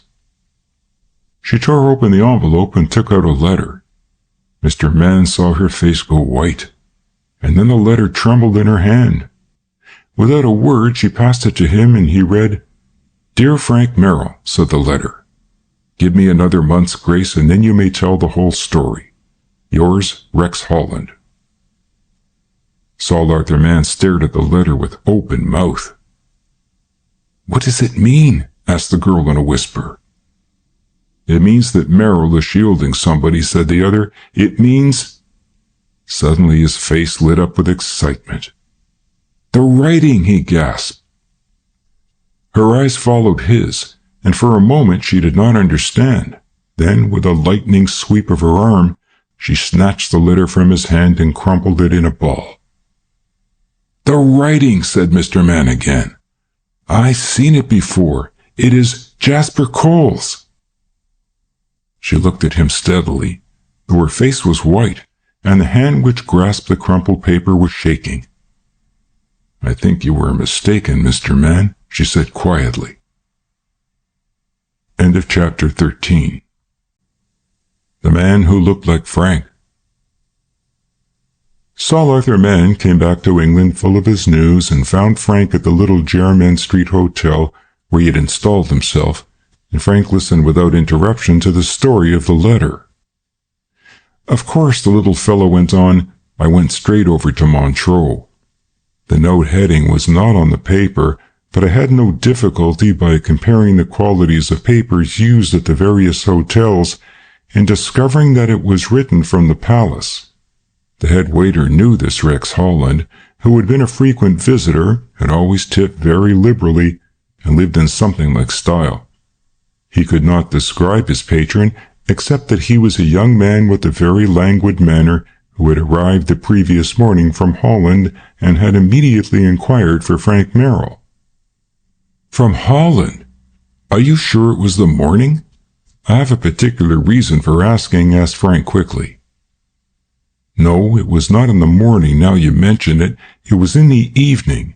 He left again the following morning by the northern train. How did he find my address? Asked Frank. Obviously from the visitors list. The waiter on duty in the writing room remembered having seen him consulting the newspaper. Now, my boy, you have to be perfectly candid with me. What do you know about Rex Holland? Frank opened his case, took out a cigarette, and lit it before he replied. I know what everybody else knows about him, he said, with a hint of bitterness in his voice, and something which nobody knows but me. But, my dear fellow, said Saul Arthur Mann, laying his hand on the other's shoulder, surely you realize how important it is for you that you should tell me all you know. Frank shook his head. The time is not come, he said, and he would make no further statement. But on another matter he was emphatic. By heaven, man, I am not going to stand by and see May ruin her life. There's something sinister in this influence which Jasper is exercising over her. You have seen it for yourself. Saul Arthur nodded. I can't understand what it is, he confessed. Of course Jasper is not a bad-looking fellow. He has perfect manners and is a charming companion. You don't think that he is winning on his merits? Frank shook his head. No, indeed, I do not. It is difficult for me to discuss my private affairs, and you know how reluctant I am to do so, but you are also aware of what I think of May. I was hoping that we should go back to the place where we left off, and although she is kindness itself, this girl who was more to me than anything or anybody in the world, and who was prepared to marry me, and would have married me but for Jasper's machinations, was almost cold. He was walking up and down the room, and now halted in his stride and spread out his arms despairingly. What am I to do? I cannot lose her. I cannot! There was a fierceness in his tone which revealed the depth of his feeling, and Saul Arthur Mann understood. I think it is too soon to say you have lost her, Frank, he said. He had conceived a genuine liking for Frank Merrill, and the period of tribulation through which the young man had passed had heightened the respect in which he held him. We shall see the light in dark places before we go much farther, he said. There is something behind this crime, Frank, which I don't understand, but which I am certain is no mystery to you. I am sure you are shielding somebody. For what reason I am not in a position to tell, but I will get to the bottom of it. No event in the interesting life of this little man, who had spent his years in the accumulation of facts, had so distressed and piqued him as the murder of John Minott. The case had ended where the trial had left it. Crawley, who might have offered a new aspect to the tragedy, had disappeared as completely as though the earth had swallowed him. The most strenuous efforts which the official police had made, added to the investigations which Saul Arthur Mann had conducted independently, had failed to trace the fugitive ex-sergeant of police. Obviously, he was not to be confounded with Rex Holland. He was a distinct personality working possibly in collusion, but there the association ended. It had occurred to the investigator that possibly Crawley had accompanied Rex Holland in his flight. But the most careful inquiries which he had pursued at Montreux were fruitless in this respect as in all others. To add to his bewilderment, investigations nearer at home were constantly bringing him across the track of Frank Merrill. It was as though fate had conspired to show the boy in the blackest light. Frank had been acting as secretary to his uncle, and then Jasper Cole had suddenly appeared upon the scene from nowhere in particular. The suggestion had been made somewhat vaguely that he had come from abroad, and it was certain that he arrived as a result of long negotiations which John Minott himself had conducted. They were negotiations which involved months of correspondence, no letter of which either from one or the other had Frank seen. While the trial was pending, the little man collected quite a volume of information, both from Frank and the girl, But nothing had been quite as inexplicable as this intrusion of Jasper Cole upon the scene, or the extraordinary mystery which John Minnitt had made of his engagement.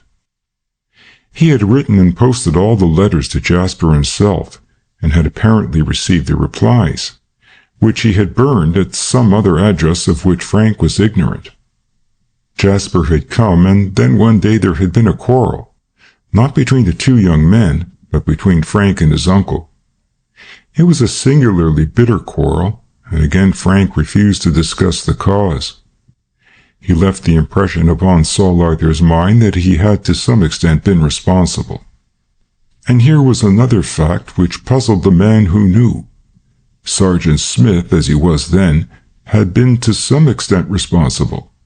It was Frank who had introduced the sergeant to Eastbourne and brought him to his uncle. But this was only one aspect of the mystery.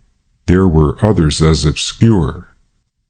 Saul Arthur Mann went back to his bureau, and for the 20th time gathered the considerable dossiers he had accumulated relating to the case and to the characters, and went through them systematically and carefully. He left his office near midnight, but at 9 o'clock the next morning was on his way to Eastbourne. Constable Wiseman was, by good fortune, enjoying a day's holiday and was at work in his kitchen garden when Mr. Mann's car pulled up before the cottage.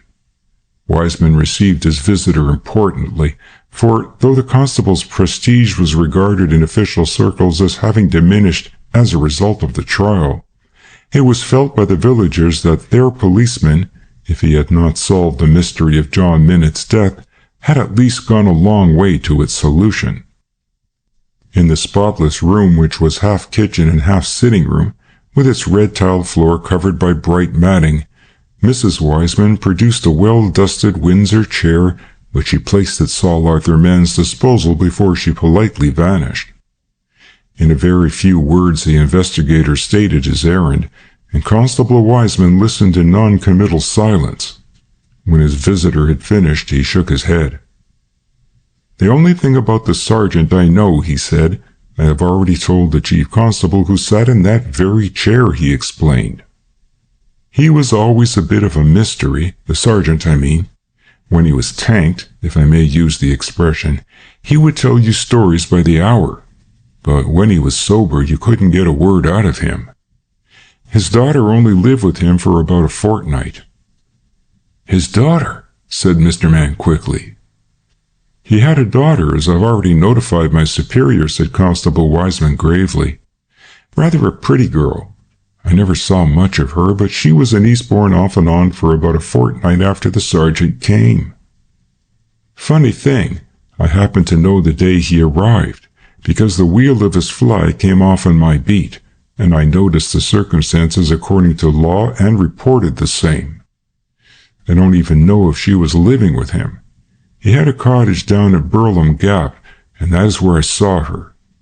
Yes, she was a pretty girl," he said reminiscently, "one of the slim and slender kind, very dark and with a complexion like milk. But they never found her," he said. Again Mr. Mann interrupted. "You mean the police?" Constable Wiseman shook his head. "Oh no," he said. "They've been looking for her for years, long before Mr. Minnitt was killed." "Who are they?" "Well, several people," said the constable slowly. "I happen to know that Mr. Cole wanted to find out where she was. But then he didn't start searching until weeks after she disappeared. It is very rum," mused Constable Wiseman, "the way Mr. Cole went about it. He didn't come straight to us and ask our assistance, but he had a lot of private detectives nosing round Eastbourne. One of them happened to be a cousin of my wife's. So we got to know all about it. Cole spent a lot of money trying to trace her, and so did Mr. Minnitt." Saul Arthur Mann saw a faint gleam of daylight. "Mr. Minnitt, too?" he asked. "Was he working with Mr. Cole?" "So far as I can find out, they were both working independent of the other. Mr. Cole and Mr. Minnitt," explained Mr. Wiseman. "It is what I call a mystery within a mystery, and it has never been properly cleared up. I thought something was coming out about it at the trial, but you know what a mess the lawyers made of it." It was Constable Weissman's firm conviction that Frank Merrill had escaped through the incompetence of the Crown authorities, and there were moments in his domestic circle when he was bitter and even insubordinate on the subject. "You still think Mr. Merrill was guilty?" asked Saul Arthur Mann as he took his leave of the other. "I am as sure of it as I am that I am standing here," said the constable, not without a certain pride in the consistency of his view. "Didn't I go into the room?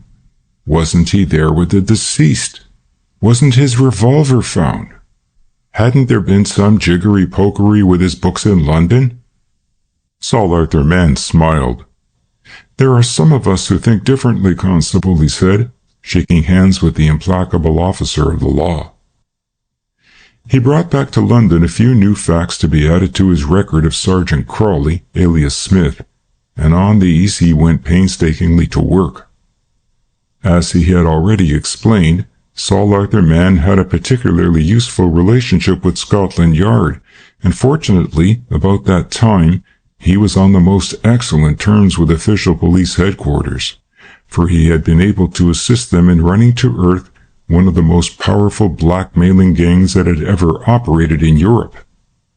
His files had been drawn upon to such good purpose that the police had secured convictions against the 17 members of the gang who were in England.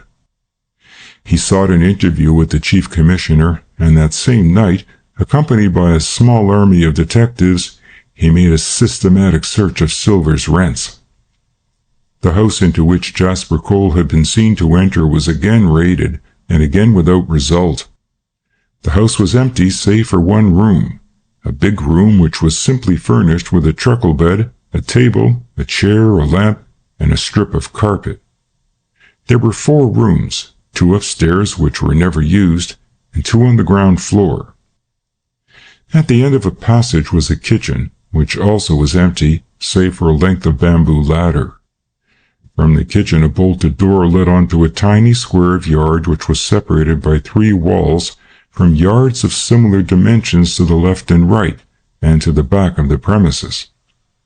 At the back of Silver's rents was Royston Court, which was another cul-de-sac running parallel with Silver's rents.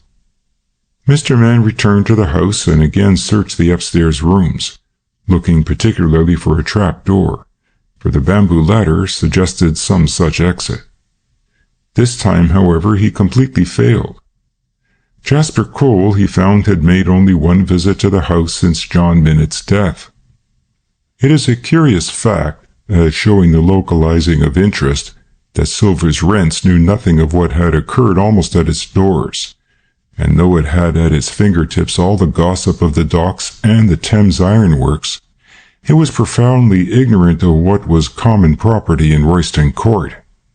It is even more remarkable that Saul Arthur Mann, with his squadron of detectives, should have confined their investigations to Silver's rents. The investigator was baffled and disappointed, but by the oddest of chances he was to pick up yet another thread of the Minute mystery, a thread which, however, was to lead him into an even deeper maze than that which he had already and so unsuccessfully attempted to penetrate. 3 days after his search of Silver's rents, business took Mr. Mann to Camden Town. To be exact, he had gone at the request of the police to Holloway Jail to see a prisoner who would turn state's evidence on a matter in which the police and Mr. Mann were equally interested. Very foolishly, he had dismissed his taxi, and when he emerged from the doors there was no conveyance in sight. He decided, rather than take the trams which would have carried him to King's Cross, to walk, and since he hated main roads, he had taken a shortcut which, as he knew, would lead him into the Hampstead Road. Thus he found himself in Flowertown Road, a thoroughfare of respectable detached houses occupied by the superior industrial type. He was striding along, swinging his umbrella and humming, as was his wont, an unmusical rendering of a popular tune, when his attention was attracted to a sight which took his breath away and brought him to a halt. It was 5:30 and dull, but his eyesight was excellent, and it was impossible for him to make a mistake. The houses of Flowerton Road stand back and are separated from the sidewalk by diminutive gardens. The front doors are approached by 6 or 7 steps, and it was on the top of one of these flights in front of an open door that the scene was enacted which brought Mr. Mann to a standstill. The characters were a young man and a girl. The girl was extremely pretty and very pale. The man was the exact double of Frank Merrill. He was dressed in a rough tweed suit and wore a soft felt hat with a fairly wide brim. But it was not the appearance of this remarkable apparition which startled the investigator. It was the attitude of the two people. The girl was evidently pleading with her companion. Saul Arthur Mann was too far away to hear what she said, but he saw the young man shake himself loose from the girl. She again grasped his arm and raised her face imploringly. Mr. Mann gasped, for he saw the young man's hand come up and strike her back into the house. Then he caught hold of the door and banged it savagely, walked down the stairs, and turning, hurried away. The investigator stood as though he were rooted to the spot, and before he could recover himself, the fellow had turned the corner of the road and was out of sight. Saul Arthur Mann took off his hat and wiped his forehead. All his initiative was for the moment paralyzed. He walked slowly up to the gate and hesitated. What excuse could he have for calling? If this were Frank, assuredly his own views were all wrong, and the mystery was a greater mystery still. His energies began to reawaken. He took a note of the number of the house and hurried off after the young man. When he turned the corner, his quarry had vanished. He hurried to the next corner, but without overtaking the object of his pursuit. Fortunately, at this moment, he found an empty taxicab and hailed it. "Grimm's Hotel, Jermyn Street," he directed. At least he could satisfy his mind upon one point. End of chapter 14. A Letter in the Grate. Grimm's Hotel is in reality a block of flats with a restaurant attached. The restaurant is little more than a kitchen from whence meals are served to residents in their rooms. Frank's suite was on the 3rd floor, and Mr. Mann, paying his cabman, hurried into the hall, stepped into the automatic lift, pressed the button, and was deposited at Frank's door. He knocked with a sickening sense of apprehension that there would be no answer. To his delight and amazement, he heard Frank's firm step in the tiny hall of his flat, and the door was opened. Frank was in the act of dressing for dinner. "Come in, S.A.M.," he said cheerily, "and tell me all the news." He led the way back to his room and resumed the delicate task of tying his dress bow. "How long have you been here?" asked Mr. Mann. Frank looked at him inquiringly. "How long have I been here?" he repeated. "I cannot tell you the exact time, but I have been here since a short while after lunch." Mr. Mann was bewildered and still unconvinced. "What clothes did you take off?" It was Frank's turn to look amazed and bewildered. "Clothes?" he repeated. "What are you driving at, my dear chap?" "What suit were you wearing today?" persisted Saul Arthur Mann. Frank disappeared into his dressing room and came out with a tumbled bundle which he dropped on a chair. It was the blue suit which he usually affected. "Now, what is the joke?" "It is no joke," said the other. "I could have sworn that I saw you less than half an hour ago in Camden Town." "I won't pretend that I don't know where Camden Town is," smiled Frank, "but I have not visited that interesting locality for many years." Saul Arthur Mann was silent. It was obvious to him that whoever was the occupant of 69 Flowerton Road, it was not Frank Merrill. Frank listened to the narrative with interest. "You were probably mistaken. The light played you a trick, I expect," he said. But Mr. Mann was emphatic. "I could have taken an oath in a court that it was you," he said. Frank stared out of the window. "How very curious," he mused. "I suppose I cannot very well prosecute a man for looking like me. Poor girl!" "Of whom are you thinking?" asked the other. "I was thinking of the unfortunate woman," answered Frank. "What brutes there are in the world!" "You gave me a terrible fright," admitted his friend. Frank's laugh was loud and hearty. "I suppose you saw me figuring in a court, charged with common assault," he said. "I saw more than that," said the other gravely, "and I see more than that now. Suppose you have a double, and suppose that double is working in collusion with your enemies." Frank shook his head wearily. "My dear friend," he said with a little smile, "I am tired of supposing things. Come and dine with me." But Mr. Mann had another engagement. Moreover, he wanted to think things out. Thinking things out was a process which brought little reward in this instance, and he went to bed that night a vexed and puzzled man.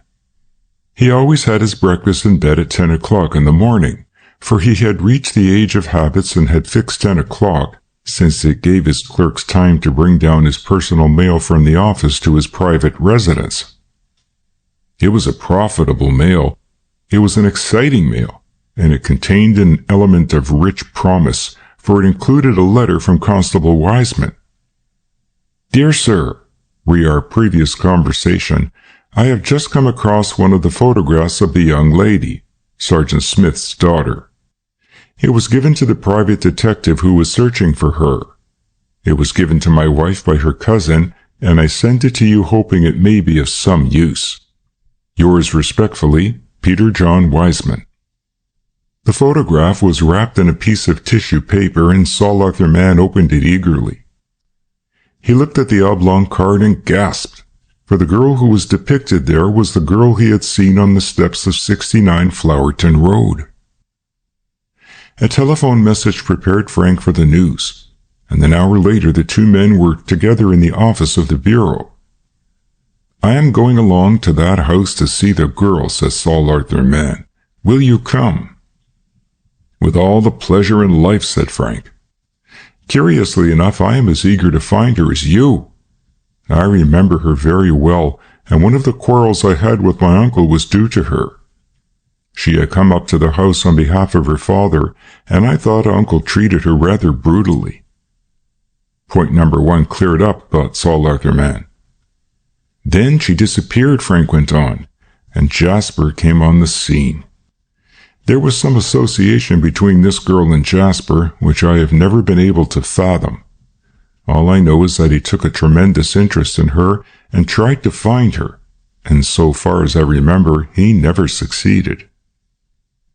Mr. Mann's car was at the door, and in a few minutes they were deposited before the prim exterior of number 69. The door was opened by a girl servant, who stared from Saul Arthur Mann to his companion. "There is a lady living here," said Mr. Mann. He produced the photograph. "This is the lady?" The girl nodded, still staring at Frank. "I want to see her." "She's gone," said the girl. "You are looking at me very intently," said Frank. "Have you ever seen me before?" "Yes, sir," said the girl. "You used to come here, or a gentleman very much like you. You are Mr. Merrill." "That is my name," smiled Frank, "but I do not think I have ever been here before." "Where has the lady gone?" asked Saul Arthur. "She went last night, took all her boxes and went off in a cab." "Is anybody living in the house?" "No, sir," said the girl. "How long have you been in service here?" "About a week, sir," replied the girl. "We are friends of hers," said Saul Arthur shamelessly, "and we have been asked to call to see if everything is all right." The girl hesitated, but Saul Arthur Mann, with that air of authority which he so readily assumed, swept past her and began an inspection of the house. It was plainly furnished, but the furniture was good. "Apparently the spurious Mr. Merrill had plenty of money," said Saul Arthur Mann.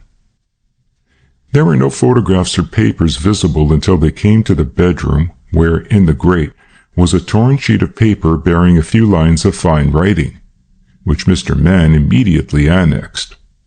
Before they left, Frank again asked the girl, Was the gentleman who lived here really like me?" "Yes, sir," said the little slavey. "Have a good look at me," said Frank humorously, and the girl stared again. "Something like you," she admitted. "Did he talk like me?" "I never heard him talk, sir," said the girl. "Tell me," said Saul Arthur Mann, "was he kind to his wife?" A faint grin appeared on the face of the little servant. "They were always rowing," she admitted. "A bullying fellow he was, and she was frightened of him." "Are you the police?" she asked with sudden interest. Frank shook his head. "No, we are not the police." He gave the girl half-a-crown and walked down the steps ahead of his companion. "It is rather awkward if I have a double who bullies his wife and lives in Camden Town," he said as the car hummed back to the city office. Saul Arthur Mann was silent during the journey and only answered in monosyllables. Again in the privacy of his office, he took the torn letter and carefully pieced it together on his desk. It bore no address, and there were no affectionate preliminaries. "You must get out of London. Saul Arthur Mann saw you both today. Go to the old place and await instructions." There was no signature, but across the table the two men looked at one another, for the writing was the writing of Jasper Cole. End of chapter 15. The Coming of Sergeant Smith.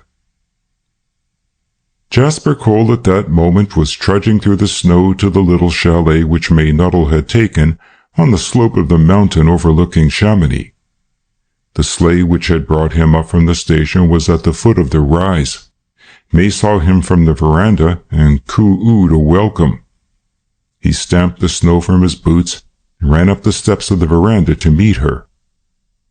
"This is a very pleasant surprise," she said, giving him both her hands and looking at him approvingly. He had lost much of his pallor, and his face was tanned and healthy, though a little fine-drawn. "It was rather a mad thing to do, wasn't it?" he confessed ruefully. "You are such a confirmed bachelor, Jasper, that I believe you hate doing anything outside your regular routine. Why did you come all the way from Holland to the Haute-Savoie?" He had followed her into the warm and cozy sitting room and was warming his chilled fingers by the big log fire which burned on the hearth. "Can you ask? I came to see you." "And how are all the experiments going?" She turned him to another topic in some hurry. "There have been no experiments since last month, at least not the kind of experiments you mean. The one in which I have been engaged has been very successful." "And what was that?" she asked curiously. "I will tell you one of these days," he said. He was staying at the Hotel des Alpes, and hoped to be a week in Chamonix. They chatted about the weather, the early snow which had covered the valley in a mantle of white, about the tantalizing behavior of Mont Blanc, which had not been visible since May had arrived, of the early avalanches, which awakened her with their thunder on the night of her arrival, of the pleasant road to Argentière, of the villages by the Col de Baume, which are buried in snow, of the sparkling ethereal green of the great glacier, of everything save that which was nearest to their thoughts and to their hearts. Jasper broke the ice when he referred to Frank's visit to Geneva. "How did you know?" she asked, suddenly grave. "Somebody told me," he said casually. "Jasper, were you ever at Montreux?" she asked, looking him straight in the eye. "I have been to Montreux, or rather to Cox," he said. "That is the village on the mountain above, and one has to go through Montreux to reach it. Why do you ask?" A sudden chill had fallen upon her, which she did not shake off that day or the next. They made the usual excursions together, climbed up the wooden slopes of the Butte, and on the third morning of his arrival stood together in the clear dawn and watched the first pink rays of the sun striking the humped summit of Mont Blanc. "Isn't it glorious?" she whispered. He nodded. The serene beauty of it all, the purity, The majestic aloofness of the mountains that once depressed and exalted her brought her nearer to the sublimity of ancient truths, cleansed her of petty fears. She turned to him unexpectedly and asked, "Jasper, who killed John Minute?" He made no reply. His wistful eyes were fixed hungrily upon the glories of light and shade, of space, of inaccessibility, of purity, of coloring, of all that dawn upon which Mont Blanc comprehended. When he spoke, his voice was lowered to almost a whisper. "I know that the man who killed John Minute is alive and free," he said. "Who was he?" "If you do not know now, you may never know," he said. There was a silence which lasted for fully 5 minutes, and the crimson light upon the mountaintop had paled to lemon yellow. Then she asked again, "Are you directly or indirectly guilty?" He shook his head. "Neither directly nor indirectly," he said shortly, and the next minute she was in his arms. There had been no word of love between them, no tender passage, no letter which the world could not read. It was a love-making which had begun where other love-makings end, in conquest and in surrender. In this strange way, beyond all understanding, May Nuttall became engaged, and announced the fact in the briefest of letters to her friends. A fortnight later the girl arrived in England, and was met at Charing Cross by Sir Arthur Mann. She was radiantly happy and bubbling over with good spirits, a picture of health and beauty. All this Mr. Mann observed with a sinking heart. He had a duty to perform, and that duty was not a pleasant one. He knew it was useless to reason with the girl. He could offer her no more than half-formed theories and suspicions, but at least he had one trump card. He debated in his mind whether he should play this, for here, too, his information was of the scantiest description. He carried his account of the girl to Frank Merrill. "My dear Frank, she is simply infatuated," said the little man in despair. "Oh, if that infernal record of mine was only completed, I could convince her in a second. There is no single investigation I have ever undertaken which has been so disappointing." "Can nothing be done?" asked Frank. "I cannot believe that it will happen. Mary Jasper, great Caesar! After all—" His voice was hoarse. The hand he raised in protest shook. Sir Arthur Mann scratched his chin reflectively. "Suppose you saw her," he suggested, and added a little grimly, "I will see Mr. Cole at the same time." Frank hesitated. "I can understand your reluctance," the little man went on, "but there is too much at stake to allow your finer feelings to stop you. This matter has got to be prevented at all costs. We are fighting for time. In a month, possibly less, we may have the whole of the facts in our hands." "Have you found out anything about the girl in Camden Town?" asked Frank. "She has disappeared completely," replied the other. "Every clue we have had has led nowhere." Frank dressed himself with unusual care that afternoon, and having previously telephoned and secured the girl's permission to call, he presented himself to the Minute. She was, as usual, cordiality itself. "I was rather hurt at your not calling before, Frank," she said. "You have come to congratulate me?" She looked at him straight in the eyes as she said this. "You can hardly expect that, May," he said gently, "knowing how much you are to me and how greatly I wanted you. Honestly, I cannot understand it, and I can only suppose that you, whom I love better than anything in the world, and you mean more to me than any other being, share the suspicion which surrounds me like a poison cloud."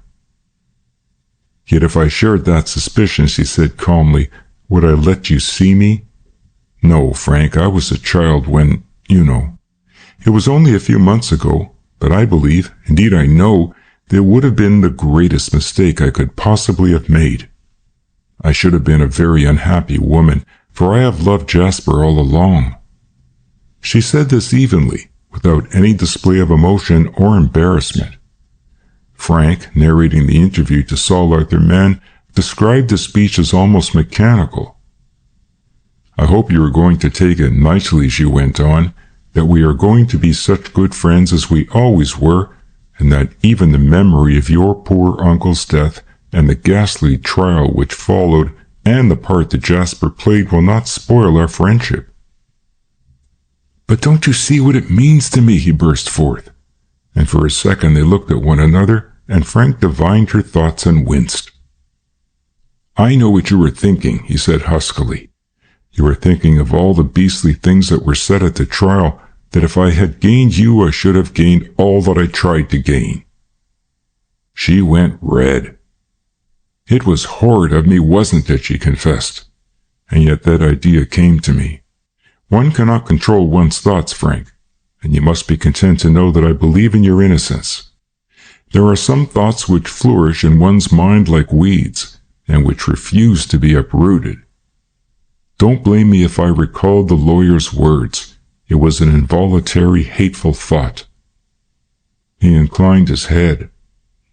"There is another thought which is not involuntary," she went on, "and it is because I want to retain our friendship, and I want everything to go on as usual, that I am asking you one question.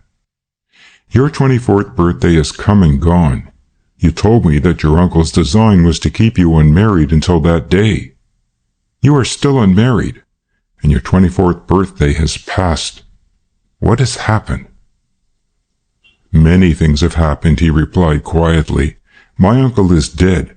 I am a rich man apart from the accident of his legacy. I could meet you on level terms." "I knew nothing of this," she said quickly. He shrugged his shoulders. "Didn't Jasper tell you?" he asked. "No, Jasper told me nothing." Frank drew a long breath. "Then I can only say that until the mystery of my uncle's death is solved, you cannot know," he said. "I can only repeat what I have already told you." She offered her hand. "I believe you, Frank," she said, "and I was wrong even to doubt you in the smallest degree." He took her hand and held it. "May," he said, "what is this strange fascination that Jasper has over you?" For the second time in that interview she flushed and pulled her hand back. There was nothing unusual in the fascination which Jasper exercises, she smiled, quickly recovering, almost against her will, from the little twinge of anger she felt. "It is the influence which every woman has felt, and which you one day will feel." He laughed bitterly. "Then nothing will make you change your mind?" he said. "Nothing in the world," she answered emphatically. For a moment she was sorry for him, as he stood, both hands resting on a chair, his eyes on the ground, a picture of despair, and she crossed to him and slipped her arm through his. "Don't take it so badly, Frank," she said softly. "I am a capricious, foolish girl, I know, and I am really not worth a moment's suffering." He shook himself together, gathered up his hat, his stick, and his overcoat, and offered his hand. "Goodbye," he said, "and good luck." In the meantime, another interview of a widely different character was taking place in the little house which Jasper Cole occupied on the Portsmouth Road. Jasper and Saul Arthur Mann had met before, but this was the first visit that the investigator had paid to the home of John Minnett's heir. Jasper was waiting at the door to greet the little man when he arrived, and had offered him a quiet but warm welcome, and led the way to the beautiful study which was half laboratory, which he had built for himself since John Minnett's death. "I am coming straight to the point without any beating about the bush, Mr. Cole," said the little man, depositing his bag on the side of his chair and opening it with a jerk. "I will tell you frankly that I am acting on Mr. Merrill's behalf, and that I am also acting, as I believe, in the interests of justice." "Your motives, at any rate, are admirable," said Jasper, pushing back the papers which littered his big library table, and seated himself on the edge. "You are probably aware that you are to some extent under suspicion, Mr. Cole." "Under your suspicion, or the suspicion of the authorities?" asked the other coolly. "Under mine," said Saul Arthur Mann emphatically. I cannot speak for the authorities. In what direction does this suspicion run? He thrust his hands deep in his trousers pockets and eyed the other keenly. My first suspicion is that you are well aware as to who murdered John Minute. Jasper Cole nodded. I am perfectly aware that he was murdered by your friend Mr. Merrill, he said. I suggest, said Saul Arthur Mann calmly, that you know the murderer, and you know the murderer was not Frank Merrill. Jasper made no reply, and a faint smile flickered for a second at the corner of his mouth, but he gave no other sign of his inward feelings. And the other point you wish to raise? He asked. The other is a more delicate subject, since it involves a lady, said the little man. You were about to be married to Miss Nuttall. Jasper Cole nodded. You have obtained an extraordinary influence over the lady in this past few months. I hope so, said the other cheerfully. It is an influence which might have been brought about by normal methods, but it is also one, Saul Arthur leaned over and tapped the table emphatically with each word, which might be secured by a very clever chemist who had found a way of sapping the will of his victim. By the administration of drugs? Asked Jasper. By the administration of drugs, repeated Saul Arthur Mann. Jasper Cole smiled. I should like to know the drug, he said. One would make a fortune, to say nothing of benefiting humanity to an extraordinary degree by its employment.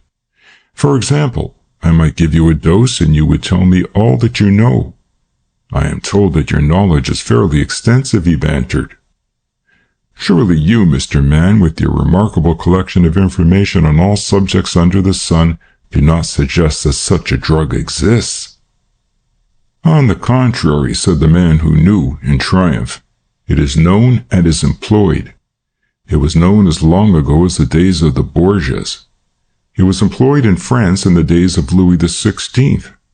It has been, to some extent, rediscovered and used in lunatic asylums to quiet dangerous patients. He saw the interest deepen in the other's eyes. I have never heard of that, said Jasper slowly. The only drug that is employed for that purpose is, as far as I know, bromide of potassium. Mr. Mann produced a slip of paper and read off a list of names, mostly of mental institutions in the United States of America and in Germany. Oh, that drug, said Jasper Cole contemptuously. I know the use to which that is put. There was an article on the subject in the British Medical Journal 3 months ago. It is a modified kind of twilight sleep, hyoscine and morphia. I'm afraid, Mr. Mann, he went on, you have come on a fruitless errand, and speaking as a humble student of science, I may suggest without offense that your theories are wholly fantastic. Then I will put another suggestion to you, Mr. Cole, said the little man without resentment, and to me this constitutes the chief reason why you should not marry the lady whose confidence I enjoy and who, I feel sure, will be influenced by my advice. And what is that? Asked Jasper. It affects your own character, and it is in consequence a very embarrassing matter for me to discuss, said the little man. Again the other favored him with that inscrutable smile of his. My moral character, I presume, is now being assailed, he said flippantly. Please go on. You promise to be interesting. You were in Holland a short time ago. Does Miss Nuttall know this? Jasper nodded. She is well aware of the fact. You were in Holland with a lady, accused Mr. Mann slowly. Is Miss Nuttall well aware of this fact too? Jasper slipped from the table and stood upright. Through his narrow lids he looked down upon his accuser. Is that all you know? He asked softly. Not all, but one of the things I know, retorted the other. You were seen in her company. She was staying in the same hotel with you as Mrs. Cole. Jasper nodded. You will excuse me if I decline to discuss the matter, he said. Suppose I ask Miss Nuttall to discuss it, challenged the little man. "You are a master of your own actions," said Jasper Cole quickly, "and I dare say, if you regard it as expedient, you will tell her. But I can promise you that whether you tell her or not, I shall marry Miss Nuttall." With this he ushered his visitor to the door, and hardly waited for the car to drive off before he had shut that door behind him. Late that night the two friends foregathered and exchanged their experiences. "I am sure there is something very wrong indeed," said Frank emphatically. "She was not herself. She spoke mechanically, almost as though she were reciting a lesson. You had the feeling that she was connected by wires with somebody who was dictating her every word and action. It is damnable, man. What can we do?" "We must prevent the marriage," said the little man quietly, "and employ every means that opportunity suggests to that purpose." "Make no mistake," he said emphatically. "Cole will stop at nothing. His attitude was one big bluff. He knows that I have beaten him. It was only by luck that I found out about the woman in Holland. I got my agent to examine the hotel register, and there it was, without any attempt at disguise. Mr. and Mrs. Cole of London." "The thing to do is to see May at once," said Frank, "and put all the facts before her, though I hate the idea. It seems like sneaking." "Sneaking!" exploded Saul Arthur Mann. "What nonsense you talk! You are too full of scruples, my friend, for this work. I will see her tomorrow." "I will go with you," said Frank after a moment's thought. "I have no wish to escape my responsibility in the matter. She will probably hate me for my interference, but I have reached beyond the point where I care, so long as she can be saved." It was agreed that they should meet one another at the office in the morning and make their way together. "Remember this," said Mann seriously, before they parted, "that if Cole finds the game is up, he will stop at nothing." "Do you think we ought to take precautions?" asked Frank.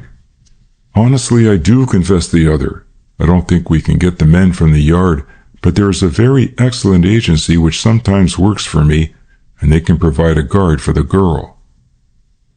"I wish you would get in touch with them," said Frank earnestly. "I am worried sick over this business. She ought never to be left out of their sight. I will see if I can have a talk to her maid, so that we may know whenever she is going out. There ought to be a man on a motorcycle always waiting about the Savoy to follow her wherever she goes." They parted at the entrance of the bureau, Saul Arthur Mann returning to telephone the necessary instructions. How necessary they were was proved that very night. At 9 o'clock, May was sitting down to a solitary dinner when a telegram was delivered to her. It was from the chief of the little mission in which she had been interested, and ran, "Very urgent. Have something of the greatest importance to tell you." It was signed with the name of the matron of the mission, and leaving her dinner untouched, May only delayed long enough to change her dress before she was speeding in a taxi eastward. She arrived at the hall, which was the headquarters of the mission, to find it in darkness. A man who was evidently a new helper was waiting in the doorway and addressed her. "You are Miss Nuttall, aren't you?" "I thought so. The matron has gone down to Silver's Rents, and she has asked me to go along with you." The girl dismissed the taxi, and in company with her guide threaded the narrow tangle of streets between the mission and Silver's Rents. She was halfway along one of the ill-lighted thoroughfares when she noticed that drawn up by the side of the road was a big, handsome motor car, and she wondered what had brought this evidence of luxurious living to the mean streets of Canning Town. She was not left in doubt very long, for as she came up to the lights and was shielding her eyes from their glare, her arms were tightly grasped, a shawl was thrown over her head, and she was lifted and thrust into the car's interior. A hand gripped her throat. "You scream and I will kill you," hissed a voice in her ear. At that moment the car started, and the girl, with a scream which was strangled in her throat, fell swooning back on the seat. May recovered consciousness to find the car still rushing forward in the dark, and the hand of her captor still resting at her throat. "You be a sensible girl," said a muffled voice, "and do as you're told, and no harm will come to you." It was too dark to see his face, and it was evident that even if there were light, the face was so well concealed that she could not recognize the speaker. Then she remembered that this man, who had acted as her guide, had been careful to keep in the shadow of whatever light there was while he was conducting her, as he said, to the matron. "Where are you taking me?" she asked. "You'll know in time," was the noncommittal answer. It was a wild night. Rain splashed against the windows of the car, and she could hear the wind howling above the noise of the engines. They were evidently going into the country, for now and again, by the light of the headlamps, she glimpsed hedges and trees which flashed past. Her captor suddenly let down one of the windows and leaned out, giving some instructions to the driver. What they were, she guessed, for the lights were suddenly switched off and the car ran in darkness. The girl was in a panic for all her bold showing. She knew that this desperate man was fearless of consequence, and that if her death would achieve his ends and the ends of his partners, her life was in imminent peril. What were those ends, she wondered? Were these the same men who had done to death John Minute? "Who are you?" she asked. There was a little chuckling laugh. "You'll know soon enough." The words were hardly out of his mouth when there was a terrific crash. The car stopped suddenly and canted over. The girl was jerked forward to her knees. Every pane of glass in the car was smashed, and it was clear from the angle at which it lay that irremediable damage had been done. The man scrambled up, kicked open the door, and jumped out. "Level crossing gate, sir," said the voice of the chauffeur. "I've broken my wrist." With the disappearance of her captor, the girl had felt for the fastening of the opposite door and had turned it. To her delight, it opened smoothly and had evidently been unaffected by the jam. She stepped out to the road, trembling in every limb. She felt rather than saw the level crossing gate and knew that at one side was a swing gate for passengers. She reached this when her abductor discovered her flight. "Come back!" he cried hoarsely. She heard a roar and saw a flashing of lights and fled across the line just as an express train came flying northward. It missed her by inches, and the force of the wind threw her to the ground. She scrambled up, stumbled across the remaining rails, and reaching the gate opposite, fled down the dark road. She had gained just that much time which the train took in passing. She ran blindly along the dark road, slipping and stumbling in the mud, and she heard her pursuer squelching through the mud in the rear. The wind flew her hair awry. The rain beat down upon her face, but she stumbled on. Suddenly she slipped and fell, and as she struggled to her feet, the heavy hand of her pursuer fell upon her shoulder, and she screamed aloud. "None of that," said the voice, and his hand covered her mouth. At that moment, a bright light enveloped the two, a light so intensely, dazzlingly white, so unexpected, that it hit the girl almost like a blow. It came from somewhere not 2 yards away, and the man released his hold upon the girl and stared at the light. "Hello," said a voice from the darkness. "What's the game?" She was behind the man and could not see his face. All that she knew was that here was help, unexpected, heaven-sent, and she strove to recover her breath and her speech. "It's all right," growled the man. "She's a lunatic and I'm taking her to the asylum." Suddenly the light was pushed forward to the man's face, and a heavy hand was laid upon his shoulder. "You are you?" said the other. "Well, I'm going to take you to a lunatic asylum, Sergeant Smith, or Crawley, or whatever your name is. You know me. My name's Wiseman." For a moment the man stood as though petrified, and then with a sudden jerk, he wrenched his hand free and sprang at the policeman with a wild yell of rage, and in a second both men were rolling over in the darkness. Constable Wiseman was no child, but he had lost his initial advantage, and by the time he got to his feet and had found his electric torch, Crawley had vanished. End of chapter 16. The man called Merrill. If Wiseman did not think you were a murderer, I should regard him as an intelligent being, said Saul Arthur Mann. Have they found Crawley? Asked Frank. No, he got away. The chauffeur and the car were hired from a West End garage, with this story of a lunatic who had to be removed to an asylum, and apparently Crawley, or Smith, was the man who hired them. He even paid a little extra for the damage which the alleged lunatic might do the car. The chauffeur says that he had some doubt, and had intended to inform the police after he had arrived at his destination. As a matter of fact, they were just outside Eastbourne when the accident occurred. The man who knew paused. Where did he say he was taking her? He asked Frank. He was told to drive into Eastbourne, where more detailed instructions would be given to him. The police have confirmed this story, and he has been released. I have just come from May, said Frank. She looks none the worse for her exciting adventure. I hope you have arranged to have her guarded? Saul Arthur Mann nodded. It will be the last adventure of that kind our friend will attempt, he said.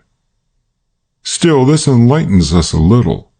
We know that Mr. X. Holland has an accomplice, and that accomplice is Sergeant Smith, so we may presume that they were both in the murder.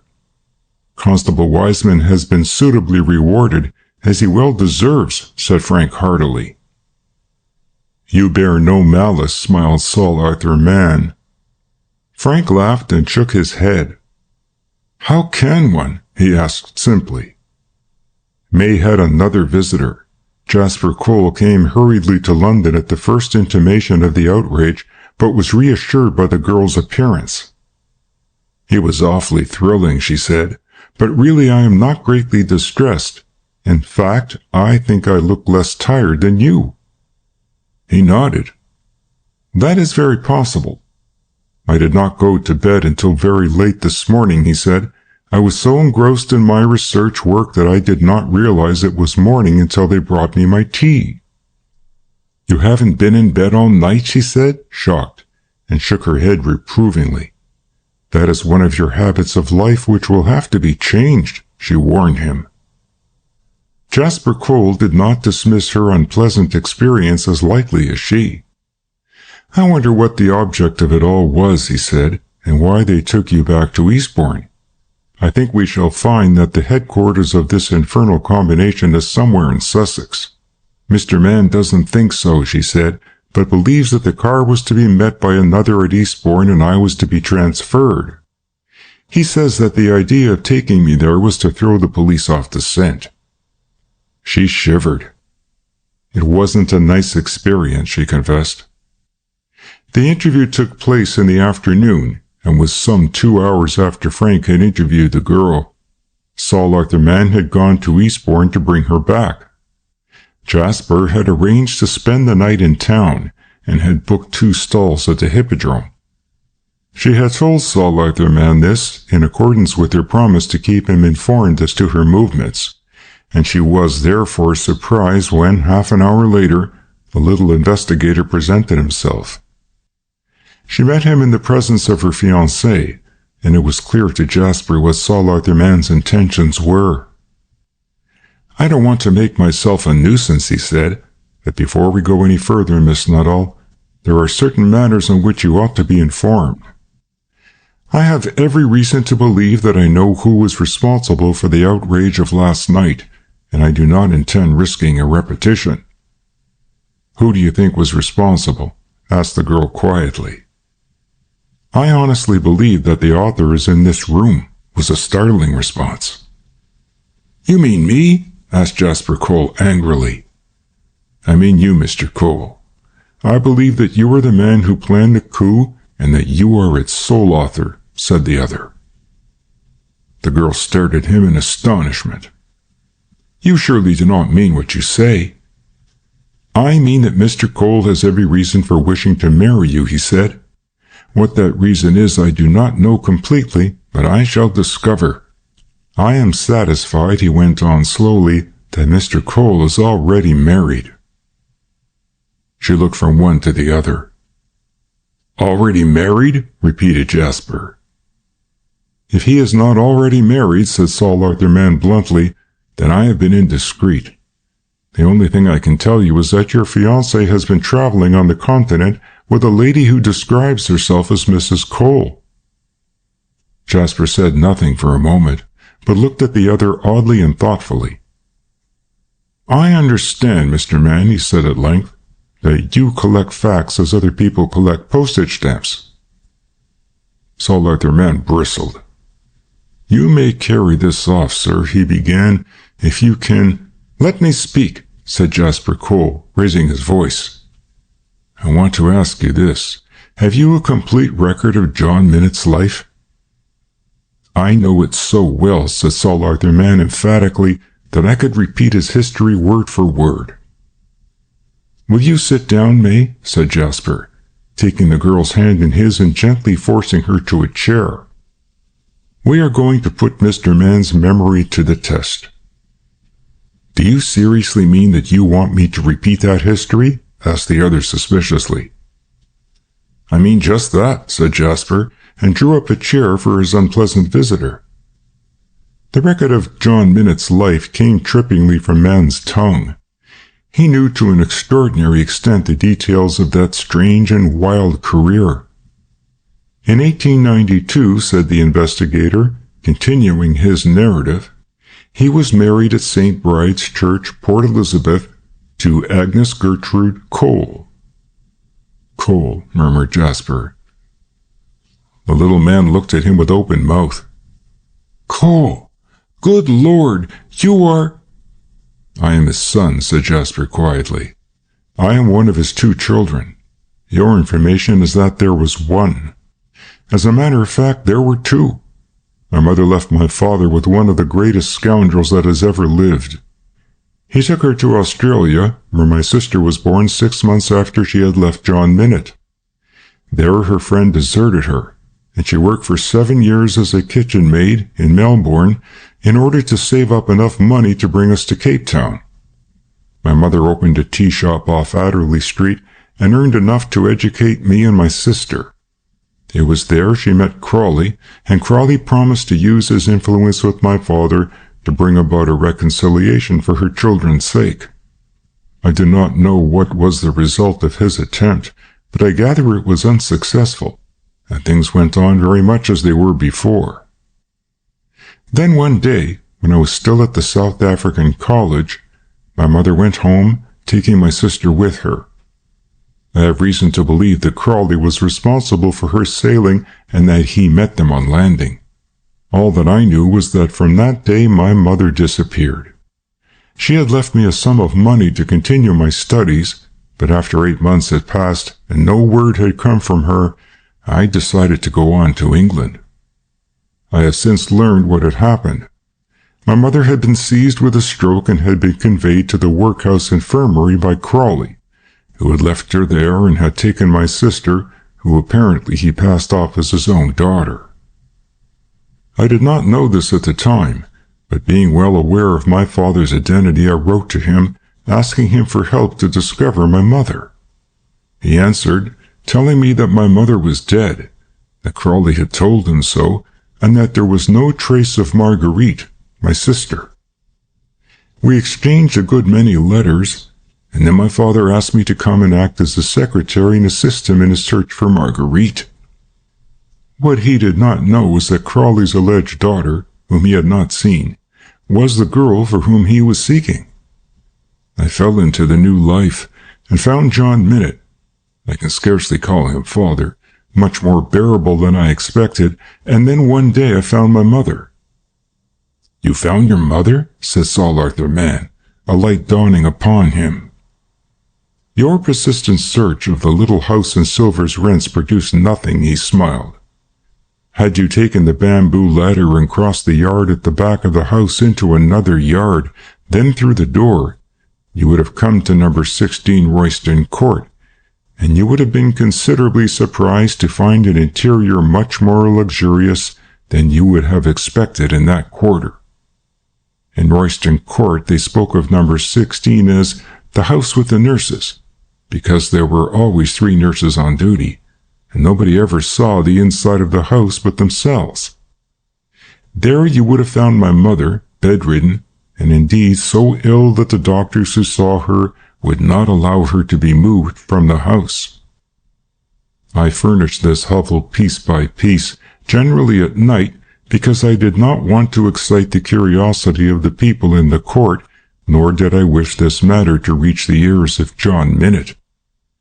I felt that while I retained his friendship and his confidence, there was at least a chance of his reconciliation with my mother, and that, before all things, she desired.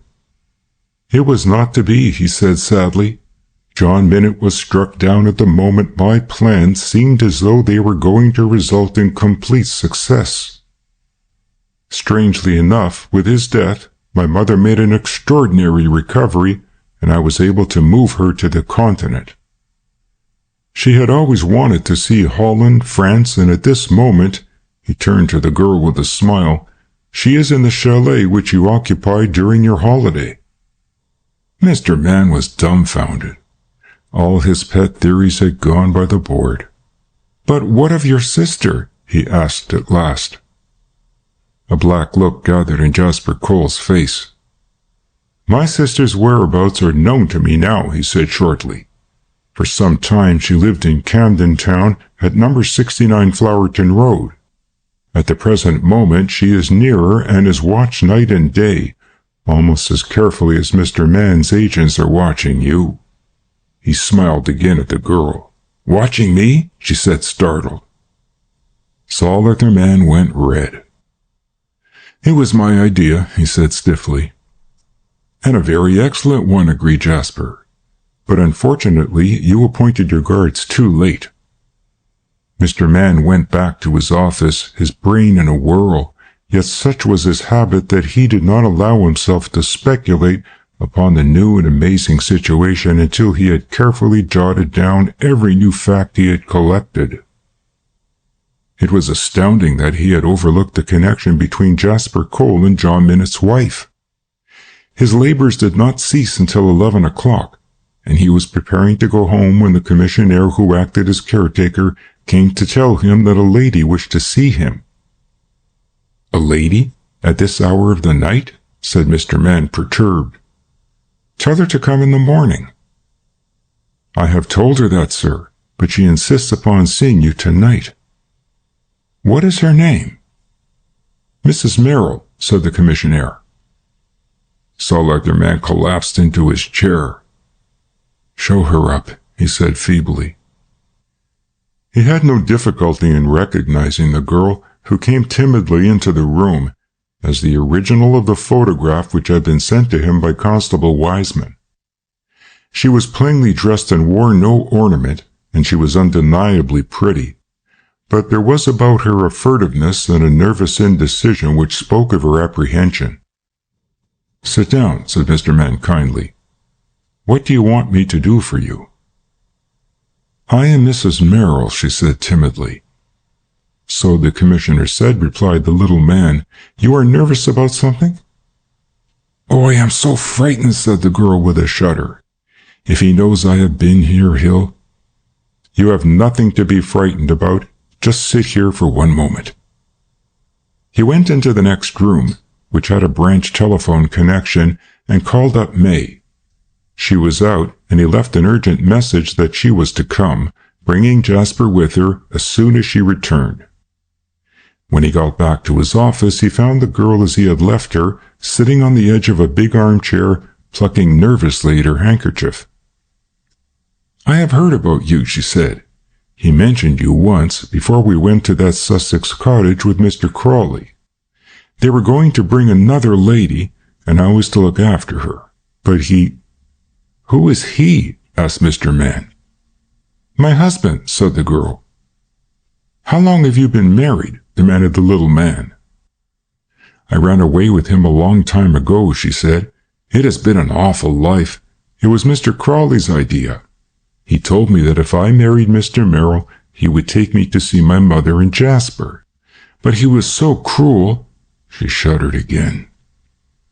We've been living in furnished houses all over the country, and I have been alone most of the time, and he would not let me go out by myself or do anything. She spoke in a subdued, monotonous tone that betrayed the nearness of a bad nervous breakdown. "What does your husband call himself?" "Why, Frank Merrill," said the girl in astonishment. "That's his name. Mr. Crawley always told me his name was Merrill, isn't it?" Mr. Mann shook his head. "My poor girl," he said sympathetically, "I'm afraid you have been grossly deceived. The man you married as Merrill is an impostor." "An impostor?" she faltered. Mr. Mann nodded. "He has taken a good man's name, and I am afraid has committed abominable crimes in that man's name," said the investigator gently. "I hope we shall be able to rid you and the world of a great villain." Still she stared uncomprehendingly. "He has always been a liar," she said slowly. "He lied naturally and acted things so well that you believed him. He told me things which I know aren't true. He told me my brother was dead, but I saw his name in the paper the other day, and that is why I came to you. Do you know Jasper?" She was as naive and unsophisticated as a schoolgirl, and it made the little man's heart ache to hear the plaintive monotony of tone and see the trembling lip. "I promise you that you will meet your brother," he said. "I have run away from Frank," she said suddenly. "Isn't that a wicked thing to do? I could not stand it. He struck me again yesterday, and he pretends to be a gentleman. My mother used to say that no gentleman ever treats a woman badly, but Frank does." "Nobody shall treat you badly any more," said Mr. Mann. "I hate him," she went on with sudden vehemence. "He sneers and says he's going to get another wife, and... oh!" He saw her hands go up to her face and saw her staring eyes turn to the door in affright. Frank Merrill stood in the doorway and looked at her without recognition. "I am sorry," he said. "You have a visitor?" "Come in," said Mr. Mann. "I'm awfully glad you called." The girl had risen to her feet and was shrinking back to the wall. "Do you know this lady?" Frank looked at her keenly. "Why, yes, that's Sergeant Smith's daughter," he said, and he smiled. "Where on earth have you been?" "Don't touch me," she breathed, and put her hands before her, warding him off. He looked at her in astonishment, and from her to Mann. Then he looked back at the girl, his brow wrinkled in perplexity. "This girl," said Mr. Mann, "thinks she is your wife." "My wife?" said Frank, and looked again at her. "Is this a bad joke or something? Do you say that I am your husband?" he asked. She did not speak, but nodded slowly. He sat down in a chair and whistled. "This rather complicates matters," he said blankly, "but perhaps you can explain." "I only know what the girl has told me," said Mr. Mann, shaking his head.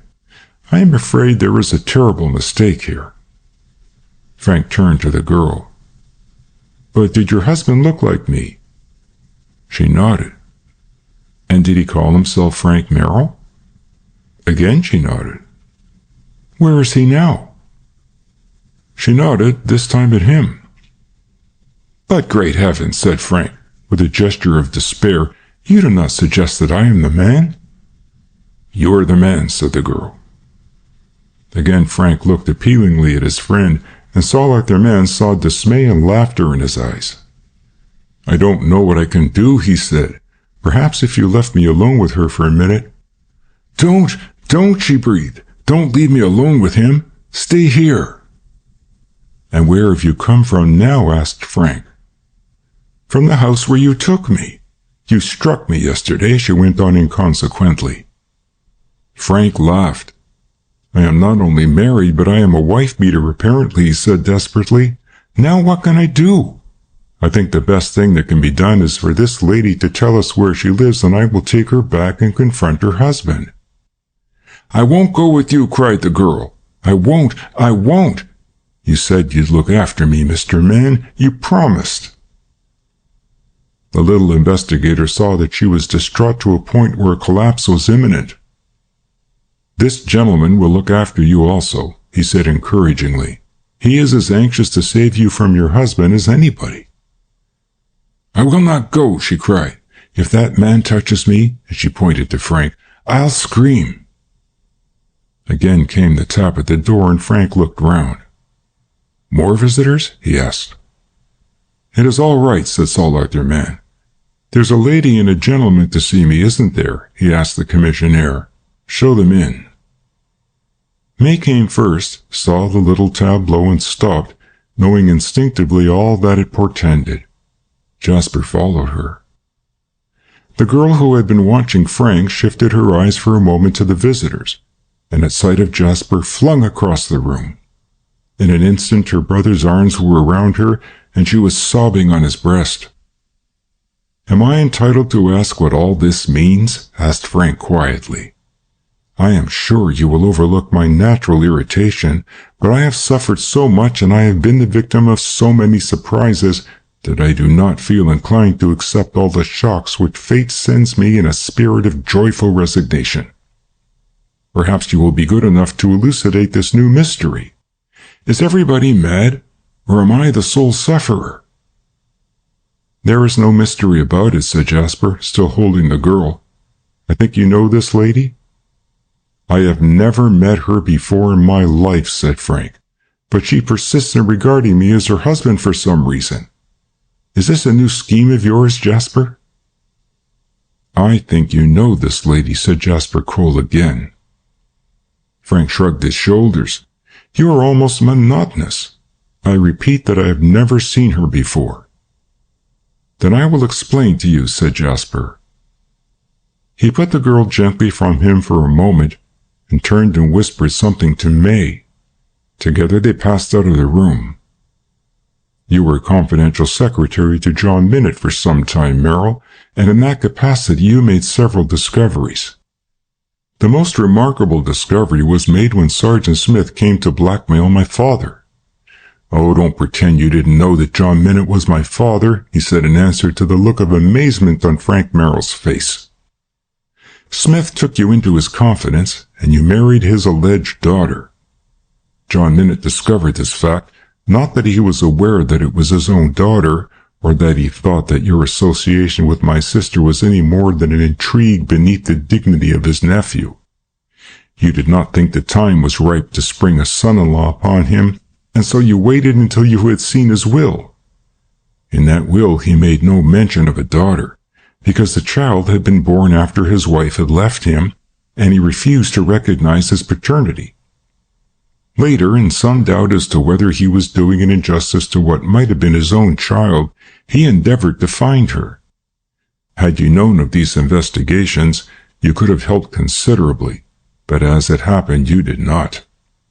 You married her because you thought you would get a share of John Minott's millions, and when you found your plan had miscarried, you planned an act of bigamy in order to secure a portion of Mr. Minott's fortune, which you knew would be considerable." He turned to Sir Arthur Mann.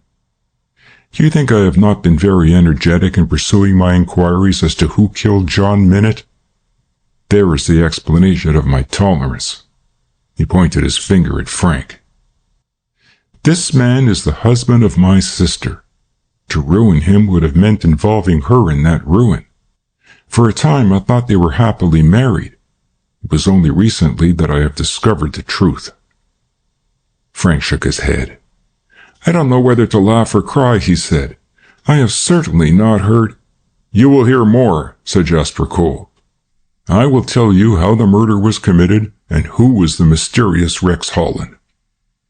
Your father was a forger. That is known. You also have been forging signatures since you were a boy. You were Rex Holland. You came to Eastbourne on the night of the murder, and by an ingenious device you secured evidence in your favor in advance. Pretending to have lost your ticket, you allowed station officials to search you and to testify that you had no weapon. You were dropped at the gate of my father's house, and as soon as the cab driver had disappeared, you made your way to where you had hidden your car in a field at a short distance from the house. You had arrived there earlier in the evening and had made your way across the meadows to Polegate Junction, where you joined the train.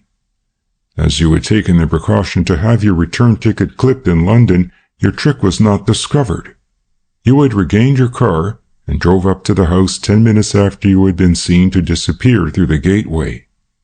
From your car you had taken the revolver, and with that revolver you murdered my father. In order to shield yourself, you threw suspicion on me and made friends with one of the shrewdest men. He inclined his head toward the speechless Mr. Mann, and through him conveyed those suspicions to authoritative quarters. It was you who, having said farewell to Miss Nuttall in Geneva, reappeared the same evening at Montreux and wrote a note forging my handwriting. It was you who left a torn sheet of paper in the room at number 69 Flowerton Road, also in your writing. You have never moved a step but that I have followed you. My agents have been with you day and night ever since the day of the murder. I have waited my time, and that has come now." Frank heaved a long sigh and took up his hat. "Tomorrow morning I shall have a story to tell," he said. "You are an excellent actor," said Jasper, "and an excellent liar, but you have never deceived me." He flung open the door. "There is your road. You have £20,000 which my father left you. You have some £55,000 which you buried on the night of the murder. You remember the gardener's trowel in the car?" he said, turning to Mann. "I give you 24 hours to leave England. We cannot try you for the murder of John Minnitt. You can still be tried for the murder of your unfortunate servants." Frank Merrill made no movement toward the door. He walked over to the other end of the room and stood with his back to them. Then he turned. "Sometimes," he said, "I feel that it isn't worthwhile going on. It has been rather a strain, all this." Jasper Cole sprang toward him and caught him as he fell. They laid him down, and Saul Arthur Mann called urgently on the telephone for a doctor, but Frank Merrill was dead. "I knew," said Constable Wiseman when the story came to him. End of chapter 17. End of The Man Who Knew by Edgar Wallace.